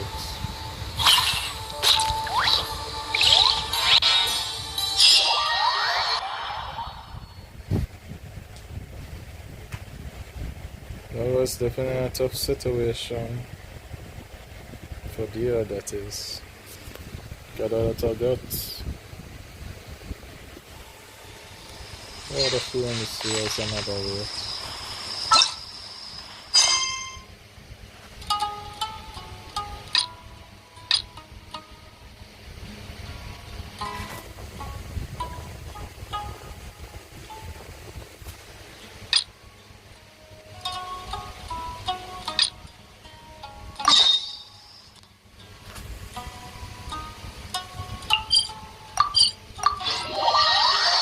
That you stopped me, or you show so much respect you have for Dia.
won't be needing the funeral parlor's services anytime soon.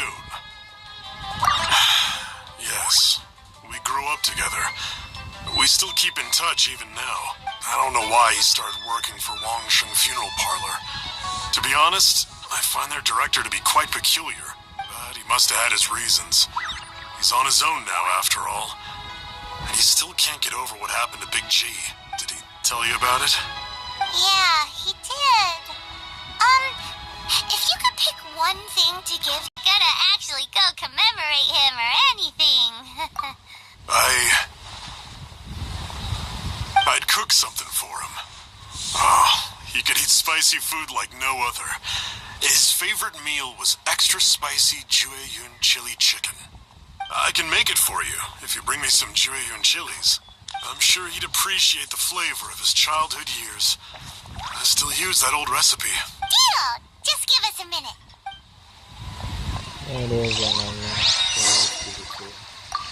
Jueyun chilies are a common sight in Liyue. I can rustle that dish up in no time if you help me find some.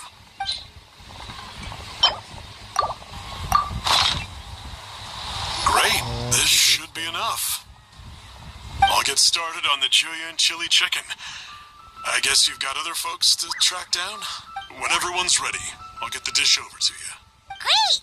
See you later! How did he know about the others?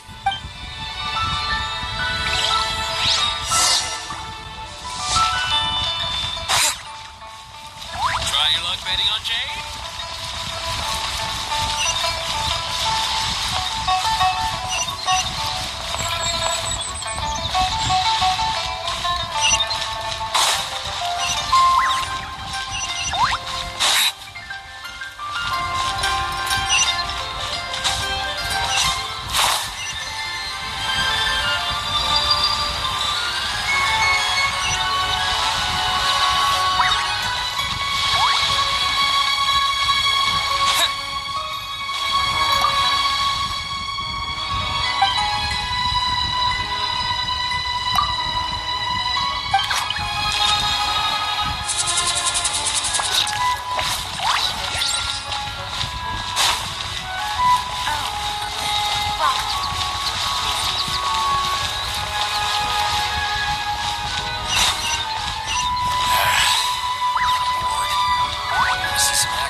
Again, I told you, I'm not interested in the inner workings of Wangsheng Funeral Parlor. Mung told us about you. You're good friends, right? That's true, yes. Come to think of it, I remember he did join Wangsheng Funeral Parlor recently. It didn't take long for his good friends to figure out why. The Big G incident. But I know there's nothing we can say to help him get over it. Letting go of the past is a painful process. I would know. So, is Big G the reason you're here to see me? How did you know? We didn't even say anything. I'm a businessman. I've got a sixth sense for this kind of thing. Everyone hears the name Moo Moo and thinks I must be dim-witted. I never heard the end of it when I set up shop. But I'd say I proved a few people wrong. Here, take this. It's a top-of-the-line toy box we all dreamed of owning as kids. Back then, none of us could afford it. We were penniless. Today, business is booming. I ended up buying loads of these. It was a dream come true. Wow! You must be, like, super rich. For me, it's a memento of a childhood long gone. Without it, we wouldn't be where we are today. So, having found me, I guess you'll be looking for Little Wu and Songza next. We already saw Little Wu. Now we gotta find Songza. I see. If it's Songza you're after, let's meet at the overpass at Feiyun Slope. It's just above the staircase leading down to the dock. I've got an errand to run. I'll come find you as soon as I'm done.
reminiscing about old times, thinking back to past events. We've been at it for years. Our hometown was completely destroyed in a disaster, so we've got nowhere to go back to. Now, home is wherever friends are. They've just been telling me you're looking for keepsakes. I make artisan Sao lanterns down by Liyue Harbor. I guess they represent me better than anything. A few days ago, I bought some quality plaustrite shards. They're currently all in the warehouse at the dock. I've already spoken to the manager. Could I ask you to retrieve them for me? Seems like you already know what's going on. Be back in a jiffy.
Shards for Sansa.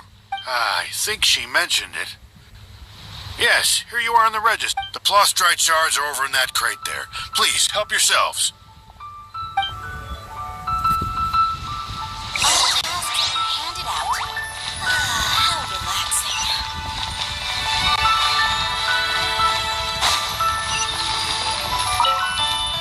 Doesn't seem like they're here.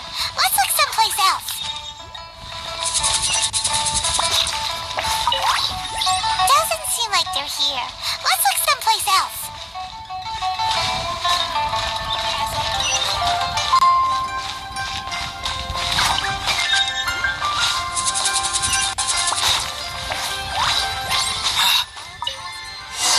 These look like what Sungja was talking about. Let's head back.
My thanks to both of you.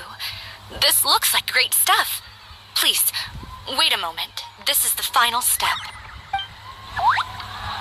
Okay, there we go. I wrote all 5 of our names inside the lantern. You know, during the annual lantern rite, we all release a lantern like this. No matter what the days may bring, whichever roads we choose to take. While this rite remains observed, each of us remains the same. As for the matter of Big G, the 3 of us have discussed amongst ourselves and agreed we won't press you on it. But if you get the chance, please let them know we're doing well, and that the things we once spoke of, they've all come to pass.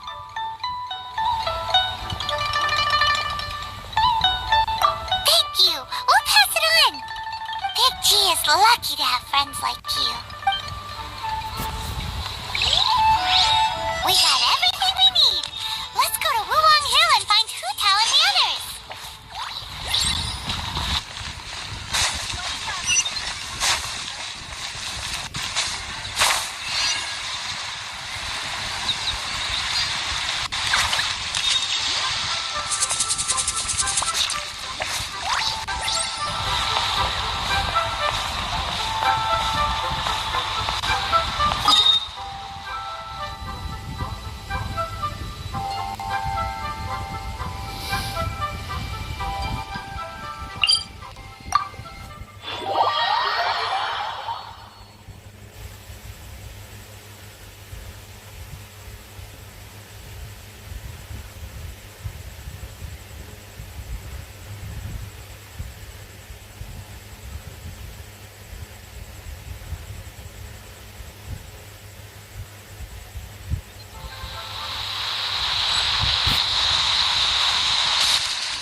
Already? Sooner than I expected. You didn't go spilling the beans, did you, Paimon?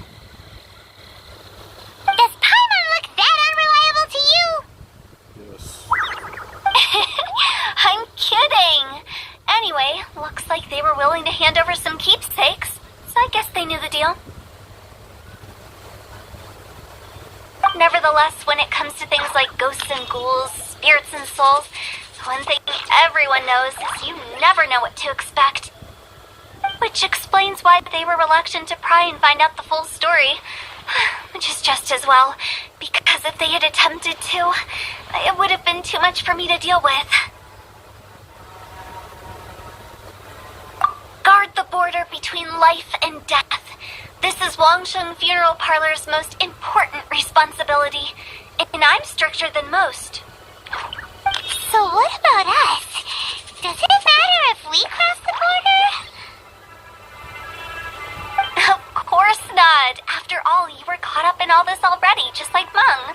It's not the end of the world if you catch a glimpse behind the curtain.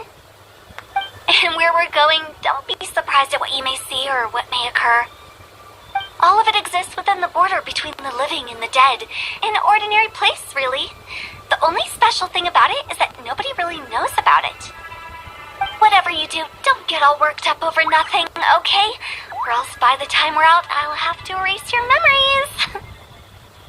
So listen to everything I say. Let's go. I'm unscared. But like Hutep says, we're already caught up in this.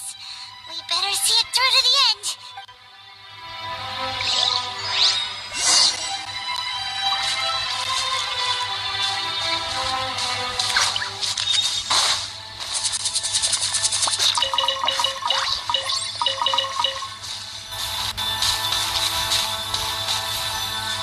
Another domain.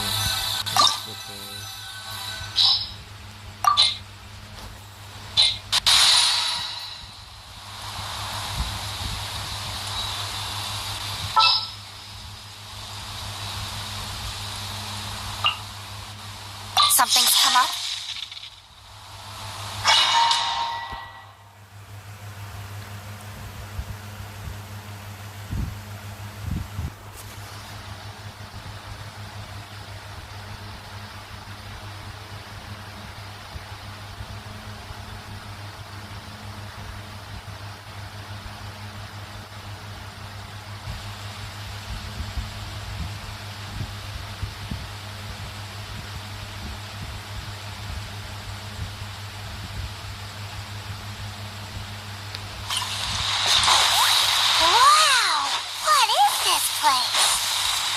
Somewhere close to death, but not like the hell or underworld from the tales of old. This is just a place where the ley lines tend to go a little bit haywire. So keep your cool. Follow me. The farewell ceremony site is just up ahead.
From the right angle, you can make out the whole thing.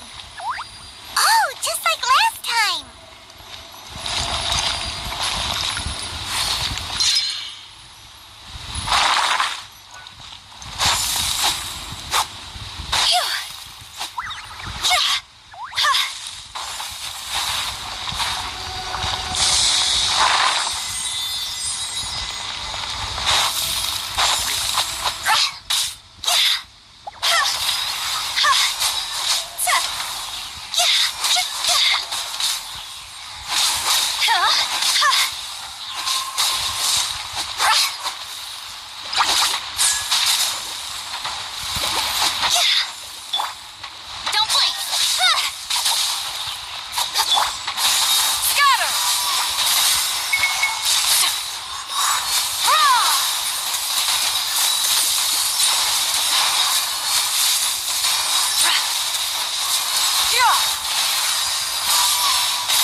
doesn't feel at peace. That's why it's named the border. You can't just cross whenever you please. You need to have a little, how do people normally put it, pomp and ceremony? Island's pretty sure that's not how people put it.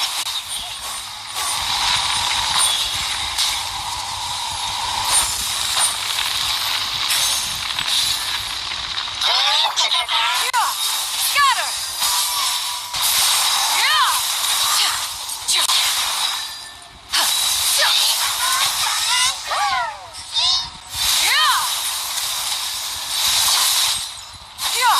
Skyward!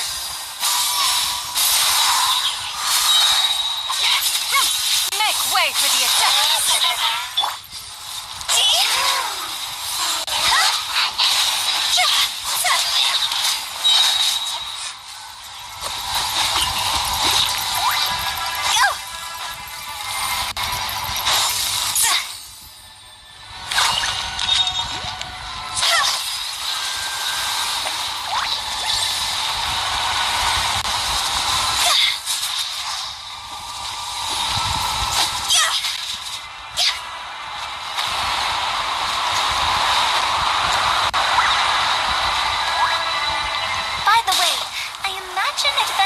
Guild members are good at making order of things.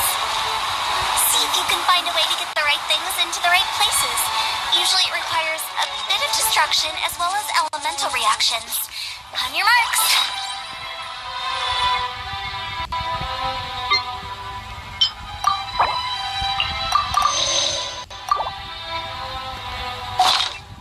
You talking to us?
clients, 3 clients.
Toodaloo.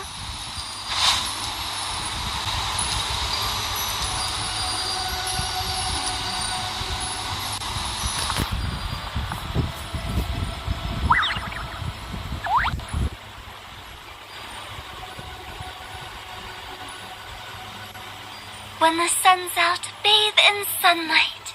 But when the moon's out, bathe in moonlight.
this one might be the hardest one of the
just were before?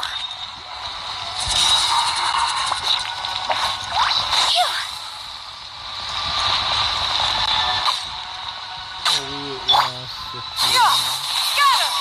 Skyward! Oh?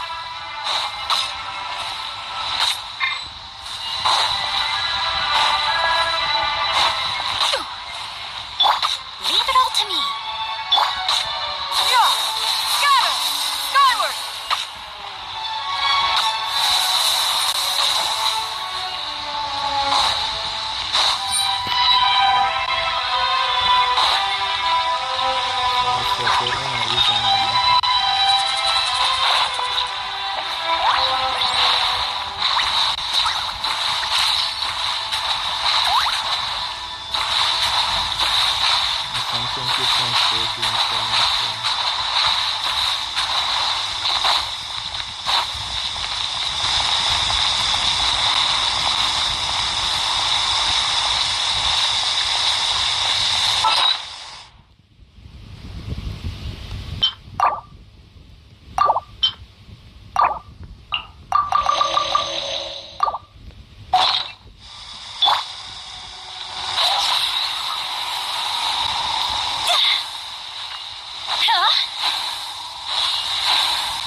What into that is going on? Have we even been moving forward this whole time? Constantly being sent back to the beginning. Everything resets.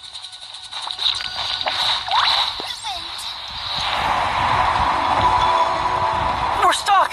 The spirits have trapped us! Don't be daft. You've put my mind at rest. Seems it's not easy for ordinary folks to cross over. So you set us up? Yeah. If you don't have enough, then why not just carry it through a few more times? Nowhere to hide. Incoming.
We're stuck!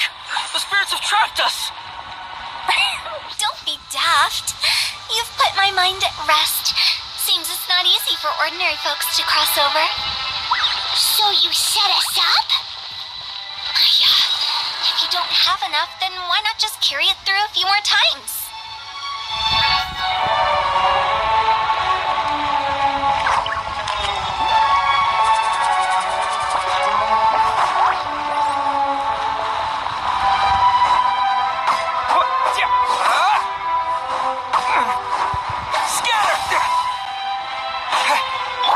I must leave no stone unturned.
ordinary folks to cross over.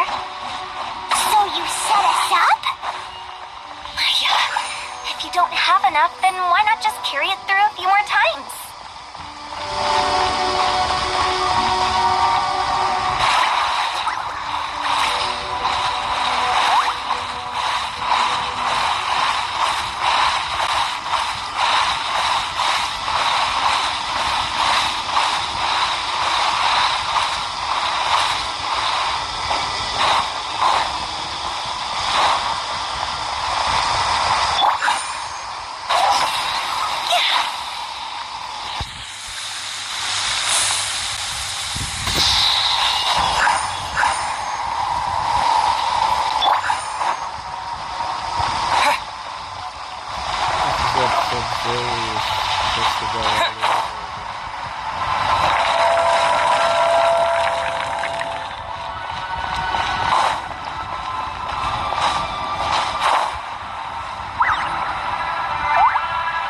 We're stuck!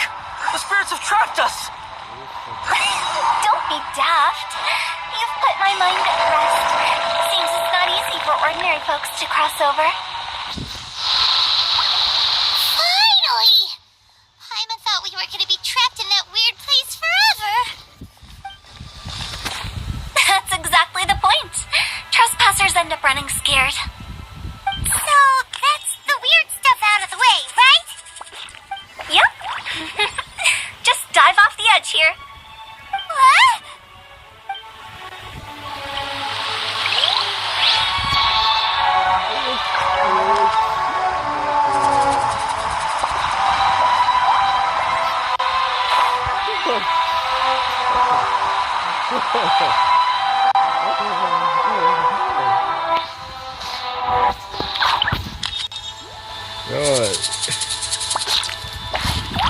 God, I swear, it's like my chest lifted. I could have swear I was going to die. Like I was saying, hold on. Hold on, is there no end? Where's the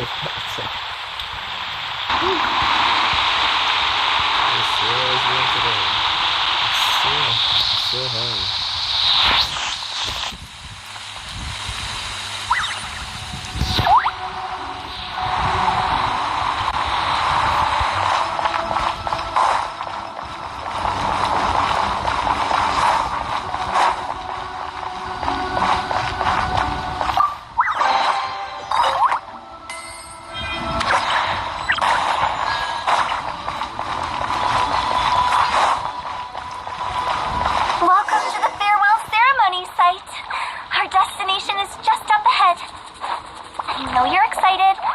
Feel free to have a look around and talk amongst yourselves. Soon you'll find out there's nothing special about this place.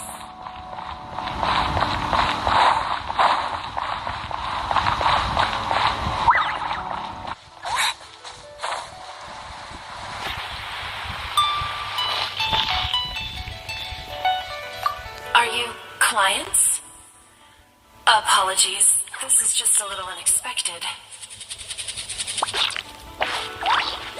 Seeing that it was Hu Tao that brought you puts me at ease. But I'm afraid we don't have the means to entertain guests here. My name is Lan Si. I've been waiting for someone for a long time now. Exactly how long, I couldn't really say. Everyone says waiting is difficult. But walking, watching, talking to newcomers, and the old crowd, it helps to pass the time. I can keep waiting, but who knows whether what I'm waiting for will ever come to... It's best not to keep waiting forever.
This will be a productive partnership.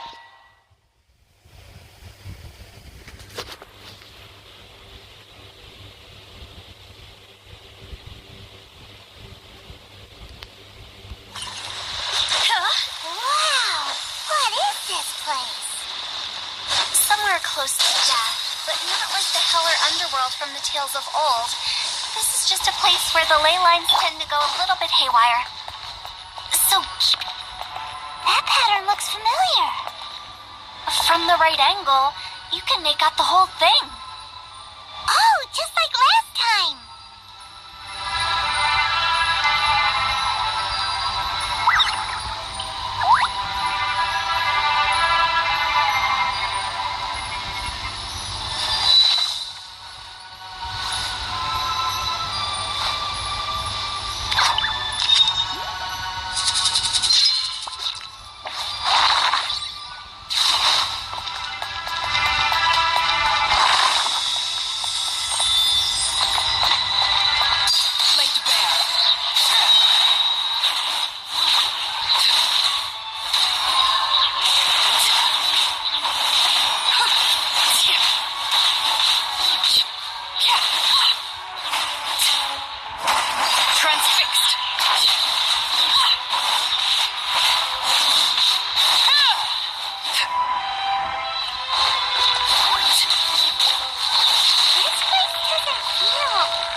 whenever you please.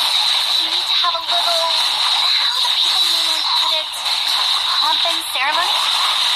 I'm pretty sure that's not how people put it.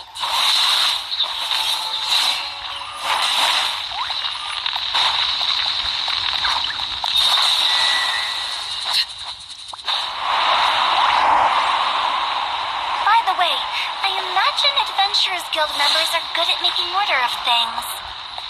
See if you can find a way to get the right things into the right places. Usually it requires a bit of destruction as well as elemental reactions. On your marks. You talking to us?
just were before?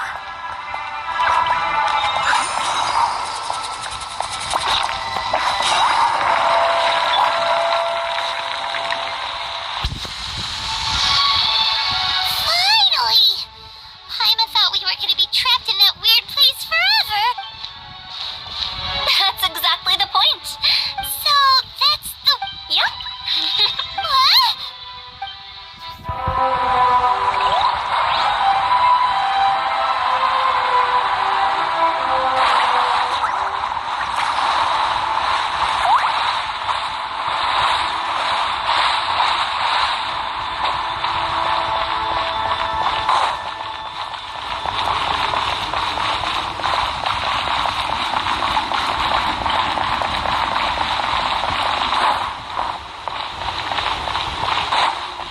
Welcome to the farewell ceremony site. Our destination is just up ahead. I know you're excited, so feel free to have a look around and talk amongst yourselves. Soon you'll find out there's nothing special about this place. Are you clients? Apologies. This is just a little unexpected. Seeing that it was Hu Tao that brought you puts me... My name is... Everyone says I can keep... It's all the same to me.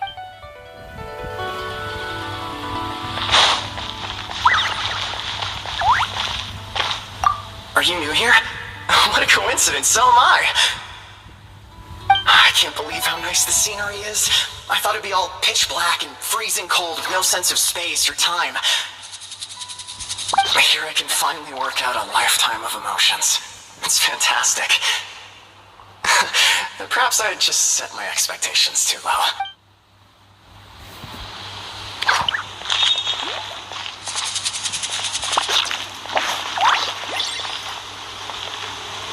By the way, have you seen Uncle Jean recently? That guy? I remember him saying it was time for him to move on. Good for him. I wonder where he's off to next. If you're curious, why don't we go and see for ourselves? Some other time, perhaps. I'd like to stay here for a while. By the way, have you... That guy? If you're curious...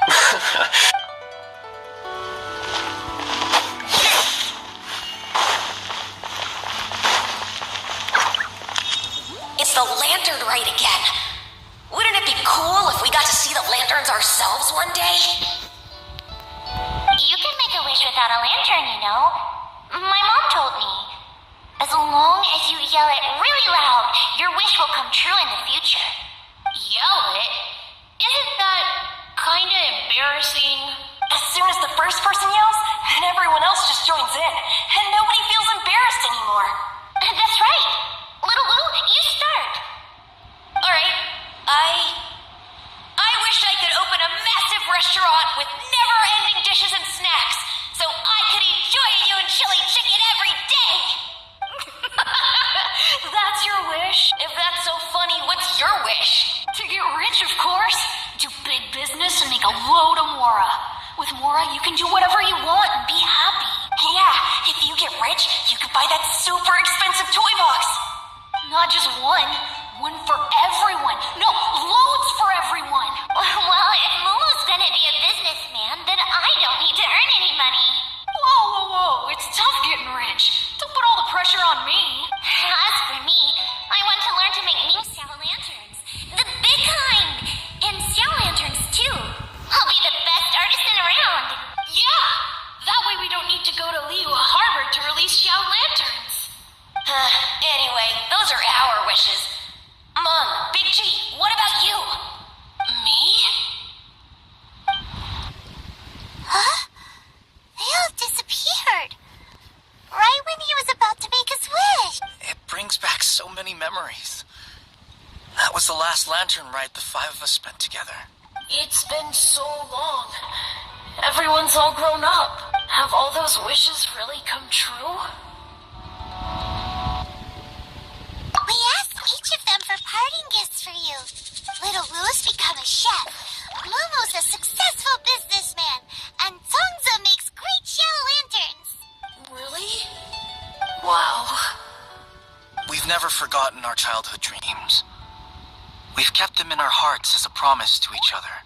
Anyway, time to release this lantern. Hey, take a hint.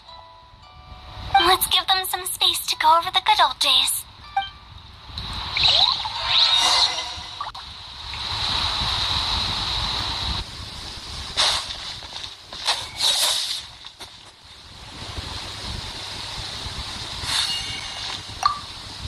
Take the hint? Really? Of all of us, you're the one who needs to learn how to read the room.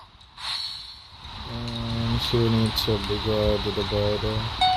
Monk's already crossed the border. That's the only way to send Big G off. As I explained, Wangsheng Funeral Parlor was once upon a time more akin to a doctor's office than an actual funeral parlor. During the Archon War, piles of corpses covered the wilderness. People were plunged into misery and suffering. Disease was spreading all over the land. Death devastated the world of the living. Such were the times when the Wangsheng Funeral Parlor was first established.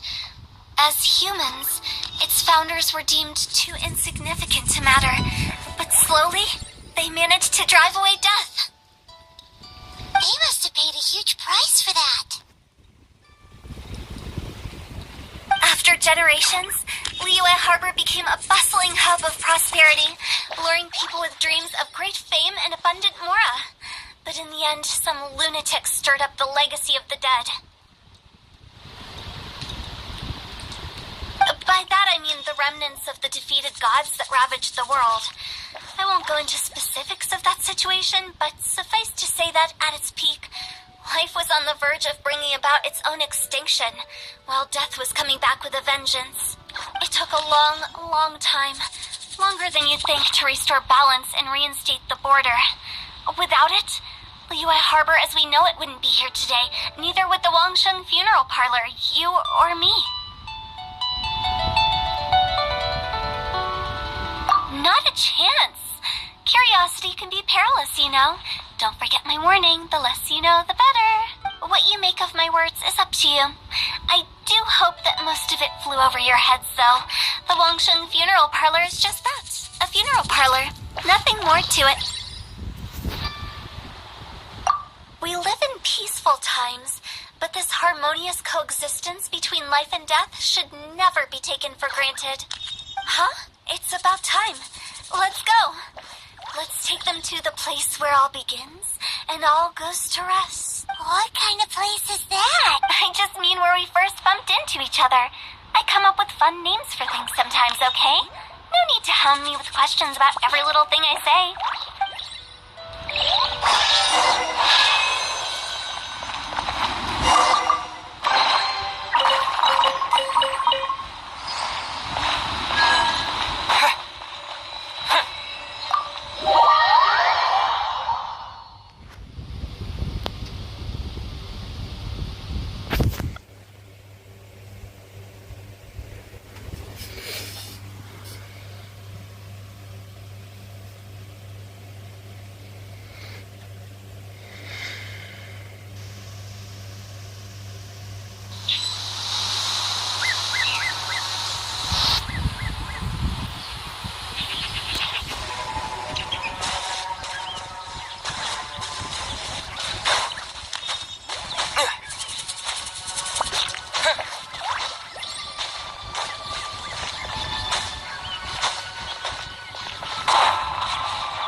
Looks like we have everyone here.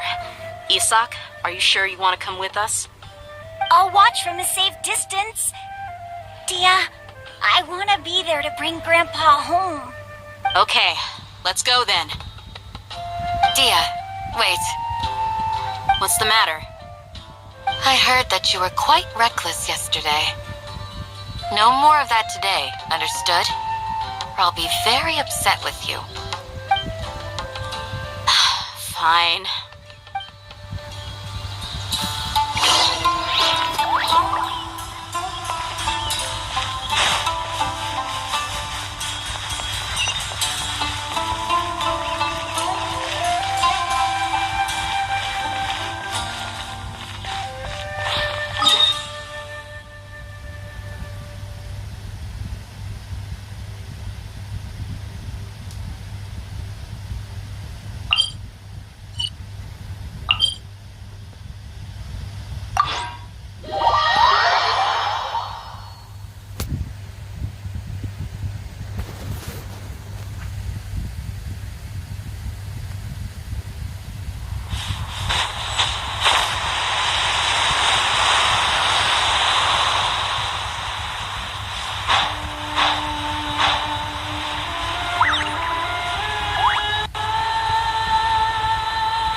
They got here before us.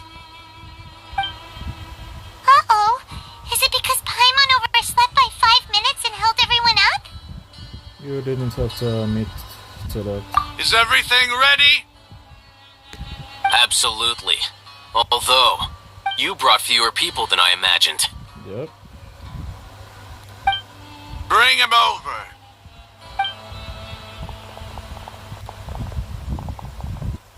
Grandpa! Why is there only one of them? Raman, I've always thought of you as a man of his word. What's this about? It's a 1-for-1 exchange. Sounds fair, don't you think? This asshole.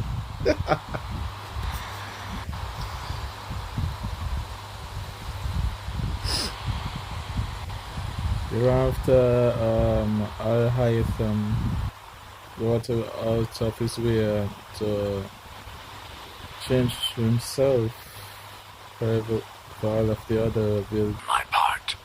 Don't you think you've asked enough? You're testing Simon's patience.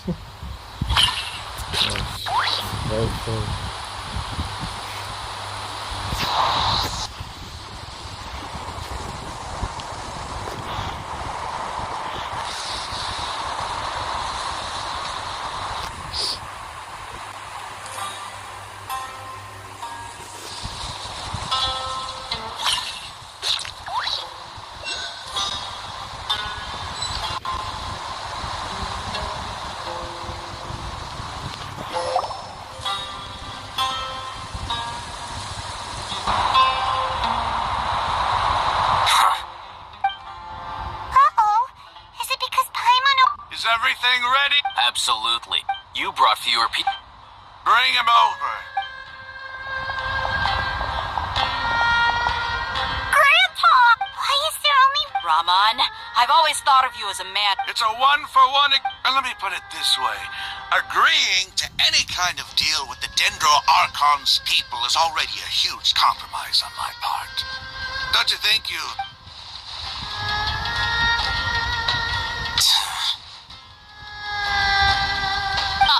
You stay right there!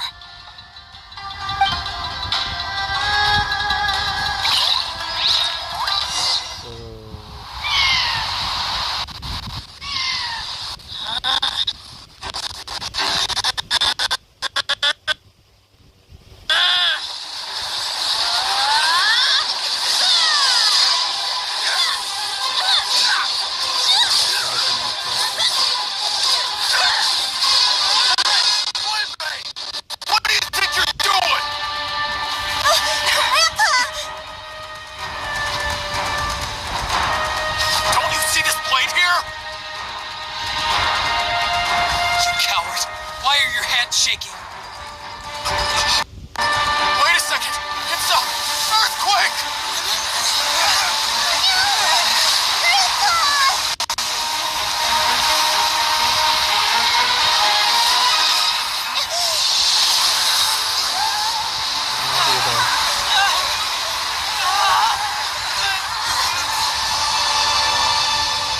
This must be not what I was doing. All the way to explain it to him. Paimon's dizzy. What the hell? Is everyone okay?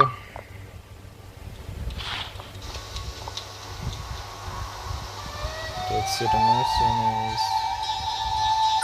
This day's going just great. The bird said,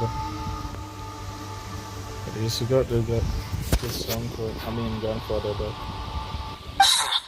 What a nuisance. The sand dune collapsed. I saw an energy field. The village keeper protected us. It glowed green with Dendro.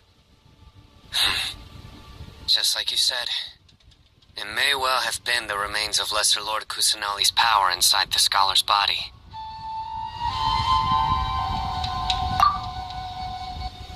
You finally believe me. The Dendro Archon. The present one. Grandpa? Grandpa? Oh no. He's getting confused again. Hey, look around you. There used to be a temple here? It seems that when the sand dune collapsed, it exposed these underground structures. The symbols on the gate belong to King Deshret's civilization. This structure must be ancient. Over time, the sandstorms completely buried it and left it in the state we see now. It could have been an underground palace in the distant past. Oh, a miracle. Praise King Deshret! This guy. What's he doing here? And his men too? Well, you shouldn't be surprised. He did fall in the same area. They must have fallen down here with us. Pretty lucky if you ask me. Most of them seem in really bad shape. Except for him. He got off lightly. Mind your head. No, this isn't the time for conflict. Our exalted lord has shown us the way to his sacred palace. He's not actually gonna go in there, is he? Obviously. As it happens, I want to take a look inside too. What are you doing? Don't you think it's curious? 1 minute, Lesser Lord Kusanali's power protects us from harm, and the next, remnants of King Deshret's civilization appear. 2 major deities are vying to showcase their power to us. It would be a shame not to witness them both. Paimon thought you weren't interested in gods. Indeed. In my view, gods are just a higher form of living being. Or creature, you could say. New discoveries are always worth investigating. Whether they have anything to do with gods is neither here nor there. Whatever you say, dude. Raman, what are you gonna do about your men? I'll just let them lay here. King Deshret will take care of his people. Right now, I'm going inside. Smells delicious.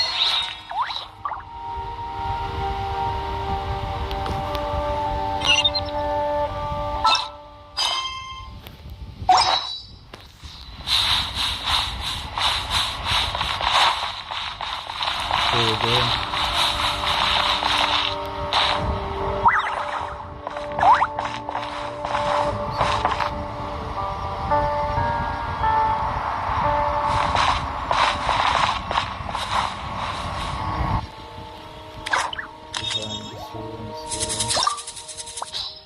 Oh, you gotta be kidding me. Fucking Domian.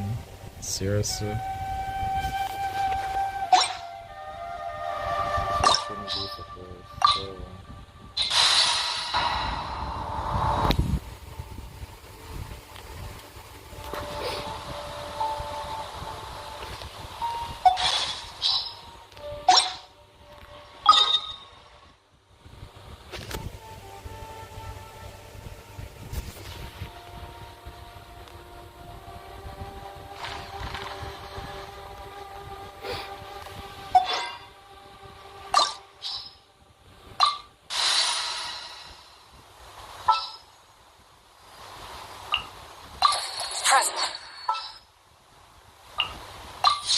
Let's go. Time is against us.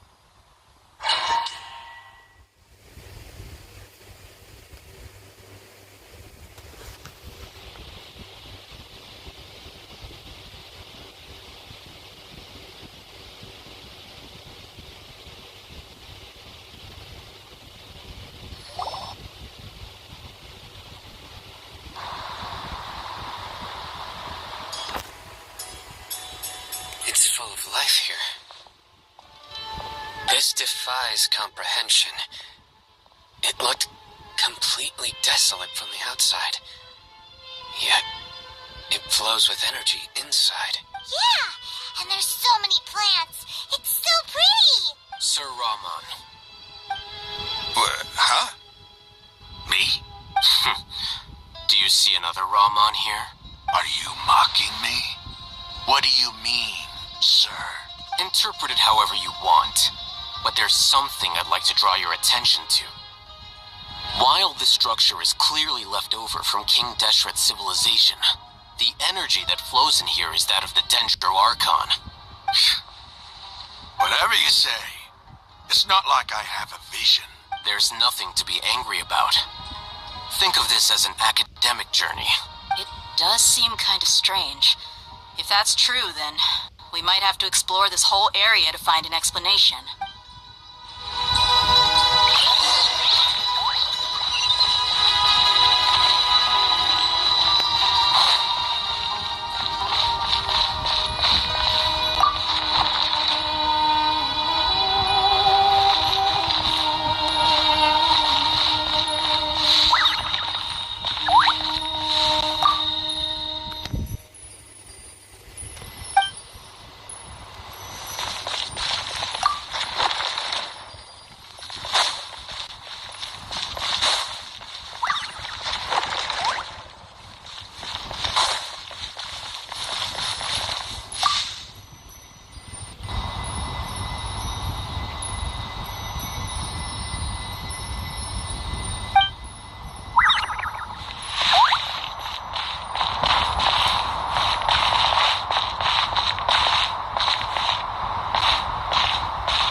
What's up?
Laid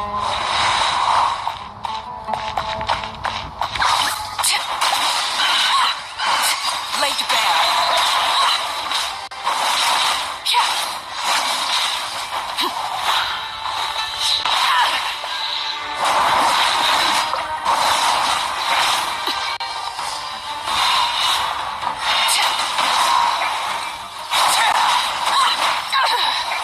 Transfixed. Scatter.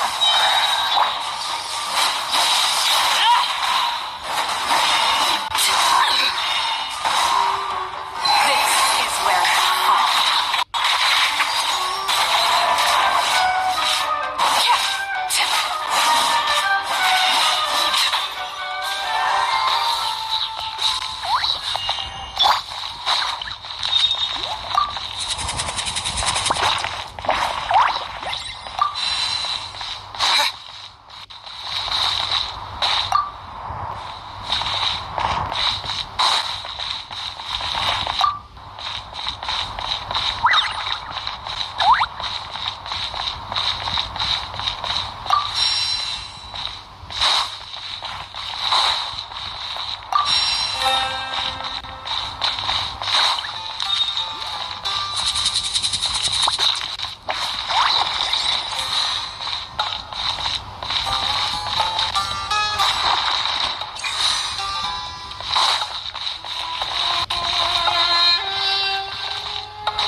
Splendor surrounds us. There's so much vegetation here. It's different than what I expected. Sure are a lot of plants for a desert. That's what I call divine providence of King Deshret.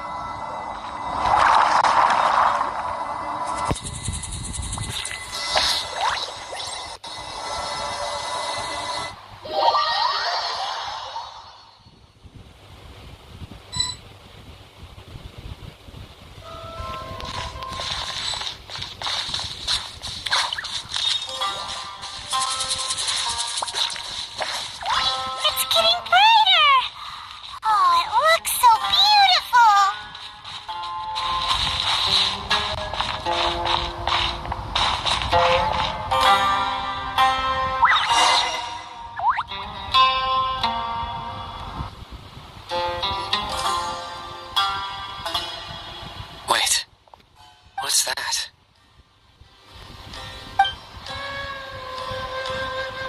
A load of flowers. And it looks like there's something among them. These are King Deshret runes. They left something behind. Yes. It's an elegy written in an ancient script. What does it say? Here lies our faithful priest Kasala. His wisdom is a miracle among the people, deserving of high praise and admiration.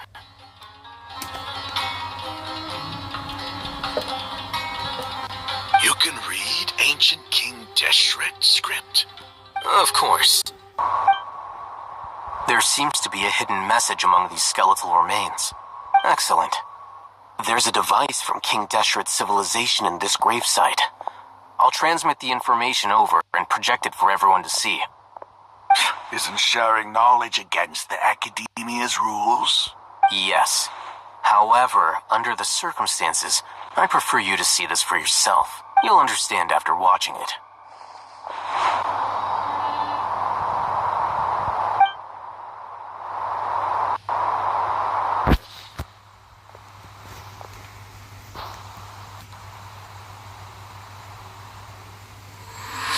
Civilization is born of knowledge.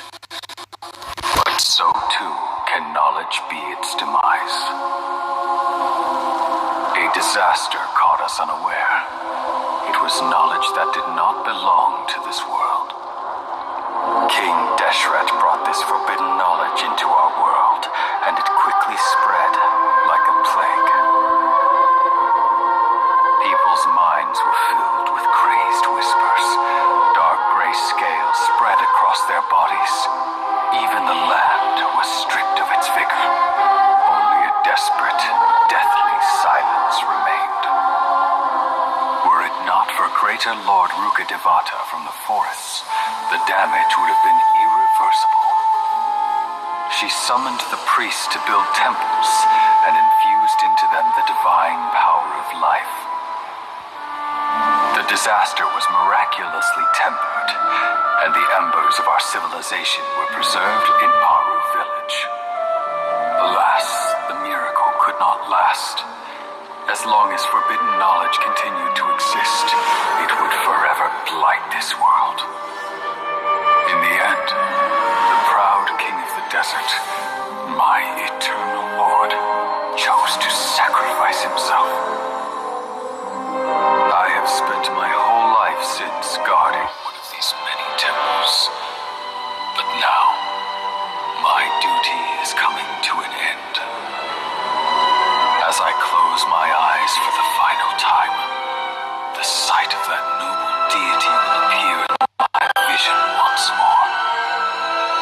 In helping King Deshret to eradicate forbidden knowledge, she exhausted her strength, and her form became that of a small child. How strange. Now that I think of it, I no longer have any fear of death, for I sense that the spirit of life will abide with me during my eternal sleep. Children of the desert, cling no longer to past grievances, but hold tight to the memory of this act of benevolence. What was that? The priest's memories. No, impossible. Greater Lord Rukkhadevata. So the former Dendro Archon and King Deshret were never enemies at all. But this doesn't make any sense. The Dendro Archon's followers, they're clearly... Was that the former Dendro Archon? He became so tiny in the end. Greater Lord Rukkhadevata came to the rescue of King Deshret and his people, for eradicating the forbidden knowledge took so much of her power. The two deities' followers have resented each other all the time, completely unaware that they are gods stuck by each other through life and death. You might be distrustful of the Akasha, but there's no reason for you to doubt King Deshret's technology. You've just witnessed his priest's last words. I've never heard about any of this before. The surviving followers of King Deshret all gathered in Aru village. Our god did not make mistakes. We refuse to believe any of the rumors. King Deshret's death, the all but total annihilation of our civilization, it was all Greater Lord Rukkhadevata's doing. We saw her as nothing more than a traitor. He stabbed us in the back in our moment of crisis. Just like us humans. Fighting, feuding, double-crossing each other to survive in the desert. You were blinded by your prejudice.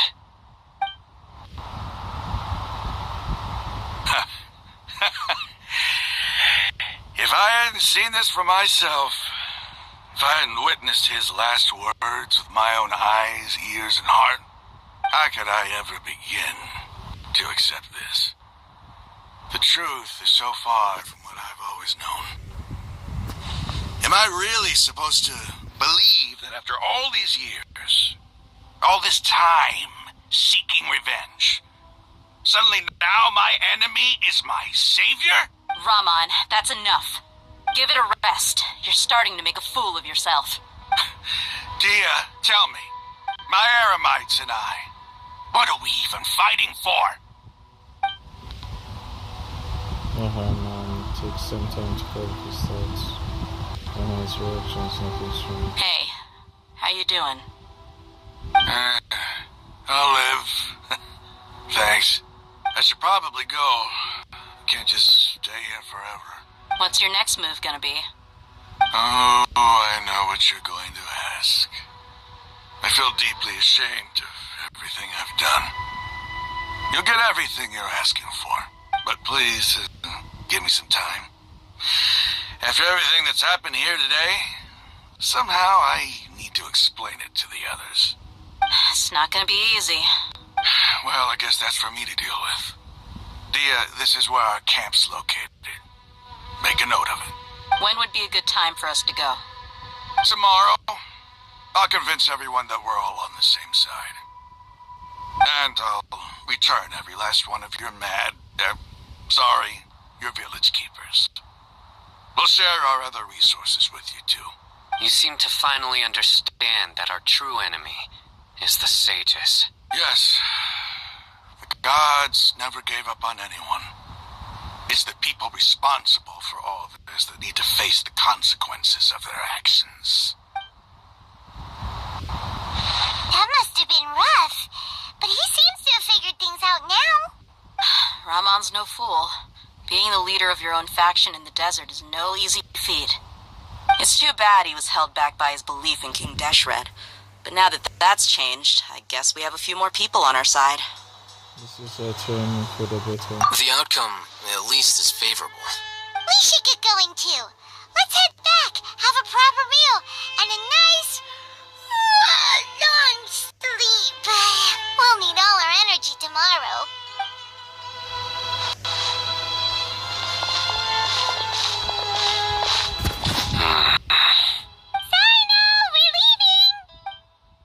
Stop yelling.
protect you?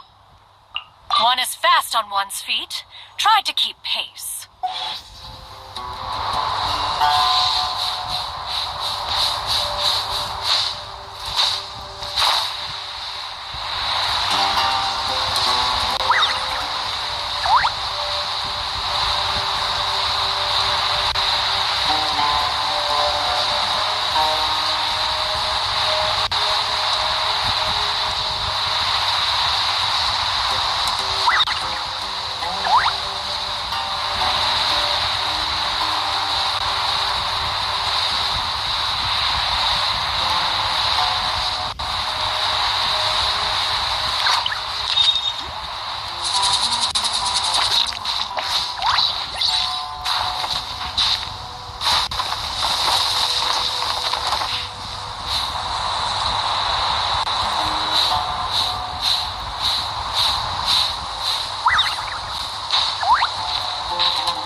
Raman, we're here. Everything's been arranged. Someone will bring the village keepers back to Aru village short. I guess all I can say now is thanks for agreeing to help. Don't mention it. I think we can both agree you went to hell and back for it. But we share a common cause now. From here on out, we're allies. Where are the perpetrators? I'll bring you to them. Follow me.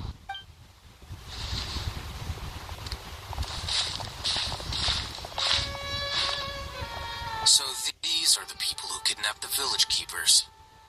Oh no, it's the scribe! There's no need to yell. No one can help you now. We've been all over the desert trying to find you! That's right.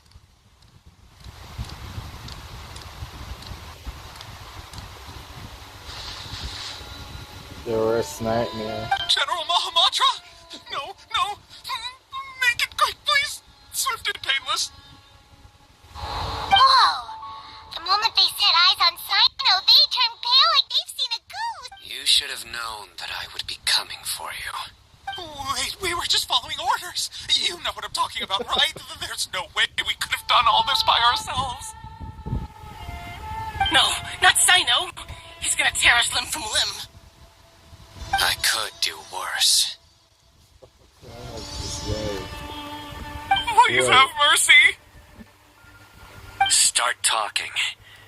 Otherwise, I'll have to resort to other methods. And you won't be counting any strikes. So, your superiors have kept you quite busy recently. Why? What are they They wanted to extract canned knowledge. I was expecting. Don't play dumb. You know what I'm really asking. They extract divine canned knowledge.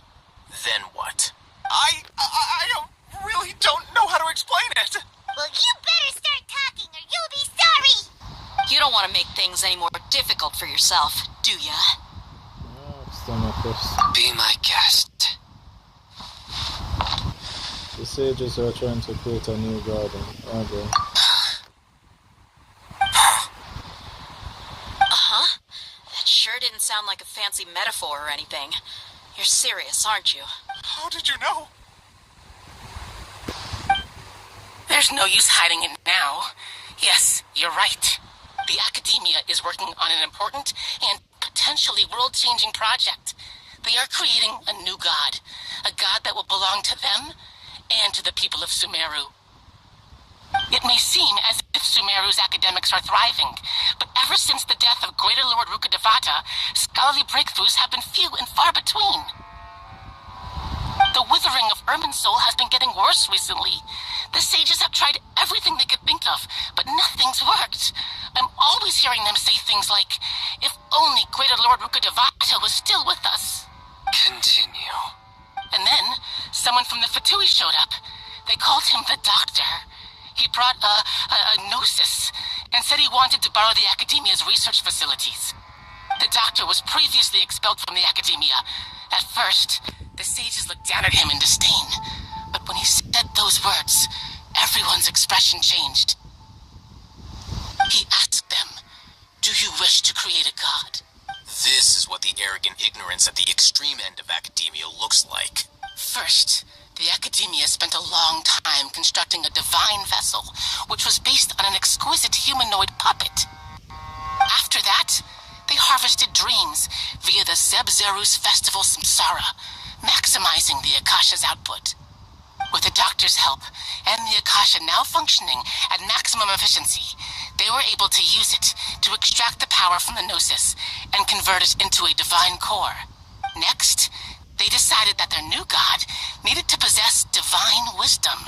For that to happen, they needed a huge quantity of divine canned knowledge. It adds up. But how do you determine whether the knowledge extracted is of divine origin? Call it an educated guess? The Academia has been trying to figure out the exact source of the Scholar's madness for centuries, but to no avail. Nobody can explain the cause of this phenomenon. Surely you can see what that implies, Scribe Alhaitham. If it's knowledge no mortal can comprehend, then it must be something only gods are able to decipher. In other words, it's the source of the God of Wisdom's omniscience and omnipotence. So the sages in order from the greater Lord of the share. You will be the Balladeer. You must have noticed by now. The Academia doesn't care about who their god is. It's the ability to exercise control over knowledge and wisdom that matters. It is as if they are cursed with a desire for omniscience and omnipotence that burns in their blood. Some organisms demonstrate phototaxis, and thus orient their entire lives in respect to sources of light. For the sages, their only source of hope is the existence of a deity who embodies the acme of wisdom. This is but a form of phototaxis. For many scholars, the absence of a god of wisdom means stumbling in the darkness for the duration of their lives. Then what does Lesser Lord Kusanali mean to you? Is she not a true god present in this world? If you already have a new god, why try to create another one? From the beginning, the Academia has never treated her as a god. When the Academia first discovered Lesser Lord Kusanali, the newborn god of wisdom, the sages hoped that she would be as wise as Greater Lord Rukkhadevata. But upon evaluation, they found that at the time she possessed no more intelligence than any ordinary human child. The sages never had a ruder awakening. This forced them to accept that Greater Lord Rukkhadevata had indeed passed away. Not to mention that Lesser Lord Kusanali's gnosis has been used to power the Akasha this entire time. By herself, she has neither an Archon's raw power, nor the spectacular insight expected of a god of wisdom. Slowly but surely, people began to forget about her existence. So, this is the path the sages have chosen. Even now, they still refuse to acknowledge Lesser Lord Kusanali. I never imagined a god could be subjected to such cruelty. Alright, let's try to keep our cool. If everyone's in a bad mood, then let's change up our scenery. Raman, give me a few men to help us escort the village keepers back to the village. And these two scholars, they're coming too. Sure, as you wish.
The village keepers you found have all been returned to their homes, and each one has a dedicated caregiver to look after them.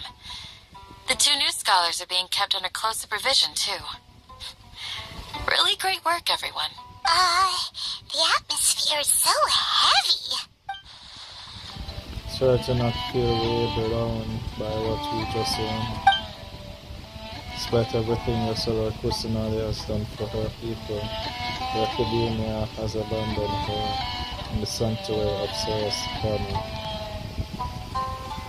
like a lost cause. Even those she's protected have never realized there's such a small and childlike God in the world. Hey! Say something! Stop spacing out! Come on, is there nothing left to talk about? In that case, let's all get some water and try to think about something else. Or I can go fetch some snacks. Oh! Paimon's so coming with you! Do you have any plans, Traveler? Gods above, you're not talking about work, are you? I want to share everything I know with all of you. So you were still withholding some information? Yes, I'm sorry I had my reason. But now I know where I missed together. In between the conversations, Candice and Palmer and Bruno just listened to me. Yes, expression is relaxed, as if the mood hasn't been affected by the heavy conversation. Because I know as a when some expression is face, it looks like it's made up of smile. I hide them as we turn towards the crowd. After that, the whole story comes out. Our experiences and feelings and secrets are shared with everyone. Even though we lived through all of this firsthand, it still feels super surreal to hear you talk about it again. That's everything we've experienced so far and so many. What a whirlwind of a story. I felt like I was holding my breath the whole time. It seems like there'll be more issues to face in the days ahead than I'd anticipated. Still, now's a good time to make our next move. Now that Ramon's joined us, we'll be an even stronger team. It's time to make a plan. Indeed. These events are a flagrant transgression of the rules in every sense. We cannot allow it to continue. So, everyone, are we on the same page? Crush the sages and rescue our god. That is our ultimate goal. No matter what lies ahead.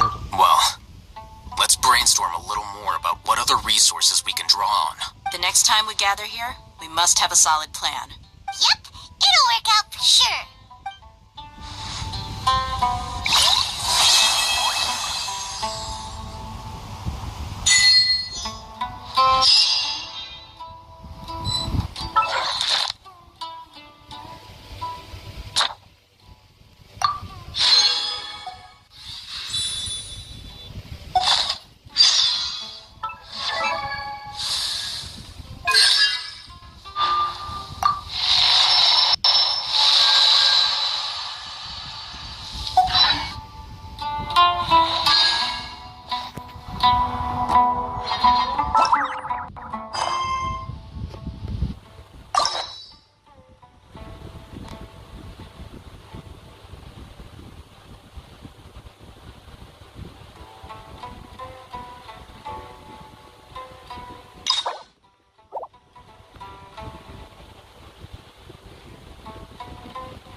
everything we could to make you happy, Big G, wouldn't you say? But if you ever really do become an evil spirit and come back with more nefarious nonsense in mind, I may have to forget our friendship and give you a far less fond farewell. I won't, I promise. I'm grateful for everything you've done for me. Now that I know that my friends are doing so well, I have no intention to bother them. I also want to thank you. You made my dream come true, too. So you should also mind my warning, Mung. If you won't let go of the past, I might reunite you two sooner than you think. How can you say such horrendous things with that smile on your face? Well then, last but not least, let's say our goodbyes to Big G.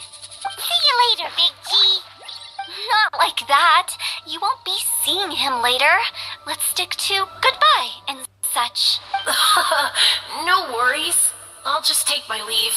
I'm sorry. Of all the wishes we yelled that day, only ours hasn't come true. Nah, don't be bothered by that. No life is without its regrets. You can leave in peace now. All right. I'll remember you all. Goodbye. He's gone then. I thought that closure would bring me relief, but all I can feel now is emptiness. So, what was the wish you two made? We didn't have a chance to hear it earlier. After each of us has started a family and built a career, we want both our families to spend the lantern rite together. That's why I envy my friends so much. Little Wu and the rest, they all had a chance to fulfill their wishes.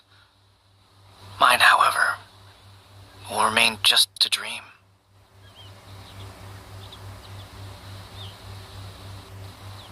That's right. Also, think about this. Everyone gets burned to ash one day. So enjoy your life while you can, and when your duty to the living is over, you can meet whoever you want again in the afterlife. Isn't that great? Thank you? Either way, I don't think I'll ever return to Wuwang Hill. I have a lot of feelings to process. No worries. It's a good opportunity for you to go on vacation. Consider your leave approved. Naturally, this doesn't change the terms of our previous agreement. The leave will be unpaid.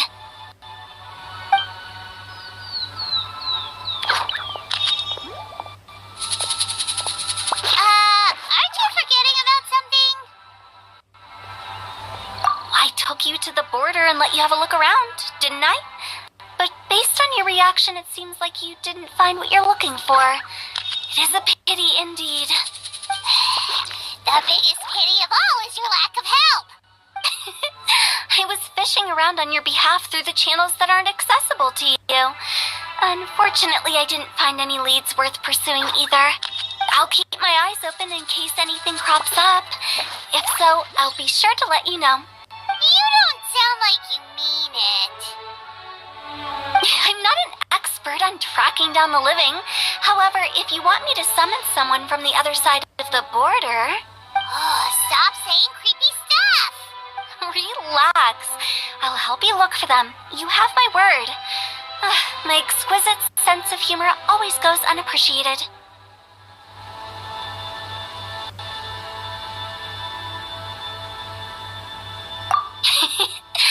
I have my reasons. Reasons? The spirits we saw near the border are the dead that still long for the world of the living. But I've never seen any of the previous directors there, not even once. This means that becoming the director of Wangsheng Funeral Parlor was the right decision for them, and left them with no regrets.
invent some form of curio discernment mechanism.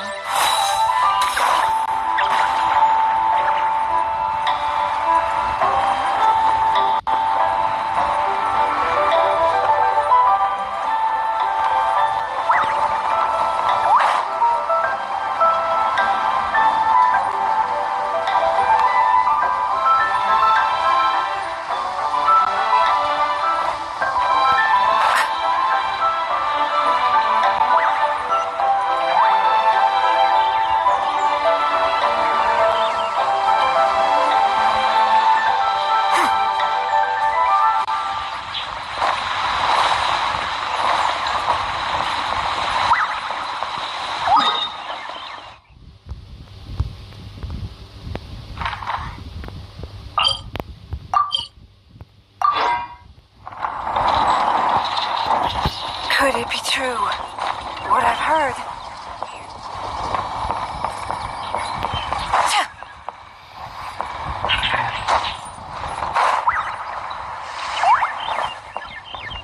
Howdy. Please, get straight on in.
Could it be true?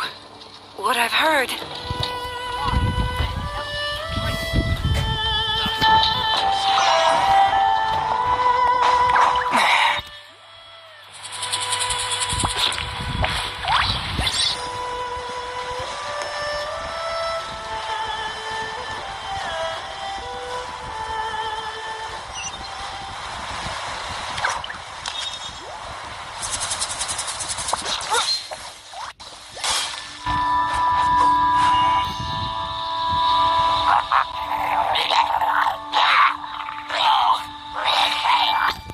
Is it just Paimon, or is there something weird about those hilly trails over there?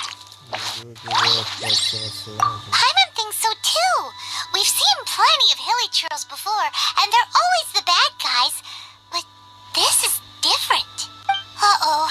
This is right by the Wangshu Inn too. Oh, the guests are in great danger.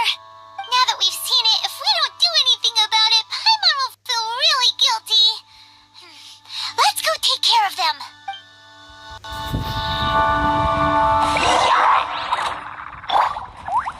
Transfixed.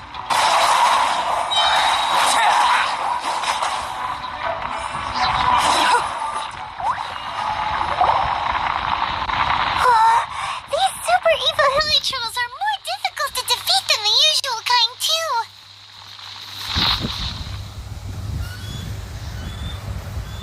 Hey! Seems like people are gathering over there. Wonder what they're doing. Whoa! See that guy in the mask? He scared off all the hilly trolls. Oh, you mean like Xiao? Now that you mention it, this guy's mask is kind of similar to the one that he wears. But the magic he was using seemed even more adept to see than chows. Shall we go say hi?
Here to thank me, there's no need.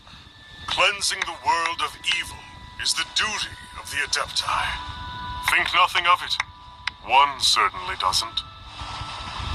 Wait, who are you? One had assumed you were followers, but on closer inspection it seems that we have not met.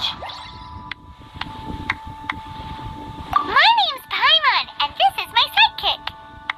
One sees. One too shall introduce oneself, for it is good manners to comply. The one before you is the Adeptus, Master of Stars, though one is better known to one's followers as Star Snatcher. One descended from one's mountain abode to cleanse the world of evil, whereupon fate saw fit that our paths should cross. Now, tell me that which you wish for. Our wishes? Paimon thought that the Adepti and Leoi were just really good in battle. You mean you can grant people's wishes too? There are different levels of Adepti. Are not the stars loftier than the mountains, clouds, and moon? Yet, it is unbecoming of an Adepti to boast of one's powers. One would have you first speak to one's followers, and only then make your verdict.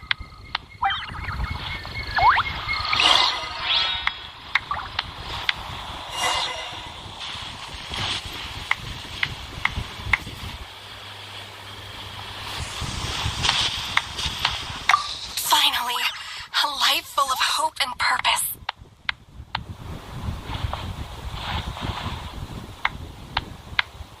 Oh, are you believers too? After my fiancé had been left, I cried every day. But then I turned to the Master of Stars for help. At his suggestion, I started burning paintings of my fiancé and casting the ashes into the ocean at sunrise. I can't explain it, but it really worked. I know in my heart that he'll return. This is not some sort of positive thinking trick. I'm certain of it. I'm so overjoyed that I gave a portion of my wedding budget to the Master of Stars as an offering. After all, if not for him, I wouldn't be getting my fiancé back, in which case I wouldn't need it anyway.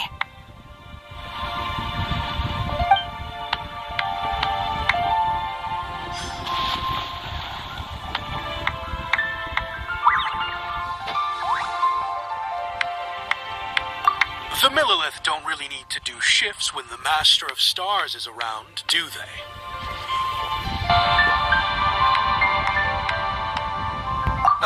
I'm a merchant, and I had an especially valuable batch of goods that needed transporting recently. So I asked the Master of Stars if he would make the journey with me, as presumptuous as that was. Reason being, monsters run a mile as soon as he so much as holds up his talisman. We didn't have the slightest bit of trouble the whole journey. It didn't come cheap, of course. But then, soliciting the services of an Adeptus is a monumental affair. Just look at the Rite of Dissension. So, I can accept it, but I doubt that most from outside of Liyue would be willing to.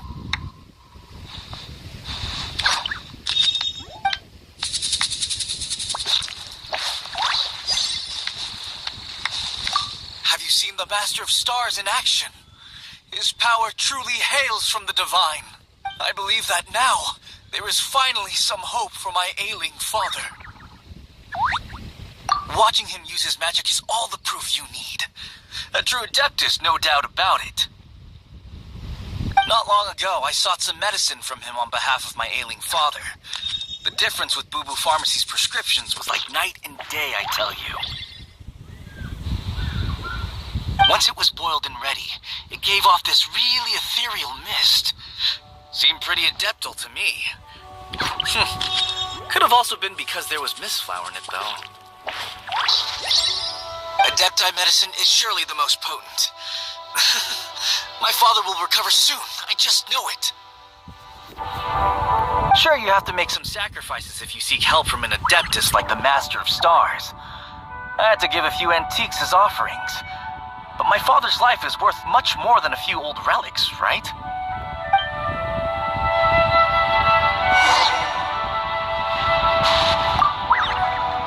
What do you think? One's adherents may exaggerate a little, but they speak from the heart. Surely you jest. There was once a senior Adeptus, Xie Wuliang, known to the people as Liangzi. He said this: all things are connected. That which mortals call imagination is merely the bridge betwixt the spiritual and the material. In other words, their wishes are already on the path of transitioning into reality. Does this make things clearer? Nope. It makes them way more complicated. But basically what you're saying is that their wishes can come true, right? Indeed. You are perceptive, my diminutive friend. Okay. So we also have one other question. Oh? You need but ask. One wanders among mortals, doing good and cleansing evil. One reveals not one's visage to avoid further disturbance to this realm than is necessary. Ah, got it. Now then, what are your wishes?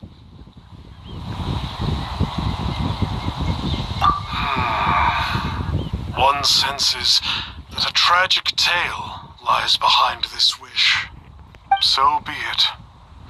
This wish is not beyond one's power to grant, but first, one must see some proof of your faith. What's that supposed to mean? The way of the Adepti cannot be grasped from words alone. One must seek the profound truths that lie beyond them. Should you fail to perceive one's hidden meaning, then regrettably, one may lend you no aid. Oh, what do we do? Paimon doesn't understand him at all. Oh, that's right!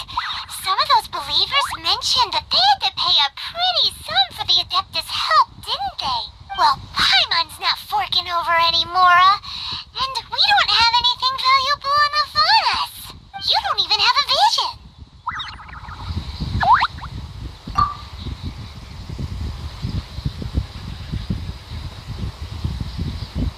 Hey, why don't we make him a tasty snack? No one can resist the temptation of good food, can they?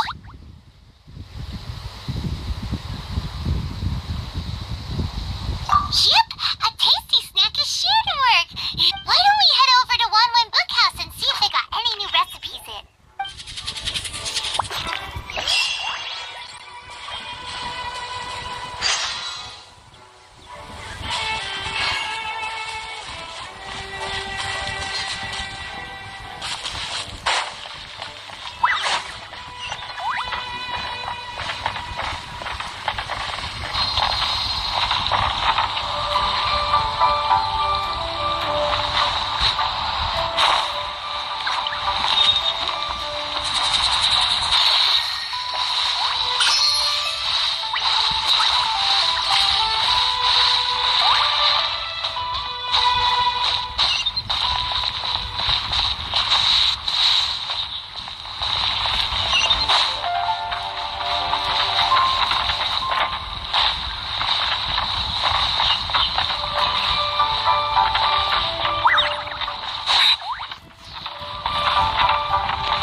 You'd like a copy of Yaksha's The Guardian Adepti? Yes. Here, and keep the change. Oh, aren't you generous? Thank you for your patronage.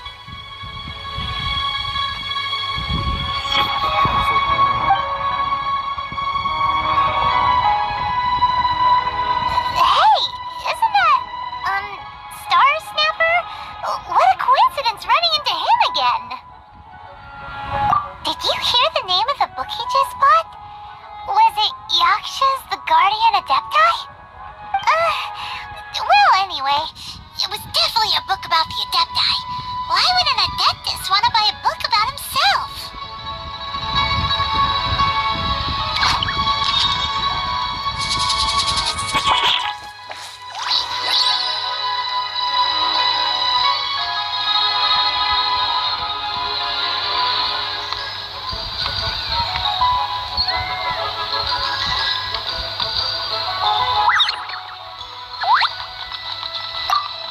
Really?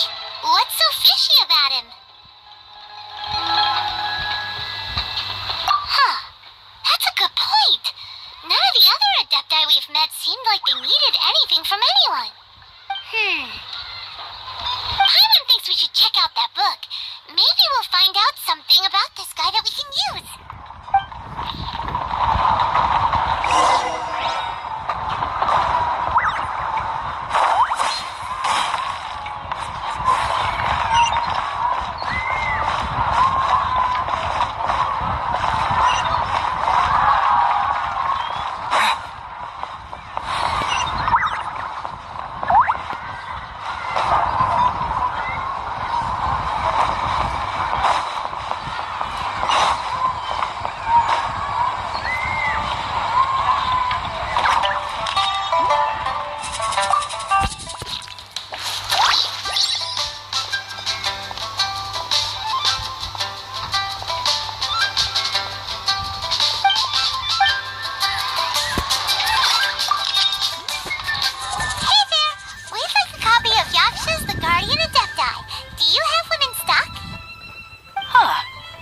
When did that old chestnut become a bestseller? You're a rare breed of youngster if this is what you like to read. But you should be able to find a copy somewhere on that desk over there.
In ancient times, Liyue was a land of misery, where the shadow of evil loomed large. As slain gods festered, their vengeful wrath cursed the world, manifesting in infernal forms. When demons stirred, miasmas, monsters, and mutations infested the land. Then Rex Lapis summoned the Yakshas to vanquish the demons. They swore an oath. Restore order through slaughter. Purge evil through battle. To this, we dedicate our lives. Eons of bloodshed later, karmic debt weighed upon them, phantom wrath seeping into their broken souls. They went mad with fear, turned on each other, or succumbed to the darkness. Of the 5 foremost Yakshas, death came to 3, while the 4th vanished without a trace. In the millennia since, one conqueror of demons remains the sole surviving Yaksha in the mortal realm. And only on moonlit nights, in the glow from Guyan, and in the sound of the Dihua flute, is his memory preserved.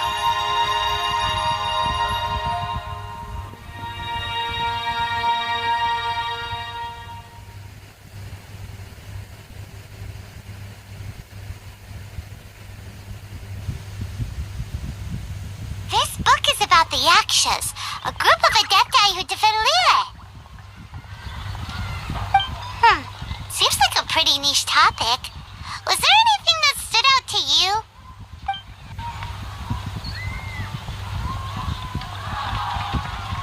So, there used to be 5 main Yakshas, but supposedly only one of them is still alive today. Do you think that it could have anything to do with that Star Snatcher guy? No, surely not. He doesn't exactly give off the impression that he's been suffering for thousands of years. The book says that the wrathful spirits of the gods defeated during the Archon War can sometimes cause plagues, monsters, or mutations. All of which sound pretty horrendous. Hey, wait a second. Paimon wonders if... Do you think those super evil hilly trolls we saw earlier were the mutations that the book's talking about? The book says that the Yakshas, after fighting against the wrath of the gods for thousands of years, became bound by karma. Poisoned by the hateful thoughts of the gods, the Yakshas would often descend into indescribable fits of terror, rage, or agony. It's so tragic. After everything they went through and all their years of protecting Liyue, they got no reward and had to deal with so much suffering instead. Yep, Paimon thinks we've already summed up all the key points. So back to the matter at hand. The things we need answers on are 1, where did those super evil-looking hilly trolls come from? And 2, what does Star Snatcher have to do with the Yakshas, right? Now to head back to where this all started and commence our investigation. Let's part the fog of mystery that hangs over Dwayne Karst and let the truth shine through in its full glory. To be honest, Paimon actually hopes he is a real Adeptus. His exorcism technique seemed real enough at least. But if we get our hopes up, there's further for them to come down. So it makes sense to investigate thoroughly first, just to be sure. Alright, let's head back to Wangshu Inn.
My command, foul demons!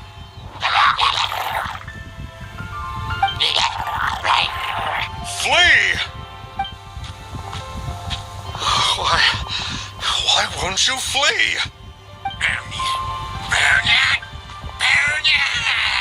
Uh-oh. Looks like Star Snatcher's in trouble. And there are innocent bystanders here, too.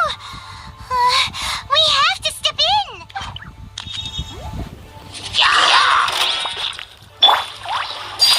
Late back.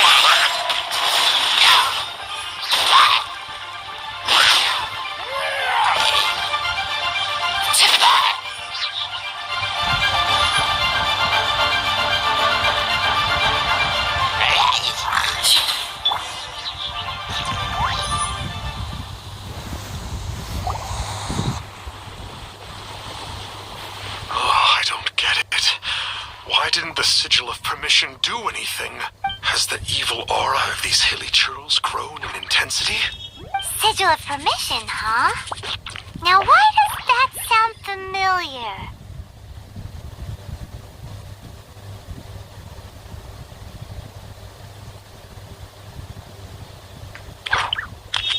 Right! It's a keepsake of the Adepti, so it must still contain traces of their power. No wonder he was able to scare those monsters away earlier. What are you two babbling on about? One is merely underslept, meaning that one's adeptal power is not in full flow. Were one but given another opportunity... Well, as it happens, there goes another bunch of evil hilly churls over there. Should we leave them to you then? One suddenly feels ill at ease.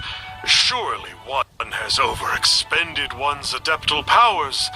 Otherwise, one would surely purge these infernal beings at once. So you were just bragging after all. We were right to be suspicious. Come on, Traveler. Looks like it's up to us. Use your elemental sight and hunt them down.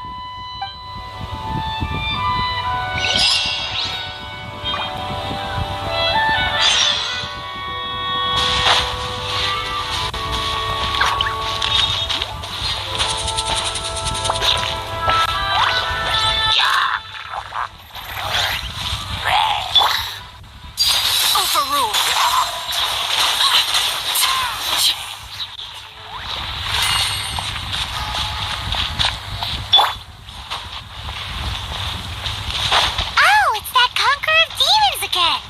No wonder. Paimon was just wondering who could have made... It's you. I remember you. I was purging some living beings that had been tainted by the demonic. It would appear that I have caused you some trouble. Huh? He isn't usually this polite. What's going on? But you are exorcising demons. How is that causing trouble? That is because the changes that occurred in these monsters stem from me. Or more precisely, from the karma I have accumulated.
Yaksha, isn't he?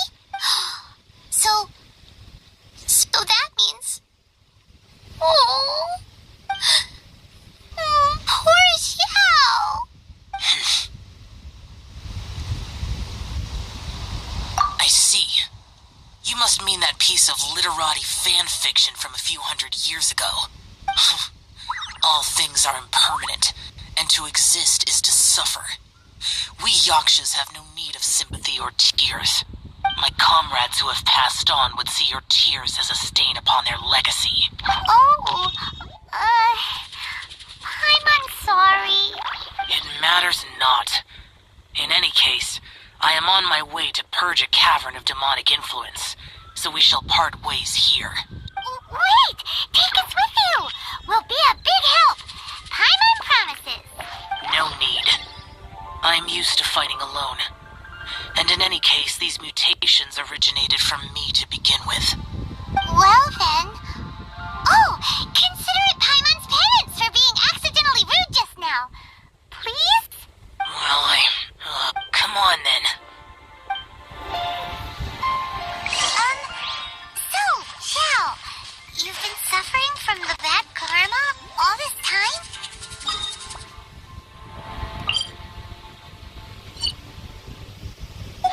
Suffering is my price to pay for eons of endless slaughter.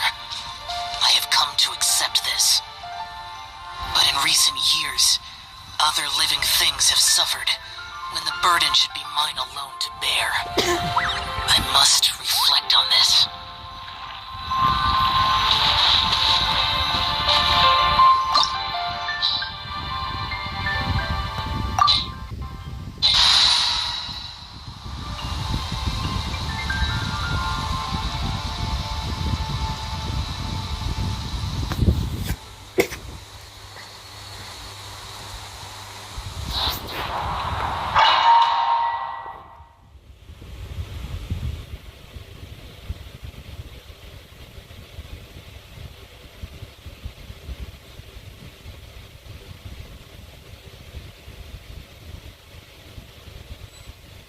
Oh, this place gives Paimon goosebumps.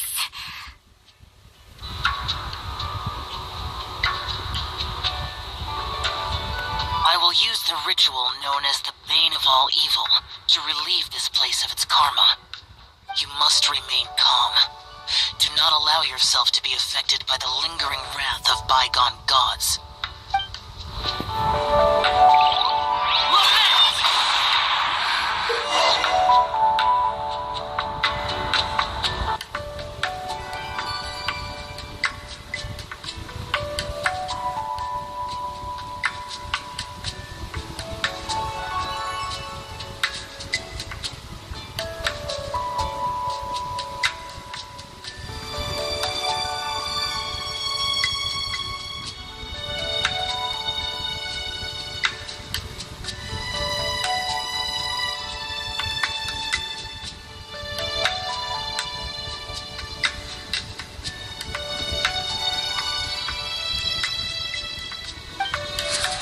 Получается, добавить вперед.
power you got for being a vigilant yaksha, right? Paimons just realized that...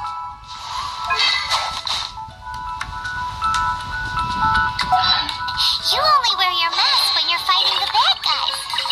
But that Star Snatcher guy wears his mask the rest of the time, too.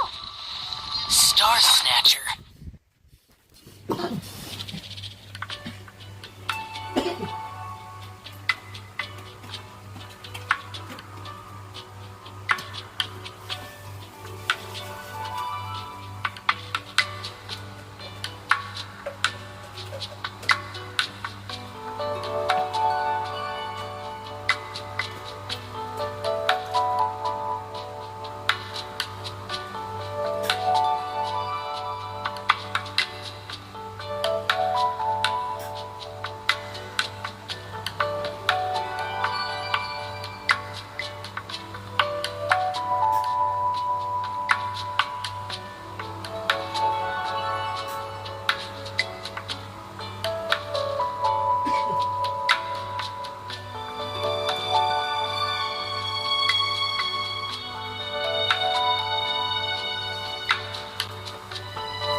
time, the consequences would have been unthinkable.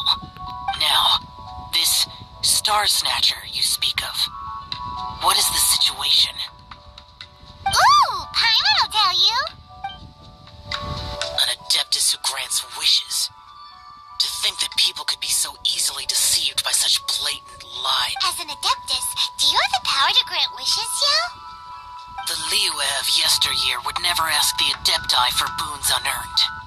Millennia ago, the ancestral people of Liyue asked for nothing more than the strength to defend the land they called their home.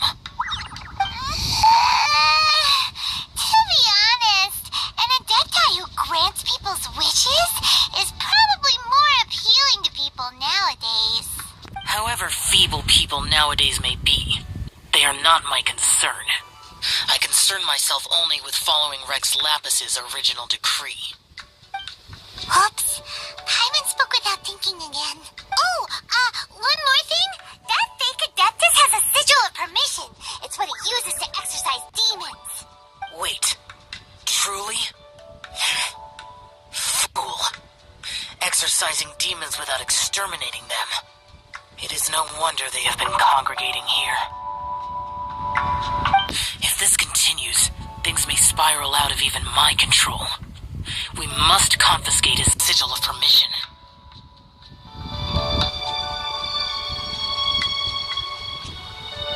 Great minds think alike! Paimon agrees. We've got to show that trickster what you get for trying to fool us. And it just so happens that we've got a real Adeptus with us too. If Xiao were to teach Star Snatcher a lesson, you can bet he'll never dare to pose as an Adeptus ever again. No. I only slay demons. I do not kill mortals. Who said anything about killing him? It would certainly benefit Liyue if we could convince him to cease his wicked ways. I possess an art called Dream Trawler. It is normally used to separate the soul from the body, that one might cultivate oneself in a waking dream. But it can also be used to call forth the spirits of others. Whoa!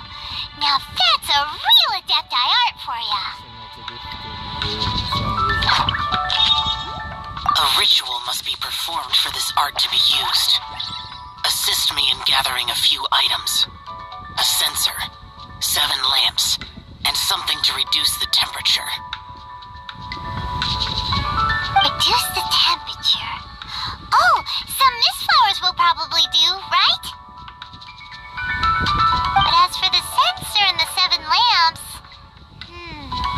probably not the kinds of things they're gonna just stumble across in the wild. Do you know of the 2 Yaksha statues that stand guard beside a merchant road on the southern face of Mount Tianheng? The ancestors of the people of Liyue built shrines there to honor the Yakshas. You should still be able to find some ceremonial items there.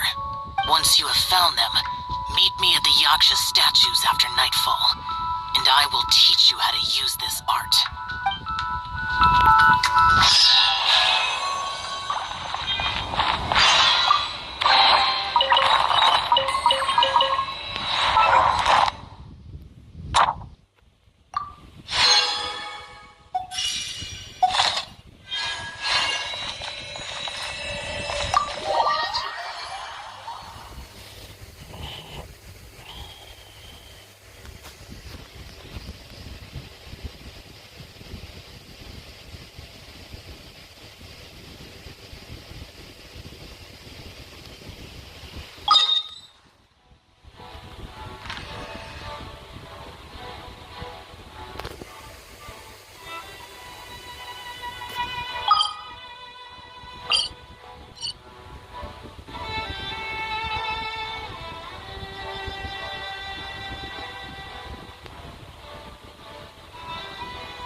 extra abyssos.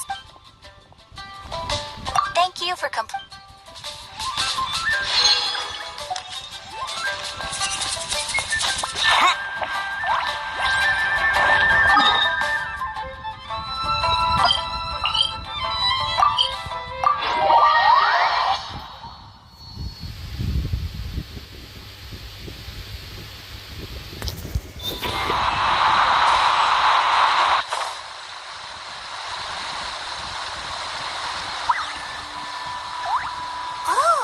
This temple will probably have the kinds of sensors and lanterns that Xiao wanted us to pick up.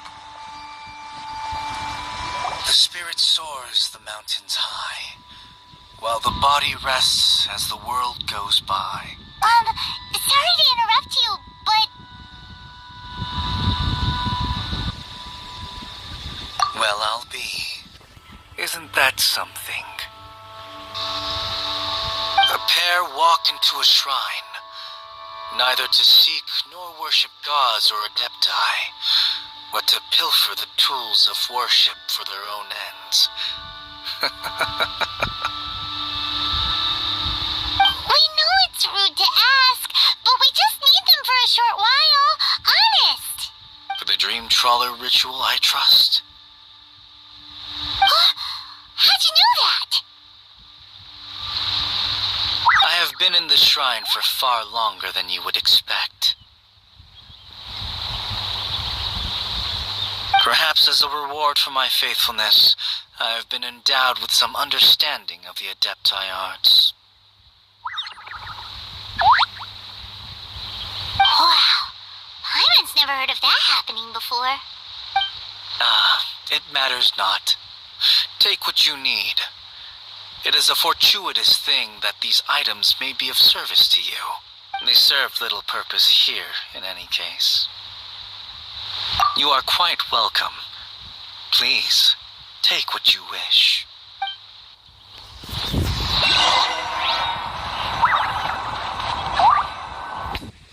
This sensor should be fine, right? At least it isn't as run down as the shrine.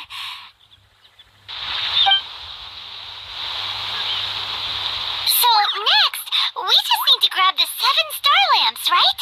The sooner we start, the sooner we'll be done.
once you had acquired what you came for, you would forget about me and simply be on your way. It's that guy's voice! Hello? Where are you? My physical form ceased to exist over 1,000 years ago. What you witnessed earlier was an illusion, created by the adepti art known as mortal lingering. Now that you have taken the 7-star lamps and censer used in the mortal lingering ritual, my form is no longer visible to you. I was once a junior in the Order of the Yakshas, bestowed with the name Pervases by Rex Lapis himself. Yet my strength failed, and I was slain in battle. Today is the anniversary of my death. My last wish was to see a modern Liyue, and so I took the liberty of performing this ritual here. That aside, you were sent here by the Conqueror of Demons, were you not? So, you two know each other then? I sense his aura upon you. That and the heavy burden of his karma.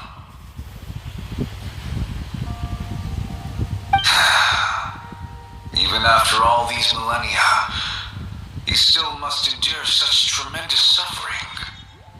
I am truly ashamed. Don't say that, Pervases. You sacrificed your life for Liyue, didn't you? Life.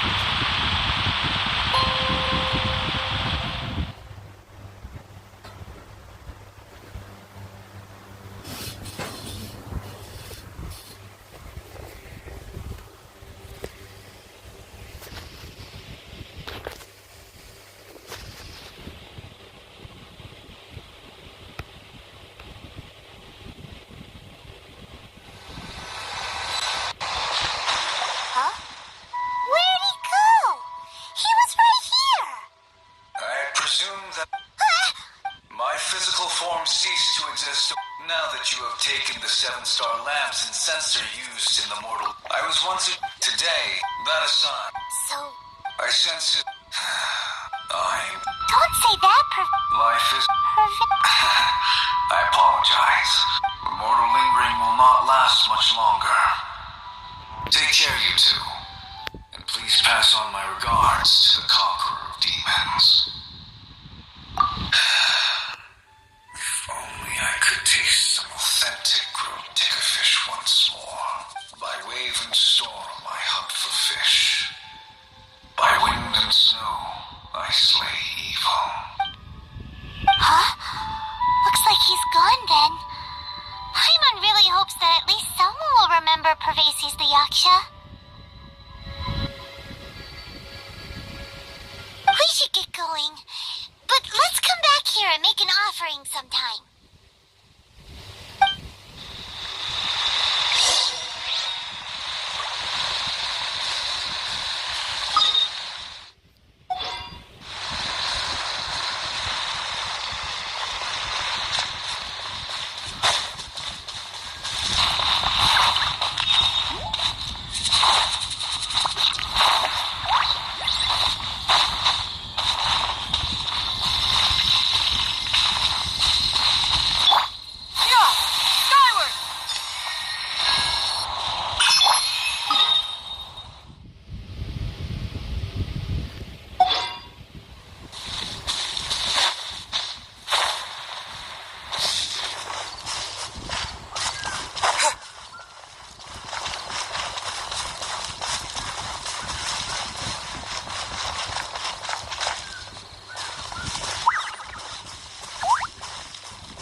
made specifically for use in the Adepti arts.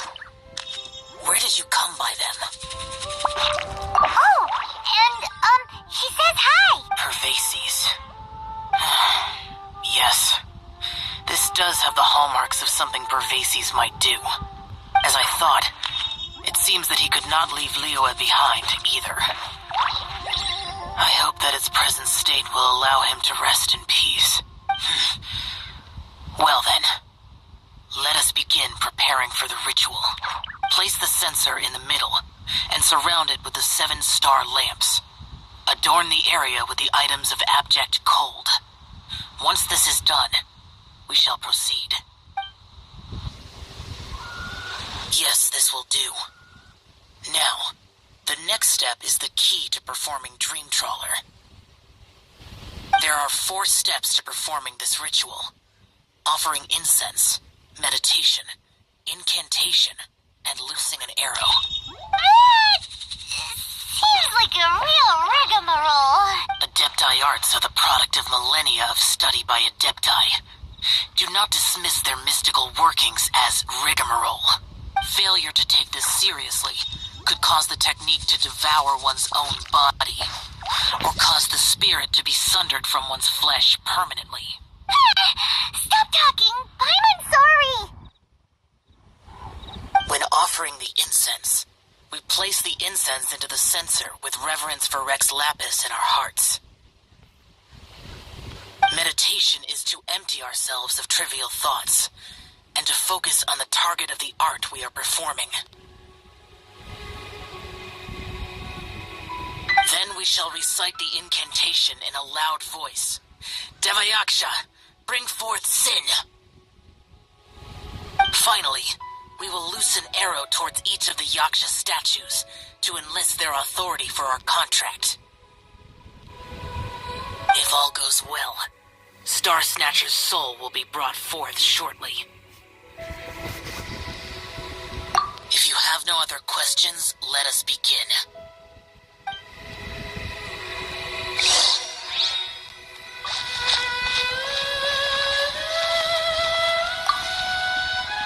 Then we meditate. Paimon really doesn't want to think about that fraud.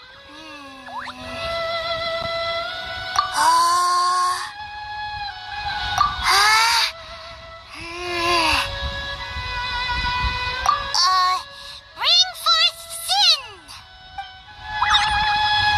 It looks like the Yaksha statues are glowing at the waist.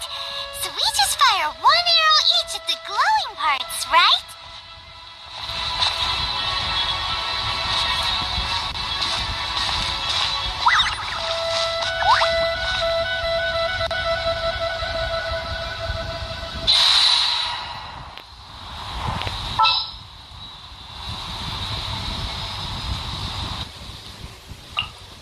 Want me to join?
Leave the rest to me. You two get ready to greet him. Where is one? Huh? You two look familiar. What's with one's body? One feels light, weightless.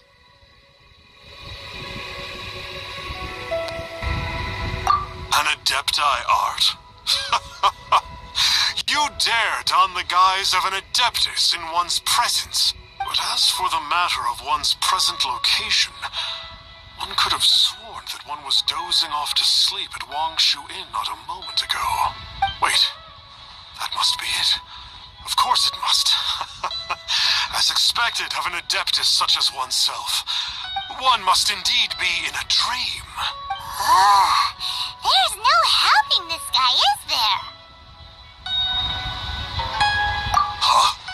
What is the meaning of this? Do you truly think that one will permit such insolence in one's own dreams? Alright, time to take him down a peg.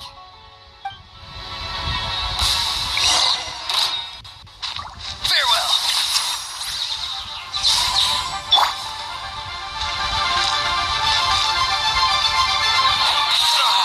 Such impertinence. Where are one's followers when one needs them?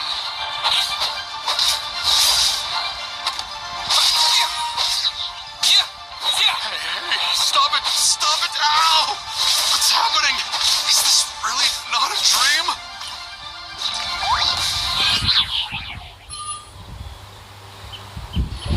Please stop! I surrender! I surrender! Yes, I do. I thought I was gonna die. Oh, how did I ever have the misfortune to meet you two? Please, Great Adepti, spare my life. I won't do this ever again, I swear it. We did call your spirit here, but we're not Adepti. He, however, is. You deceive the masses with quackery. Masquerade as an Adeptus. Exorcise demons without exterminating them. And display a callous lack of regard for life. One day, you will reap that which you have sown. For those who invite the infernal into their lives, there is no redemption.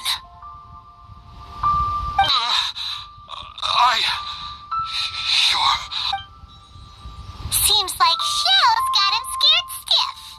Oh, Great Adeptus. Might I ask your name? It really is you. It's truly you. Never in my life did I imagine that I might meet the conqueror of demons, the vigilant Yaksha himself. You know about Xiao? Of course. My grandfather was a folklorist. I learned the tales of the conqueror of demons at his knee. To this day, I am an avid collector of books concerning the Yakshas. But ever since I discovered a sigil of permission while rummaging through my grandfather's personal effects, at first, I was just imitating the Adepti for fun. But slowly, I began to stray further and further from the righteous path. Huh. So to sum you up, you're Xiao's biggest fan? Yes.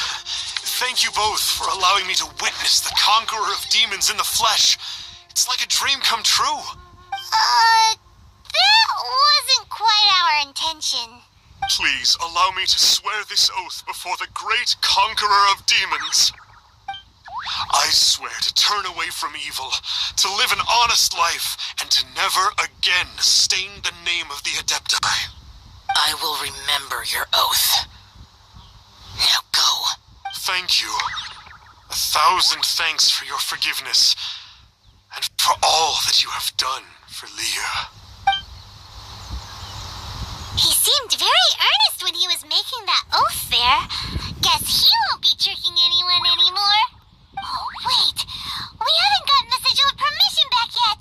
Let's head over to Wangshu Inn first thing tomorrow and look for him.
me at this hour of the day is...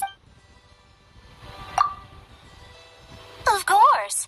The conditions and facilities are first class, and it's so comfortable that I'm a bit worried that it might be hard to adjust once I leave.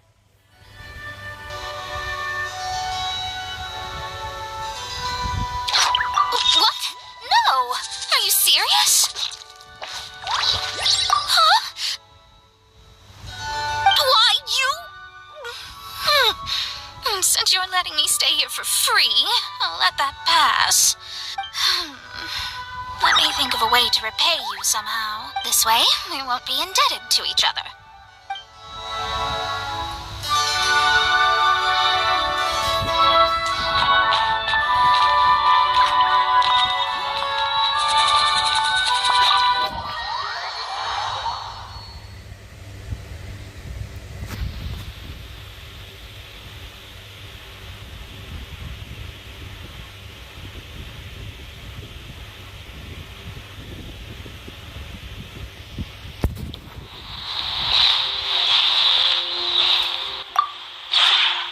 Maybe...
If you ever...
If you ever...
Staring into my eyes is ill-advised. I can't promise you'll like what you see.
Star Snatcher.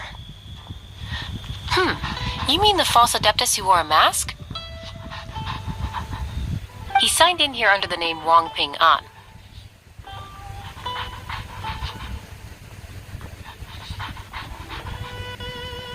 He's already checked out. He said he wished to go on a solo pilgrimage. Ah, yes. He also requested that I give this letter to a traveler who journeys together with a talking fairy, should they come asking for him. Talking fairy? Who's that? You, obviously. Well, anyway, you must be the traveler. Here's the letter.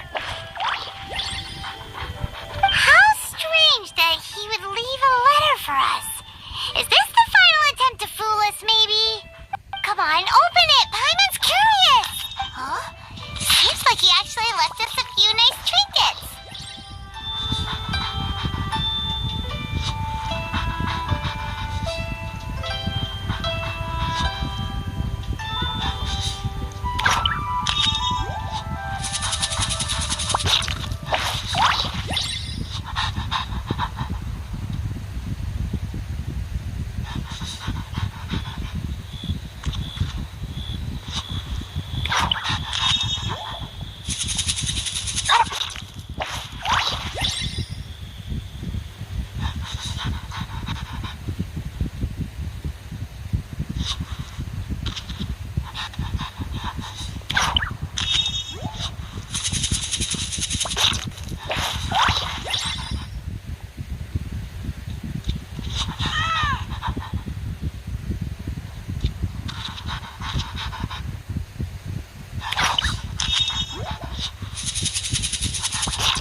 Along with... Woohoo! The sigil of permission! Paimon hasn't met a bad guy like him in a long time. Yeah. Anyway, let's go take the sigil of permission to Xiao, shall we?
May I take your order, sir? 1 grilled tickerfish. Certainly. We'll prepare it for you immediately. Huh. No almond tofu this time? Well, that's not like Xiao. Tickerfish was Pervasi's favorite dish. I just wanted to see how it tastes. Huh. By wave and storm I hunt for fish.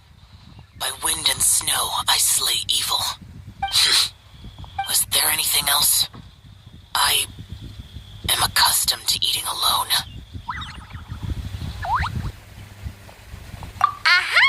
And so, Detective Paimon and the trusty traveler solved the case and quietly slipped away.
What's your name, buddy? Are you here to buy some medicine?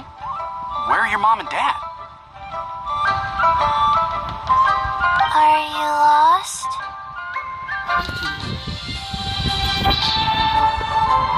No, I'm not.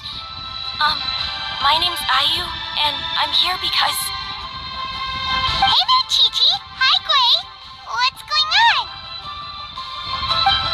Hi, Traveler and Paimon.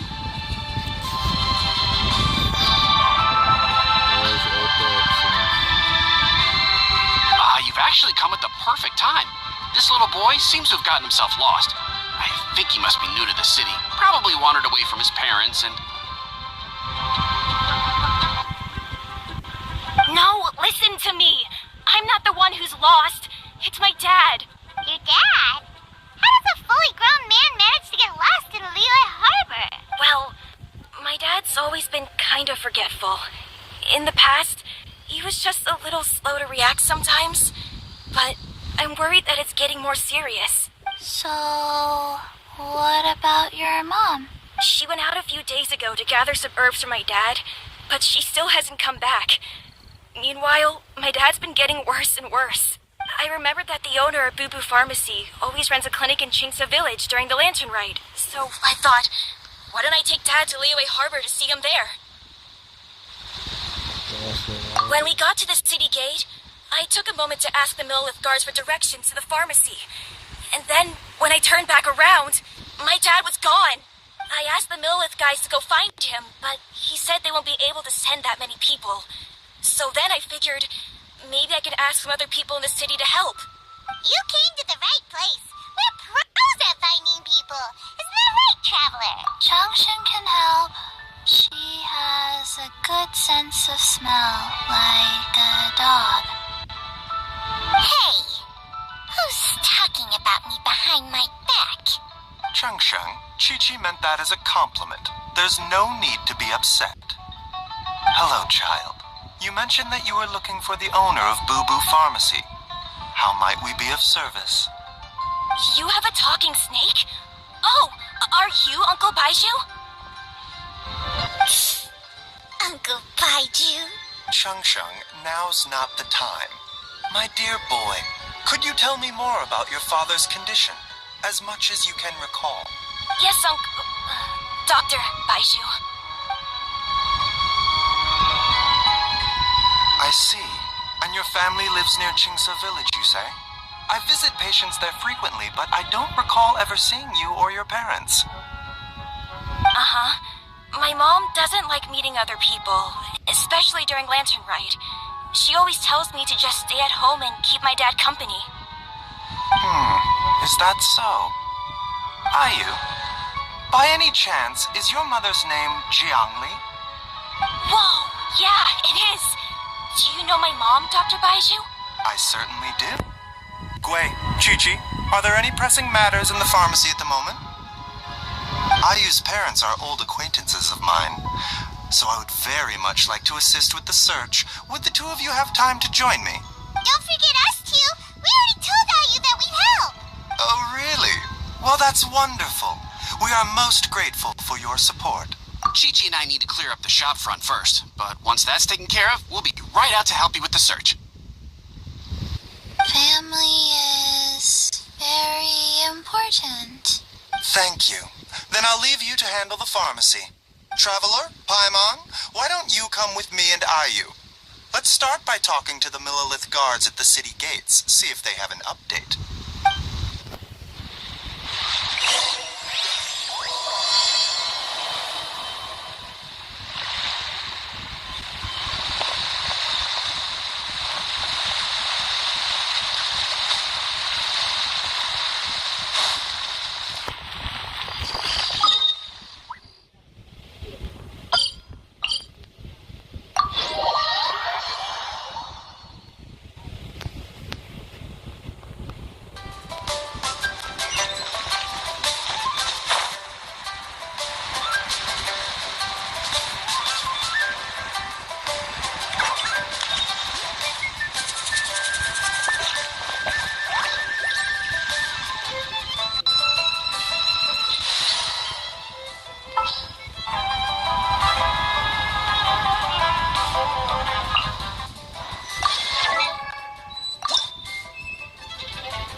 They searched to the north, but couldn't find anyone who matched the description. Well, that complicates things.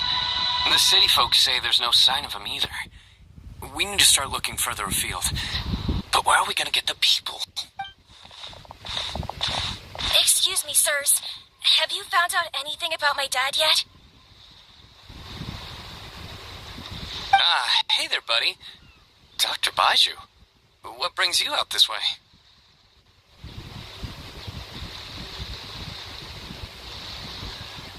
The boy asked for our help, so we're here to join the search. Any new developments to update us on? Oh, thank goodness. We were just discussing how we're running out of manpower.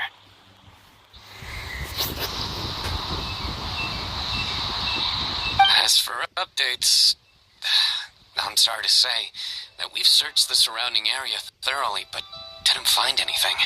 The guards at the crossing up ahead said they hadn't seen anyone either, so we don't believe he was heading towards the Guili Plains. But it is possible that he was bound for Luhua Pool. Luhua Pool? The terrain there can be tricky to navigate. Let's hope he hasn't run into any trouble. You will? Oh, great. We can't thank you enough.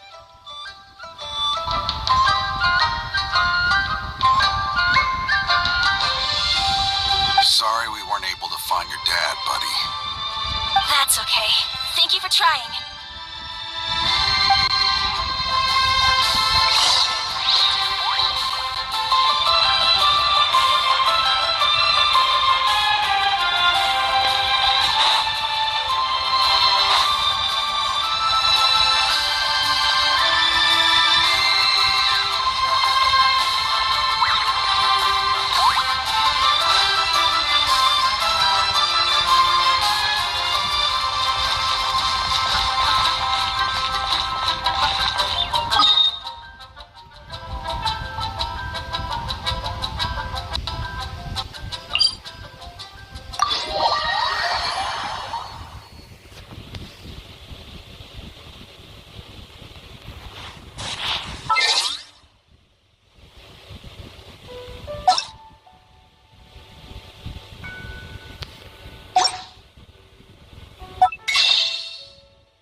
sorry. Makes sense. Dear customer, Wangsheng Funeral Parlor does appreciate your patronage, but you needn't hasten the inevitable. Are you alright? Huh? Dad! Hey, Hotel! My, who do we have here? It's the Traveler in Paimon, and... my worst nightmare. I see she still hasn't warmed to you. Thank you, Director Who, for saving this man. Dad, are you okay? Do you recognize me? It's me, Ayu. Are you? Who am I? Your name is Xiao Liang, and you live just west of Qingse Village.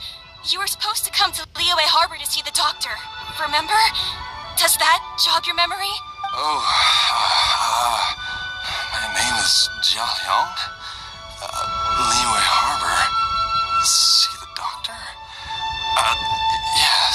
Yes, I'm Jia Liang, and I need to see the doctor. Uh-oh. He seems in really bad shape. We need to get him back to Boo Boo Pharmacy right away.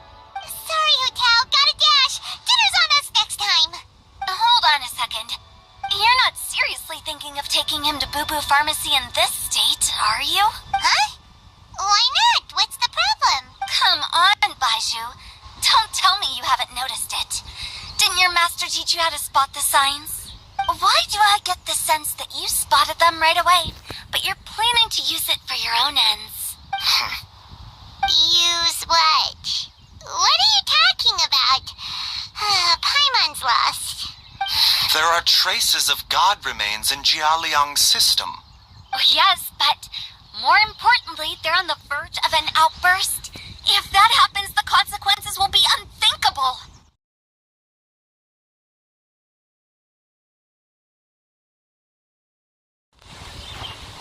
Paimon, sorry. What? God remains? There's no need to worry, Director Who.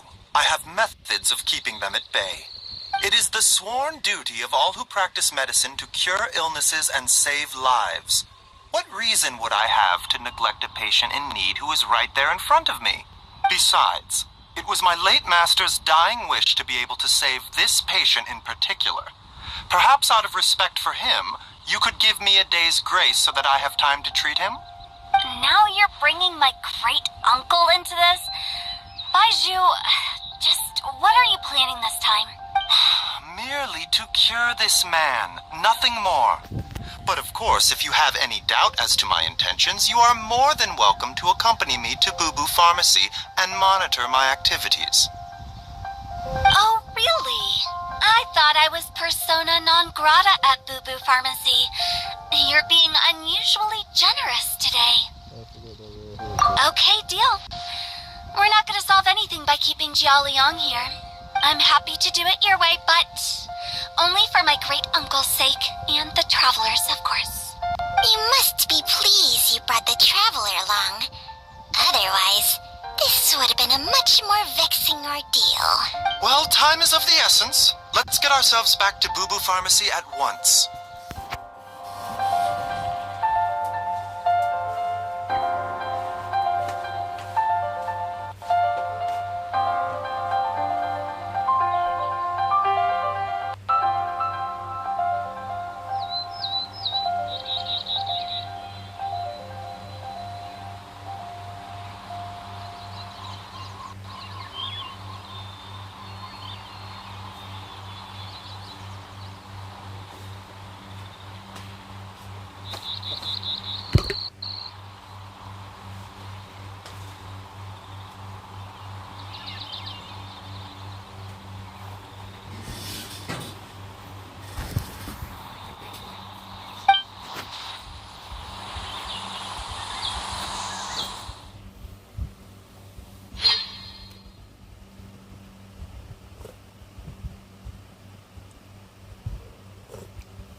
blockages within the cardiovascular system, reduced blood flow and energy circulation.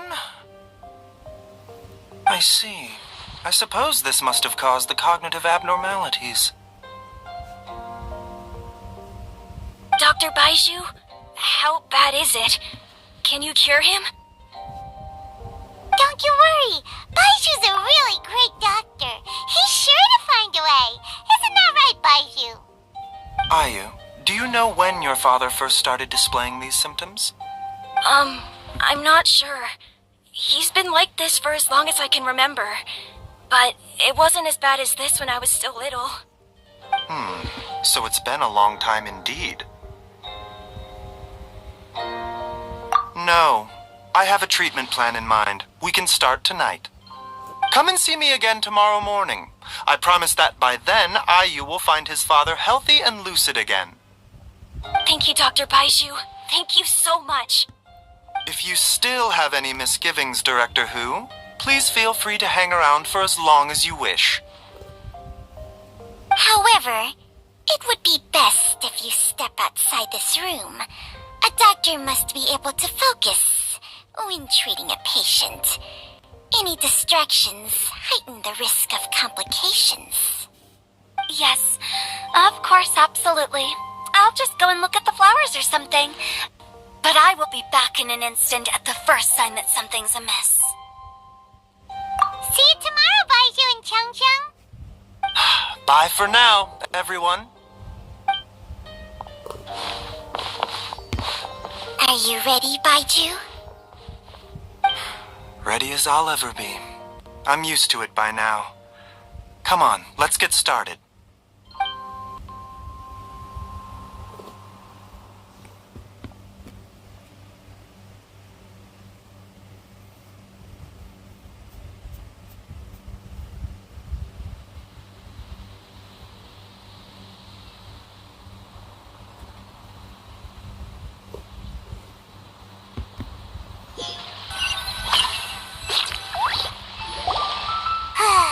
All's well that ends well, huh?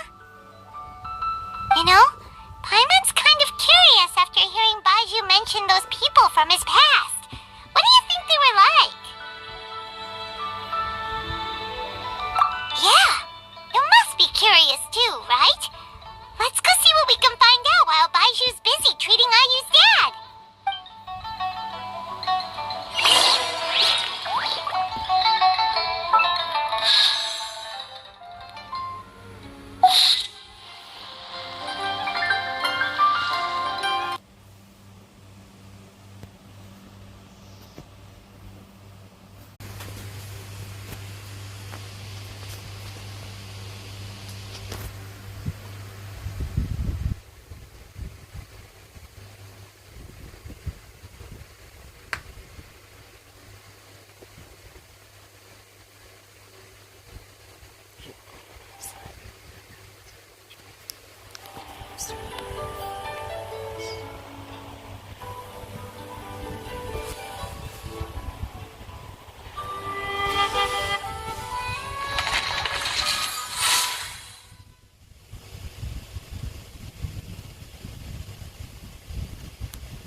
Time on admiring the scenery, the spectacled, snake-bedecked docs doing surgery.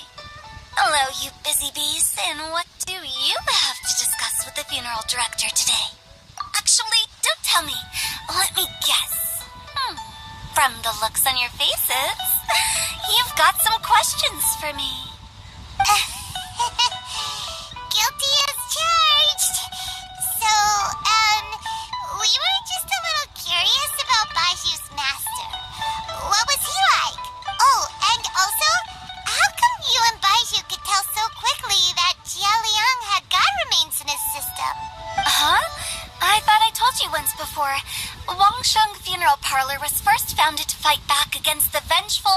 gods defeated in war. Well, it is a dusty old tale by this point. Long story short, in the ancient world, dead gods were acting up, so our ancestors started purifying the air and burning the bodies of the deceased to guard the border between life and death. These days, we don't deal with the wrath of the gods anymore, but all the relevant know-how is still passed down to each generation, so we can identify gods' remains when we see them. Okay, Paimon gets it now. Wait, so how did Baiju learn to spot them? Almost certainly from his master, who was also my great-uncle. Baiju's master was my grandpa's younger brother, a former deputy director of Wangsheng Funeral Parlor. Wow, fancy that! Huh. So, if he was from Wangsheng Funeral Parlor, how did he end up as Baiju's master? According to my grandpa, he and my great-uncle once went traveling together when they were young. They ended up at Chenyu Vale, where they met a pharmacist. That pharmacist must have cast some sort of spell on my great-uncle, because after that encounter, he suddenly announced he wanted to leave the family business and go practice medicine instead. My grandpa had a huge argument with him, but he couldn't convince him to stay. So my grandpa inherited the funeral parlor, while my great-uncle stayed in Chenyu Vale to practice medicine. They never spoke to each other again. Funeral director to doctor is a pretty big career change. Kinda hard to imagine. But why did it drive a wedge between them for the rest of their lives? That seems a bit extreme. If he had just become a regular doctor, there would have been no issue. After all, the Wangsheng Funeral Parlor wasn't unlike a regular doctor's clinic in the early days. But according to my grandpa, the pharmacist they met had a very ominous aura about him. And on top of that, the kind of medicine practiced in the Chenyu Vale tradition goes against the natural order of things.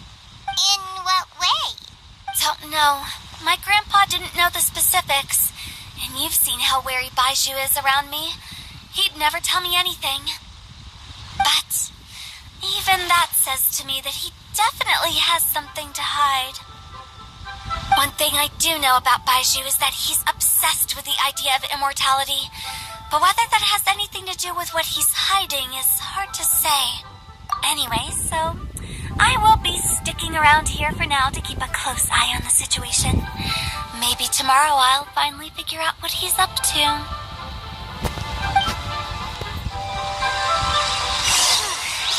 After all that, it seems like we have more questions than answers. Never mind. We'll just have to ask Baiju himself about all of this tomorrow.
so many places lately.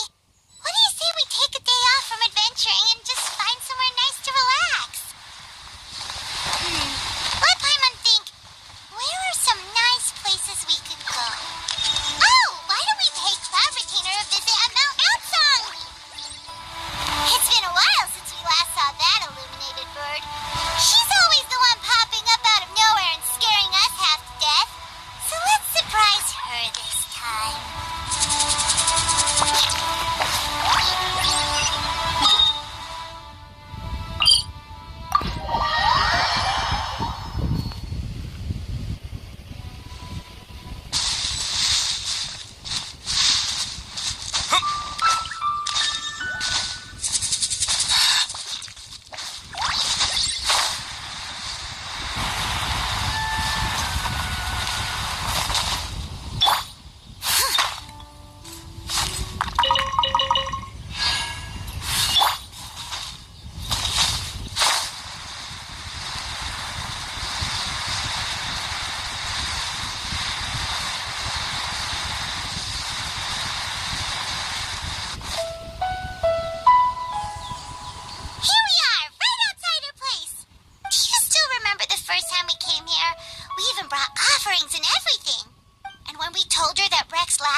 So clouded your eyes that you no longer recognize one anymore.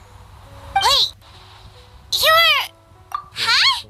You're the illuminated bird? But you look... human. How did that happen? Oh, donning human form is scarcely any test of one's abilities.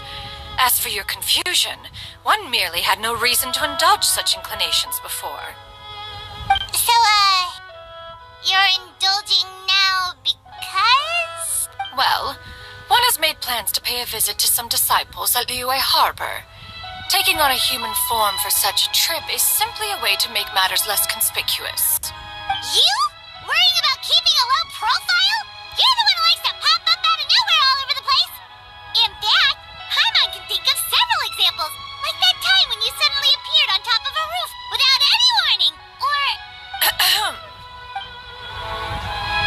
It feels like all the time I was always in the person around to discuss Dendro. I almost forgot Paimon about you someday. Hey! Didn't we agree not to bring that up unless she asked? Oh?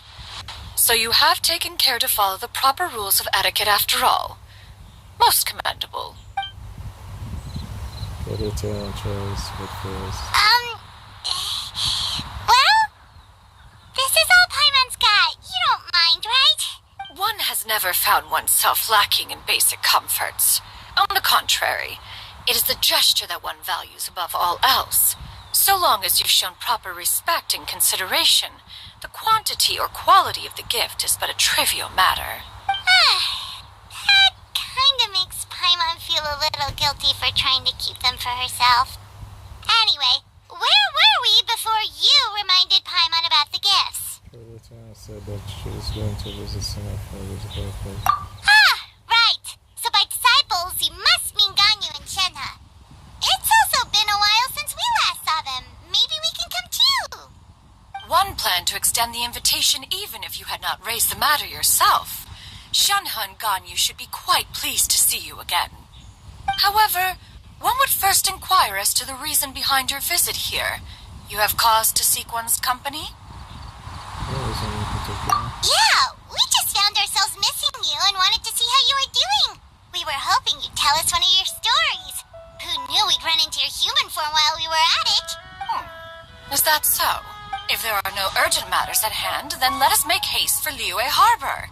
Ganyu is likely still working at Yuehai Pavilion, so that shall be our first stop. Sounds great! Then let's all go to Liyue Harbor!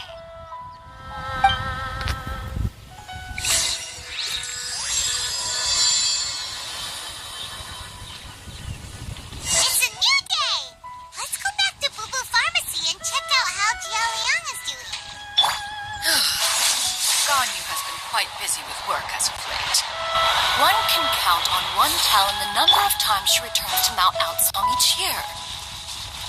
Shenhe has also secured employment recently. In her correspondence with me, she wrote that she shall have no need to return for the foreseeable future. They think one was so easily mollified. One shall investigate everything with one's own eyes and decide for oneself if their living conditions are satisfactory.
Pleasure is there than the unexpected.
bounty.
From this world?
I've ever seen her in this form before. Wait, where did she go? He's right here.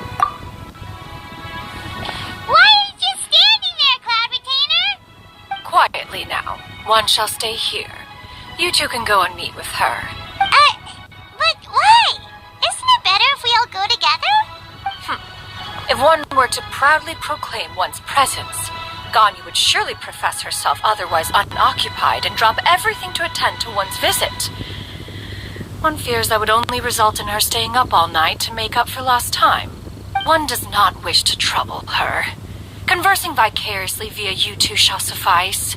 Do remember to inquire as to her recent well-being. Again, do not mention one's presence here. Fair enough. Makes sense. Alright then, we'll just pass on your regards and... Cloud Retainer? Oh. Yep. Sure is. Ganyu already fine. Sorry. Oh! Busted. Is that lady someone you know, Miss Ganyu? She is indeed. I'm sorry, Huixin, but could we delay the upcoming meeting for a little bit? I believe my schedule today is quite full. Although, perhaps I could move some work to later in the evening. Oh, not to worry, Miss Ganyu. I'll make the necessary arrangements right away. Thank you, Huixin.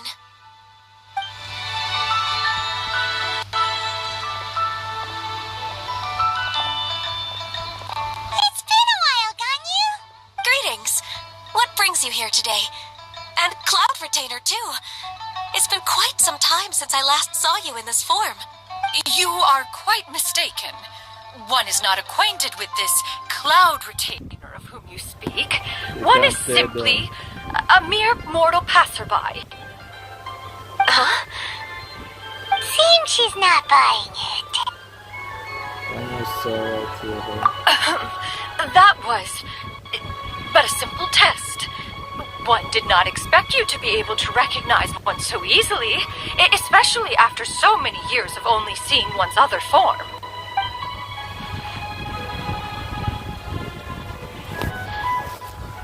Ganyu looks totally bewildered.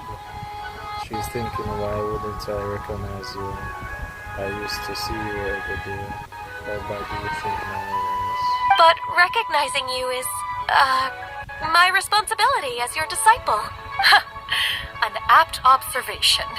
One was simply passing by while attending to some important business.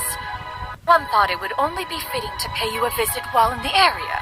Wait, Paimon wasn't aware of any important... Oh... Cloud Retainer's right! We've still got something super important to do, so we can't stay here for too long today. Oh, is that so? But it's been so long since we last saw each other. One simply desired to see you and had no intention of interrupting your work. A quick conversation should suffice for today. A more involved reunion should wait until you find yourself less occupied. I understand. That should be fine. While one acknowledges the amount of work that you have to deal with every day, one must also remind you to rest.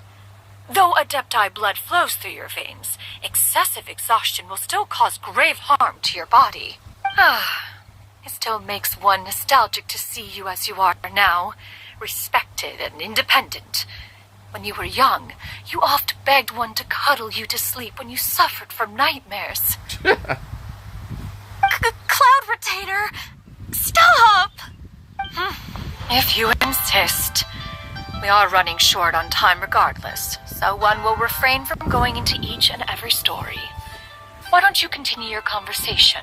One shall simply stand by and listen.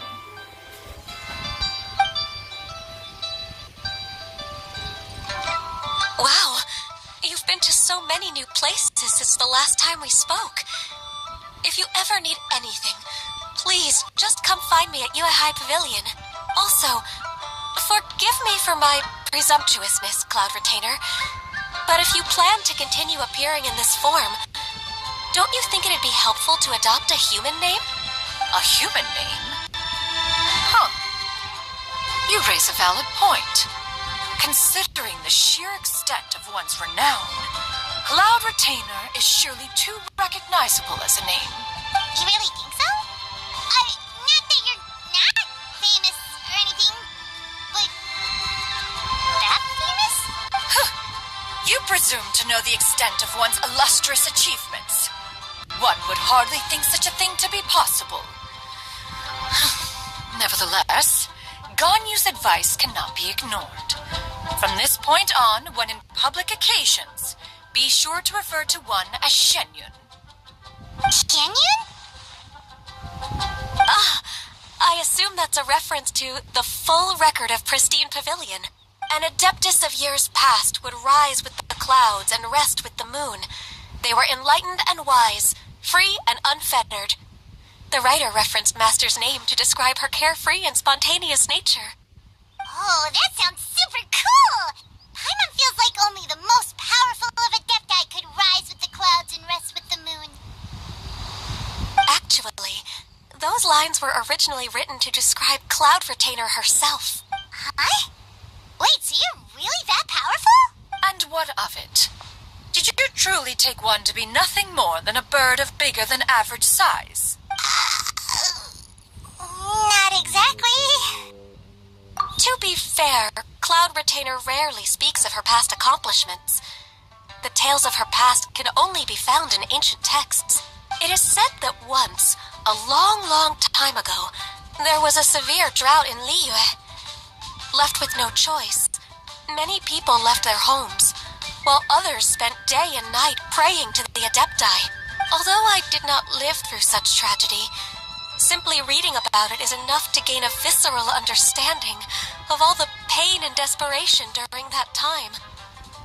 On top of the drought, a noxious gas also began to spread through the land. If not for Cloud Retainer's efforts, Much of Liyue would be nothing more than a barren wasteland today. The books had this to say about what happened. Upon arrival, the Adeptus borrowed the wind to retain the clouds. Immediately, the clouds gathered together, and abundant rain burst forth from the heavens. Drought and plague were both driven away, and the people were saved. That's incredible!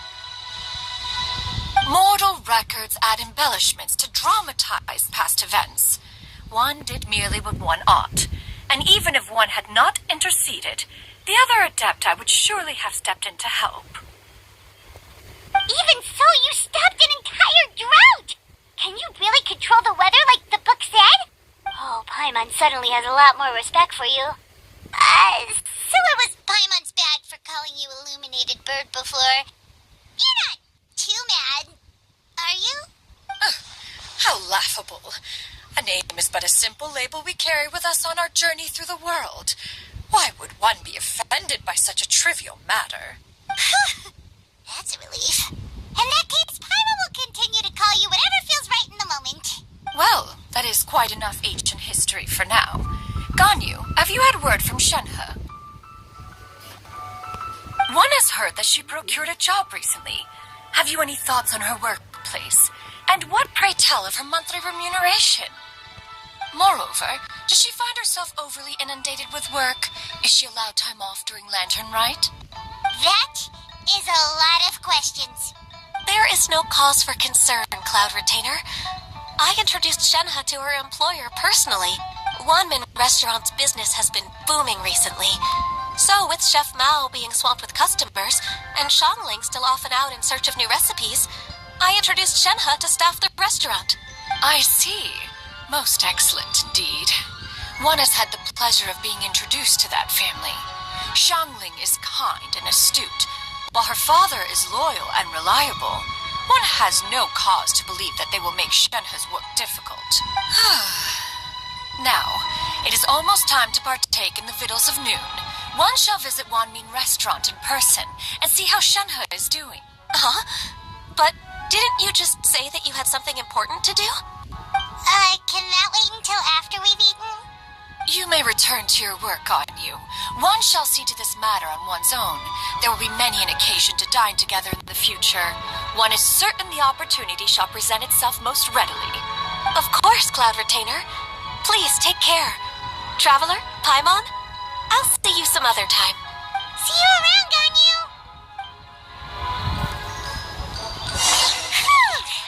Paimon was pretty quick on the uptake there, don't you think? As soon as you mentioned important business to attend to, Paimon realized that you were just looking to cut the conversation short and not take too much of Ganyu's time. Is Paimon right? No, in fact, it was not an excuse. One is indeed visiting Liyue Harbor for an important purpose. Wait, for real? The moment is not yet upon us. Still, the truth will be revealed to you in time. Huh. She really seems to be playing up the whole mysterious Adeptus thing right now. Is it because we just heard that cool story about her powers?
I'm saying, right? Yeah, how can I not? Not even fine food is enough to distract from the presence of a fine lady, huh? Oh, I'm far more interested in getting her details than ordering any dishes. Hey, how about you ask her? You do it! You shouldn't be talking those things from your story.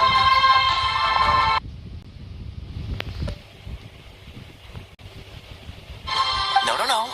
I think you should. Wait, she's coming. What can I get for you today? Greetings, miss. I was just wondering if you'd be willing to... What would you like to order?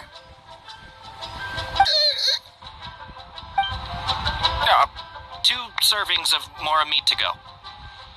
Good chat. Bye.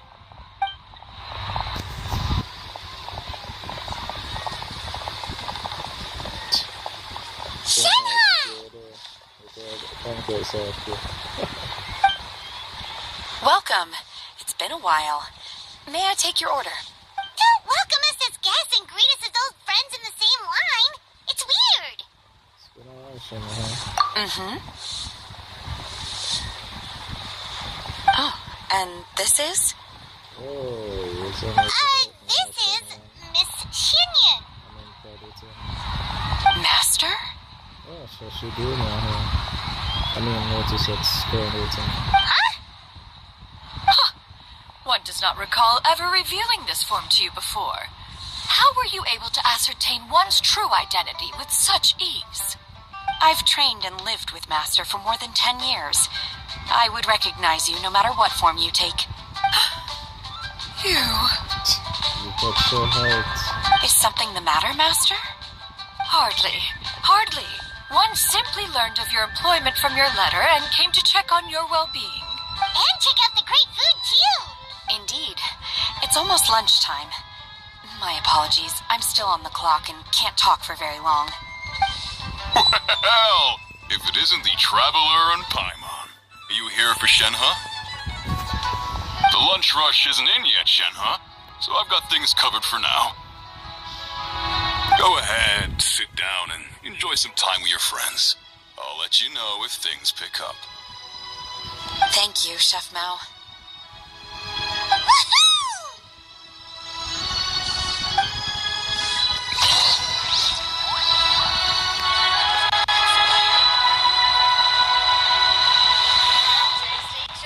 Really got a lot going for it. I wonder where Xiangling's run up to this time. If you bump into her...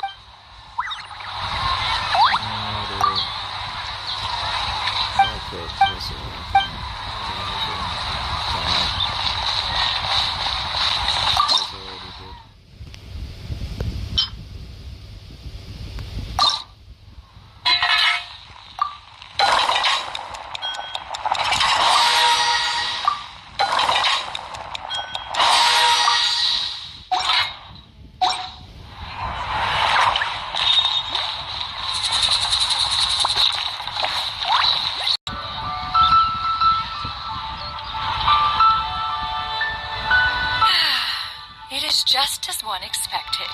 The owner of Wanmin Restaurant is indeed a most reasonable and accommodating human. Still, the work here entails dealing with quite a varied group of people. Has this been difficult for you, Shenhe? It's been manageable so far. I sometimes run into strange people, but I have figured out a way to deal with them. Seems like you've been making progress. So by dealing with them, you mean... First, I tried to talk sense into them. If that doesn't work, I threaten them with violence. At this point, they usually decide they are in favor of a civil conversation. How should Paimon put this? Oh, a sensible plan. One is gladdened to see you integrate so well into human society. And you, Master? How have you been? Simply marvelous. Though Mount Outsong has scarcely enjoyed your presence recently, one has hardly found the pleasure of one's own company to be lacking. I see. Oh, just as expected of Master. What she means to say is she actually misses the two of you. Taking some time off soon to visit Master. Oh, you suspense. Whoa. She is similarly preoccupied with her work. There was time only to exchange a few simple pleasantries. Ganyu told us the story of Cloud Retainer's name. It was amazing. We never knew how powerful she was before. I see. In that case, allow me to also share a story about Master's past. Oh? Is that a problem, Master? I believe this to be a good topic. One be infused with adeptal energy, and it can cover thousands of miles in one day. Seconds from miles in one day. Seconds from victory, when it was thrown off course and failed to make it. That was fossils for another contest. What is a race without spectators, after all? Have you been lonely, Master? Lonely?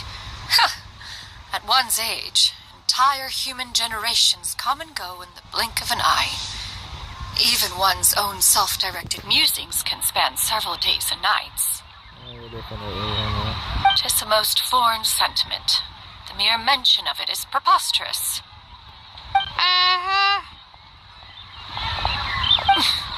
What is the reason for that look upon your face? It's nothing. It's just...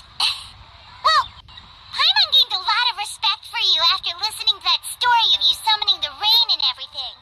But all it took was a few words out of your mouth and it's like you're back to being that illuminated bird again. I was just a little bit confused. Which one of the two is the real Cloud Retainer? To me, they are both, Master. One is the Master that's widely revered by the people, while the other is the Master that I respect and adore. Huh! One finds oneself exalted yet again, with sweet words of praise and flattery of a most extravagant nature. You chose to exalt one with your words, yet you refuse to grace Mount Outsong with your presence for any extended period of time. One would almost question the sincerity of your estimations. This is not to say that your words paint an inaccurate picture. One has always lived by a single ideal. Eschew all action and abide by no rule. One does as one pleases and speaks as one pleases. Others may critique or praise as they see fit, yet one places little weight in such judgments. She got what, 2 sentences of flattery from her disciple, and it's as if her ego is about to burst. Do you have any empty tables?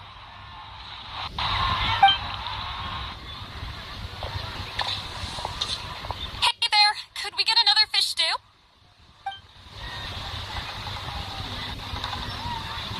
I'm hearing more guests come in.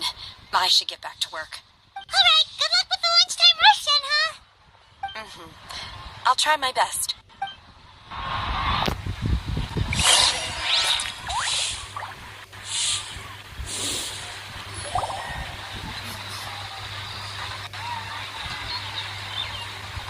So much yummy food! Paimon's gonna feast! Can I eat this kind of food all the time? One is fond of all kinds of delicacies and delights in a multitude of flavors. The dishes here demonstrate no shortage of culinary skill. Their unique flavor profile has left one more than satisfied. In fact, one has been struck by quite the fit of inspiration. One has already begun to conceptualize the next generation of supreme cuisine machines. Everything's so tasty! A bit too hot at times, but still super tasty. Oh, I'm sorry, miss, but our tables are full. Shall we try somewhere else, Granny? But it smells so delightful. Can we really not eat here? My poor legs can't go on for much longer. Well, you could always check with some of the other guests and see if anyone's happy to share a table. Okay, I'll ask around.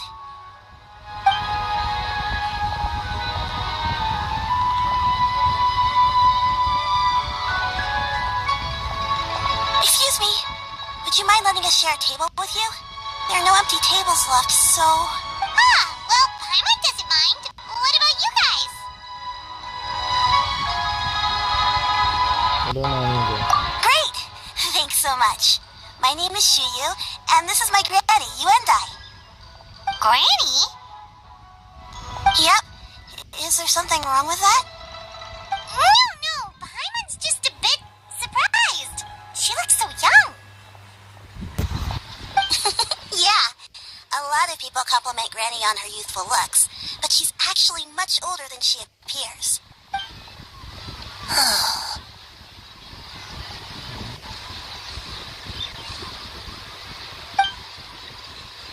Granny? Why don't you take a seat? Come on, it's not polite to stare. Oh, have we met before? No. Just a fated meeting, then. Please, take a seat. What would you like to eat, Granny? I can order for you. I want braised earthworms. They always pop up out of the ground after a rainstorm. No, not this again. Granny, there's no braised earthworms on the menu. Braised earthworms? Well, that sounds weird. Do people actually eat that?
Right, that's what Paimon was thinking too. Need any help? Help? Oh, do you mean with Granny? Thanks, that's nice of you to offer. Granny has pretty bad dementia, so her... But it's gotten so bad lately that I even have to remind her who I am every morning.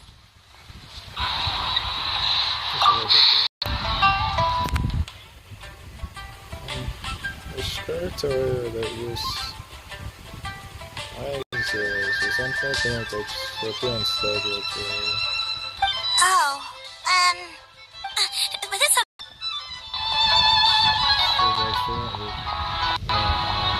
Wow. Oh, what about me? You're tough too, Granny. Plus, you're really gentle. And you're always there for me. Yes, and it's hardly as if I forget everything. I still remember. I remember now. It was a dream. I had a dream where everything was around her. I would be free.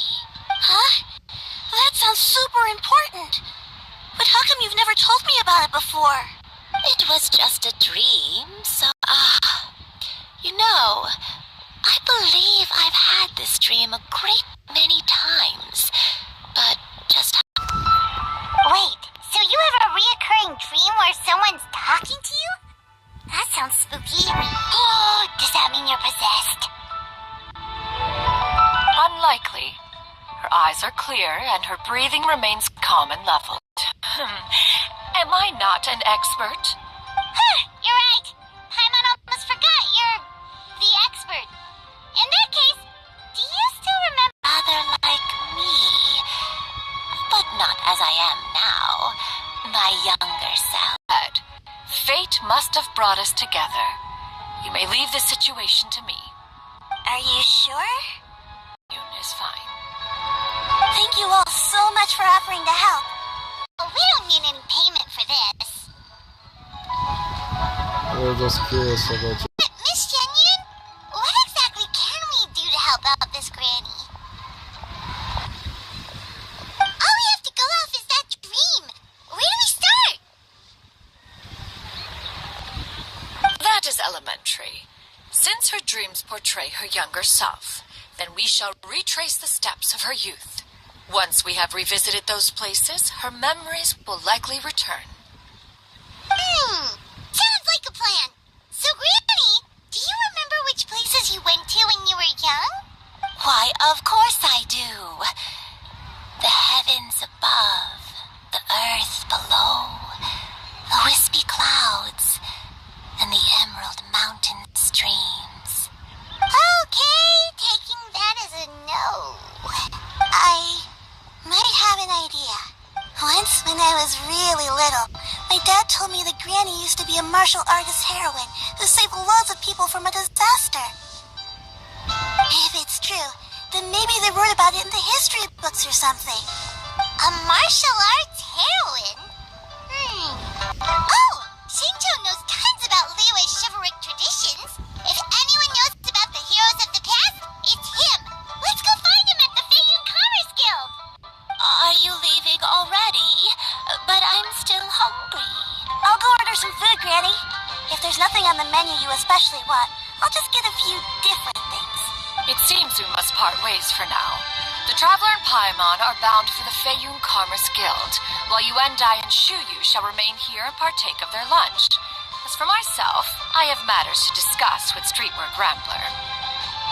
Streetward Rambler? Oh, you mean Madam Ping!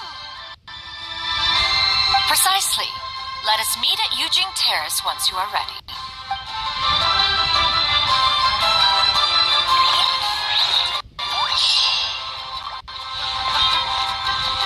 Everyone, eat to your heart's content. Leo's really got a lot going for it. Should I save this money?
I'm so sorry. You must have been worried sick. Has your mom shown up yet? She's been gone for a while, hasn't she? Don't worry, Dad. I got the Adventurers Guild to help us look for her. And Dr. Baishi's gonna help too. Right now... My pleasure, really. It's the least I can do to honor my late master's dying wish. If anything, I should be apologizing to you for not making the time to visit in all these years. Not at all, Dr. Baiju. It's only because Jiang Li... What was her reason again? You're still in the early stages of recovery, so you'll need to take it easy for a while. Take it slowly and try not to overexert yourself. I I suggest you stay at Boo Boo Pharmacy and rest for at least the next few days. Director Who, do you have any further reservations about Jia Liang's condition? It seems like the evil presence is gone after all. You really did manage to suppress it, huh? But how did you accomplish this in a single night? That would be a trade secret, I'm afraid. If that gives you any cause for concern, you may continue to monitor Jia Liang for as long as you wish. Though I regret to say that Boo Boo Pharmacy cannot offer to reimburse Wangsheng Funeral Parlor for any revenue lost in the meantime. Oh, come on, Baiju. I'm not that unreasonable.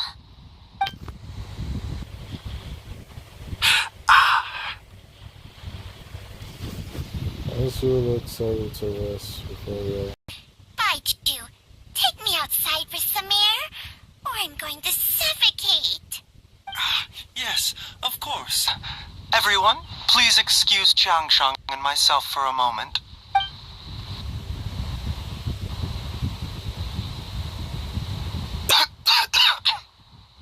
Suffering now, are we?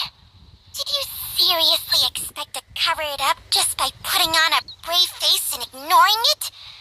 If it weren't for my quick thinking, they'd have all seen the sorry state you're in by now. I noticed that's the reason why you made him go outside. But in any case, why must you keep this a secret from everybody? You should at least share your secret with one person you trust. Who's there?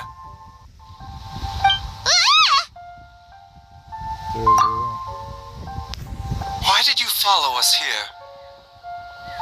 I told you we were looking out anyway. Oh, it's nothing.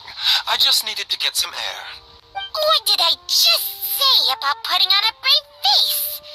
Traveler, Paimon, the truth is, Baiju did not cure Jia Liang's illness. Transfer that illness to himself. Instead, he transferred some of his own life force to his patient to temporarily subdue the poison in his system. Oh, so that's what's going on. Does he transfer that illness to himself? And instead, sequentially transfer his illness to the boy's father.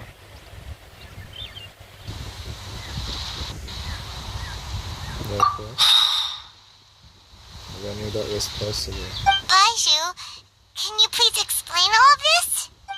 My predecessors in medicine forged a contract with Changsheng. Every successor to this contract is able to use Changsheng's secret art to treat patients. I believe the irregularities with Jia Liang's heart meridian were likely caused by a poison concocted using God remains as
antics at Qingsa village many times in the past, if you ask me.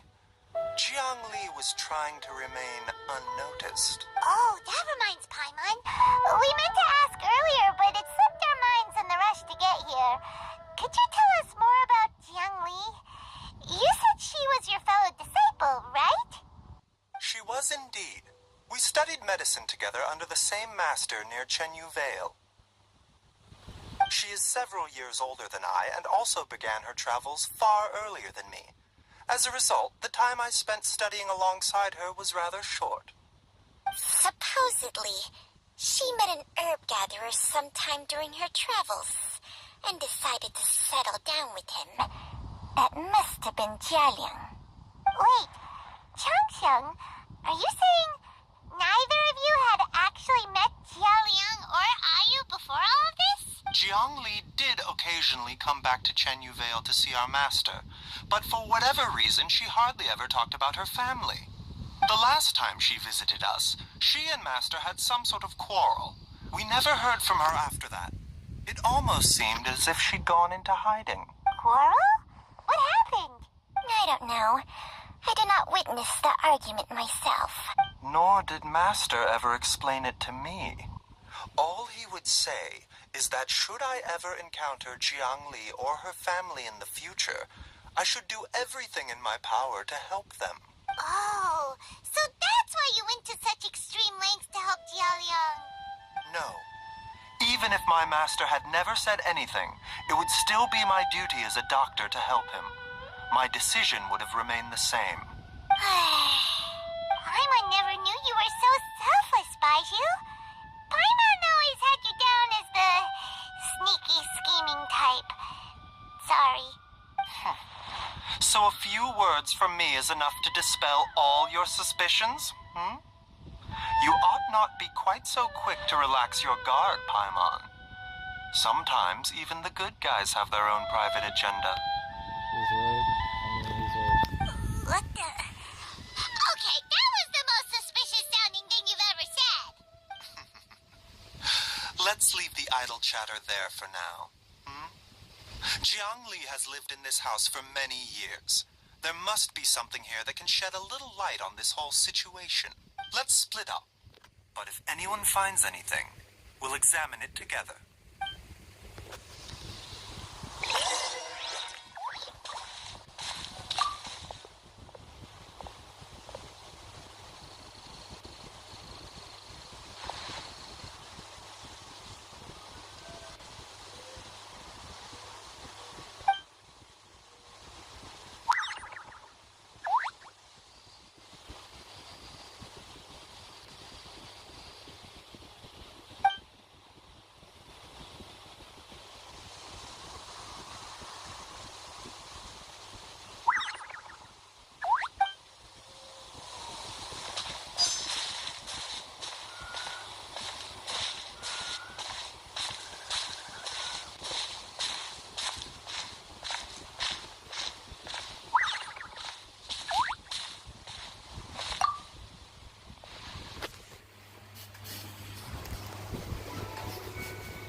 Changsheng and I found a hidden compartment.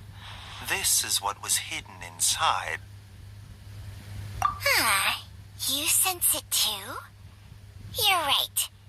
This is a poison concocted using god remains. Is it? Breathing? Paimon's not seeing things, is she? No. Your eyes do not deceive you. I do believe the poison in this bottle is alive. Some toxins act a lot like living organisms. I read about this once in the Origins and Symptoms of Diseases. This ancient class of poisons consists of mother and minor loads, capable of sustaining a connection over vast distances. If it's a concoction of this kind we're dealing with, then both the poison in Jialiang's system and this one here are likely minor loads. Offshoots, essentially. Offshoots? So, the main body is somewhere else? Correct. Whoever is administering the poison can manipulate the source to indirectly control the poisoned individual's behavior and even cognition. Similarly, the poisoned individual will hear, to a varying extent, the call of the source. The call of the... Wait. So, back when Jialiang ran off, maybe that explains where he was heading!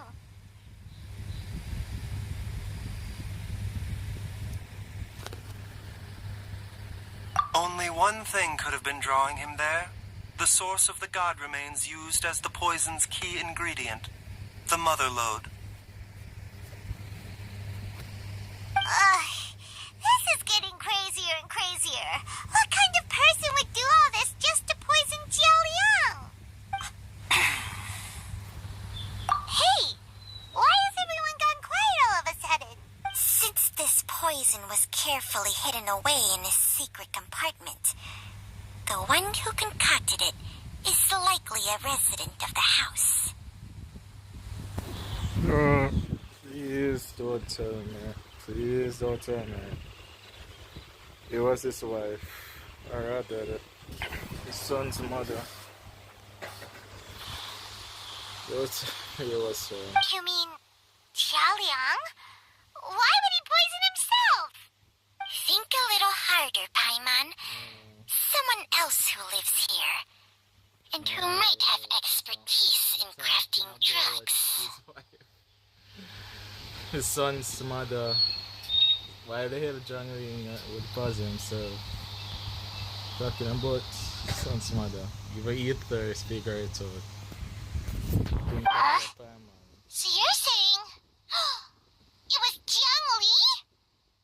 Wait, but that doesn't make any sense either. Why would she poison her own husband? I agree. It makes little sense. Jiang Li does not strike me as the kind of person who would do such a thing. Look at the facts, though. How many people in the entirety of Liyue have the ability to concoct a poison from god remains? It's too early to draw any conclusions. We should question Jialiang about it once he has made more progress in his recovery.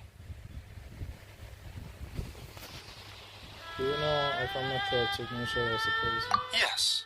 According to the Origins and Symptoms of Diseases, the minor loads will disappear if the mother lode is purged. So if we can find and destroy the source of these god remains, the poison will leave Jialiang's system without the need for any further treatment. Do you know anything about god remains in Qingsa village? I've only heard the rumors. Nothing concrete. Even the history books have no record of this. The only ones who'll know anything are those old fogies who have been hanging around here since the beginning of time. Didn't you used to be on good terms with the Adepti, though? You sure they didn't tell you anything about this? Well, Changsheng's memories and powers are not what they were in her prime. These days, she has to enter a contract with a mortal and share their life force just to sustain her own life. I fear that such ancient events are long gone from her memory by now. Whoa, what? After a contract? Share life force? Sounds like some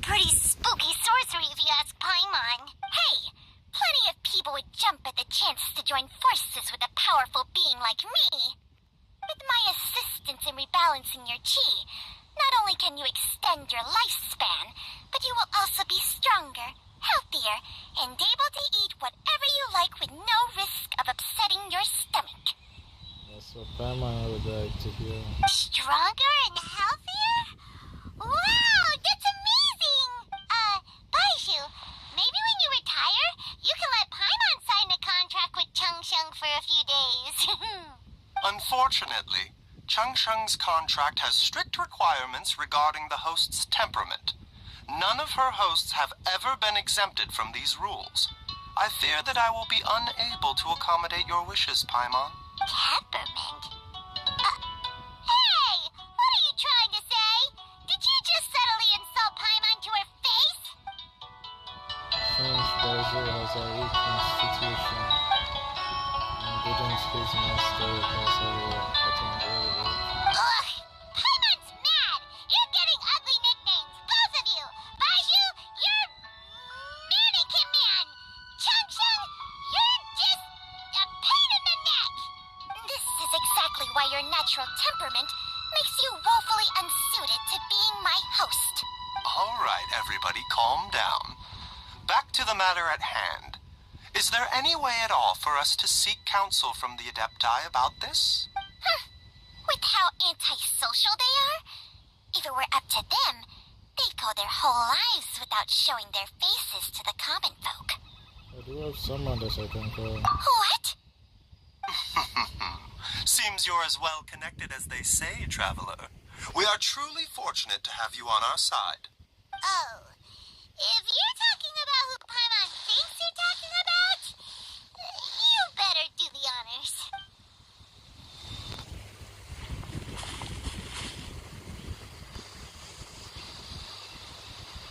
Joe, are you there?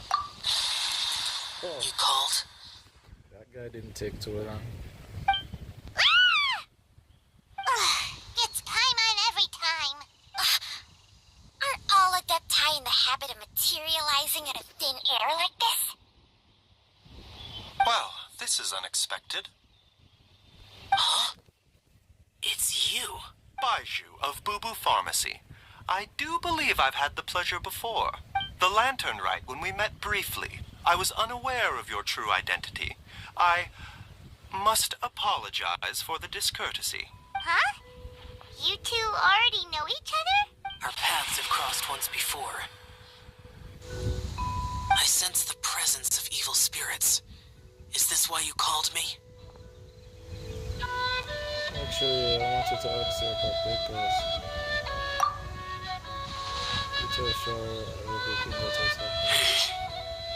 So someone has been concocting demonic poison. Too often, fervent desires drive mortals to abandon all regard for their own safety. It is lamentable. I now know what you seek. It is true that a god's remains are buried beneath the foundations of Jinxa village. A vile monster known as the Ch once wrought havoc over this land, before it was subdued by Rex Lapis. The land was finally cleansed of poison when Rex Lapis used statues in his likeness to seal the serpent's remains. Jinxa village was founded sometime after that.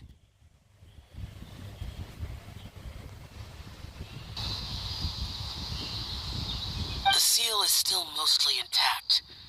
If the Ch is the source, then it must be some of its blood leaking from deep underground.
will need to investigate further to identify the location of the leak. I do not like to intervene against mortals unless absolutely necessary, but when demonic forces are involved, things can spiral out of control. If that happens, be sure to call my name again. Thank you, Sean. Nothing. I do not wish to sway decisions that are mortals to make, but immortality may not be the blessing that you imagine it to be. I shall treasure your words of instruction, Master Adeptus. Farewell. What a strange Adeptus. Rather different from the way I remember them. That's true for ya. And thanks to him, we finally got some concrete info to go off of. If the god remains are leaking from underground, Jiangli must be paying a visit to a subterranean cave on her herb-gathering trips. If we can find the cave... Master, there's a problem. Gwei? Did you run all the way from Boo Boo Pharmacy? What happened? Don't panic. Just catch your breath and tell me everything. It's Jiaoliang. He was fine one minute, and then he suddenly took a turn for the worse. Already? How? Based on past experience, he should have been fine for the next 3 days at least. It seems that my worst fears have been confirmed. Everyone, back to Boo Boo Pharmacy now.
How is he doing? Dr. Baishu, you're back. My dad was doing fine earlier, but then he suddenly started coughing up blood. Now he can't even get a full word out anymore. Oh, he's really ill, When Gwei left, he was still conscious. But now... Gwei, please take Jiaoliang to the back room and prepare for treatment. Don't tell me I'm going to transfer your life force again. Yes, of course. Don't worry, Ayu. I will cure your father. Baishu's not gonna use Changsheng's secret art again, is he? Is there really no other way to save Jiaoliang?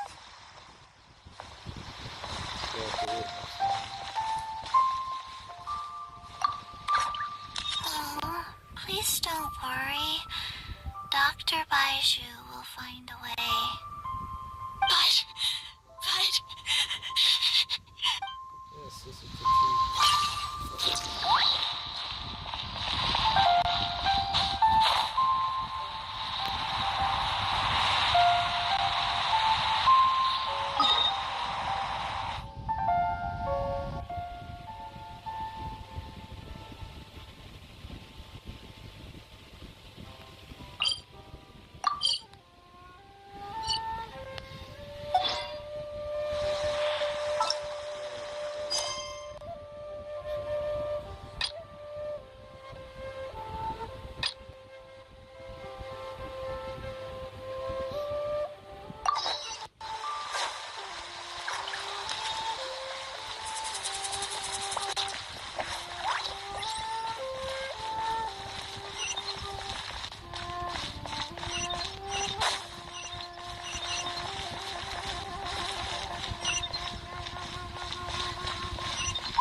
to?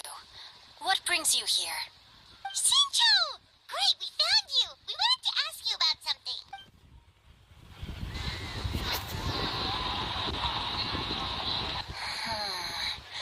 That's not a whole lot of information to go off of. I don't know if I can say for sure. I can't pinpoint her identity from your description alone, but considering her age, I am reminded of a nameless heroine who's been featured in various chivalric novels. Nameless heroine? That's right. The novels often speak of a great drought from 50 years ago. As the people suffered, a nameless heroine appeared and began to clear away evil spirits in bandit camps. The people idolized her, but never learned her name. All they knew was that she always acted alone. Later, though, she supposedly fell in love with a similarly noble-minded exorcist from Mount Tianheng. They were well matched in more ways than one, often fighting together as a fearsome duo of otherworldly strength.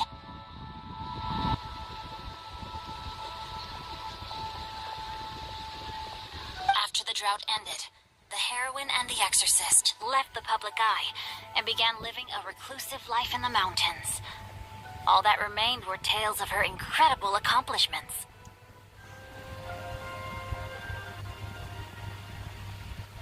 The way this nameless heroine faded from fame into obscurity later in life is not too dissimilar from Miss Yuendai.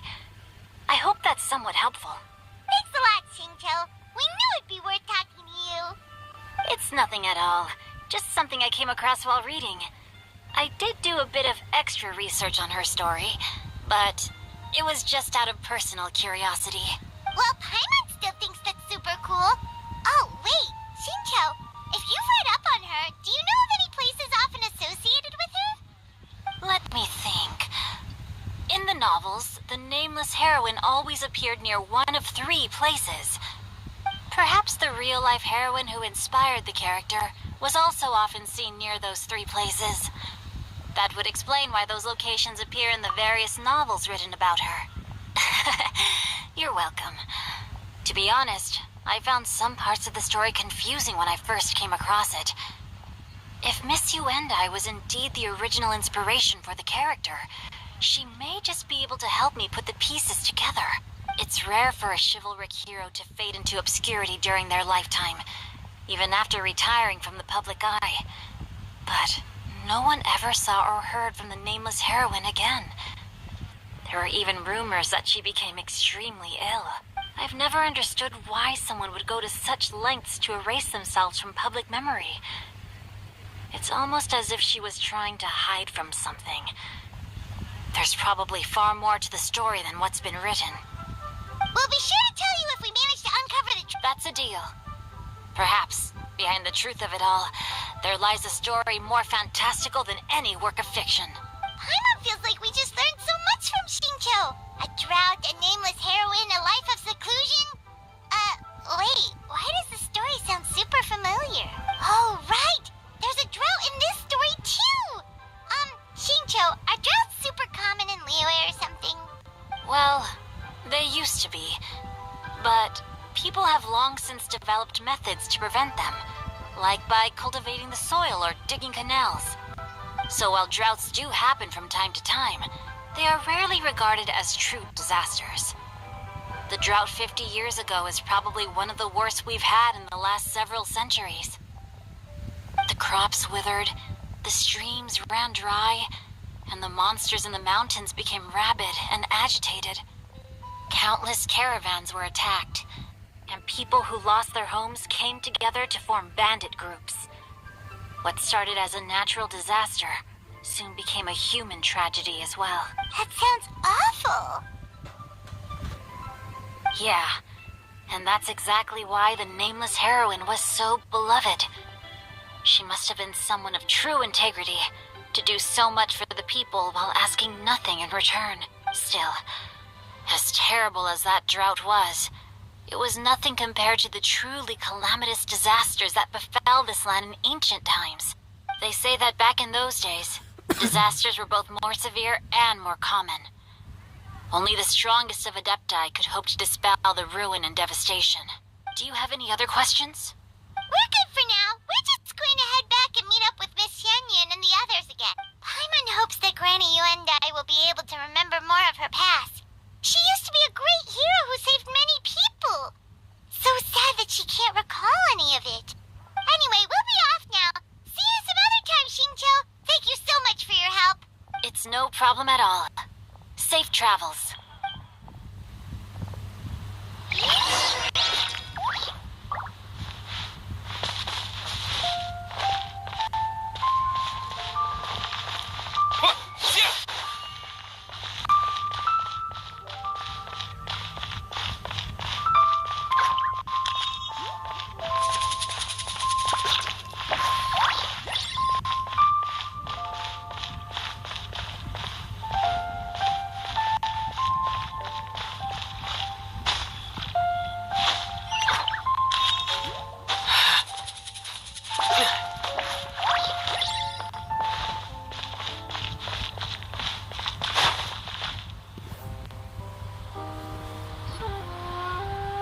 I have recorded the tune that you requested.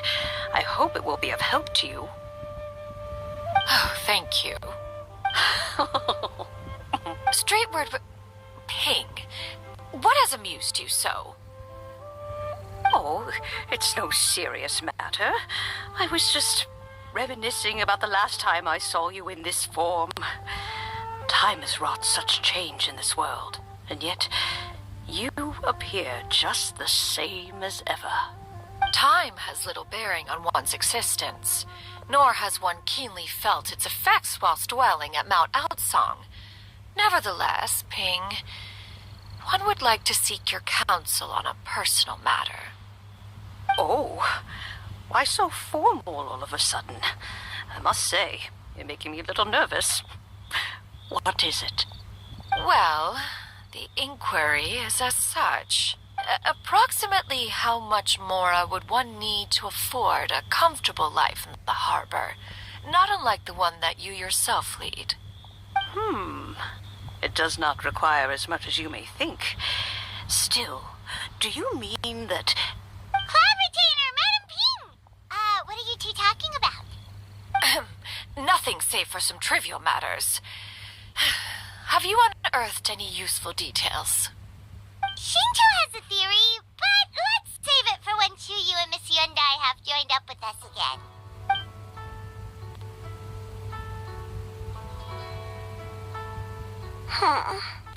Do not be troubled, young lady. Here, have some tea. Thank you so much. What do you think, Chuyu? Does it match up with what you know of your granny? According to the story, the nameless heroine eventually fell in love with an exorcist from Mount Tianheng. Maybe that's my grandpa. I don't have many memories of him, but there is this one time I found a box in her attic full of a bunch of weird sigils.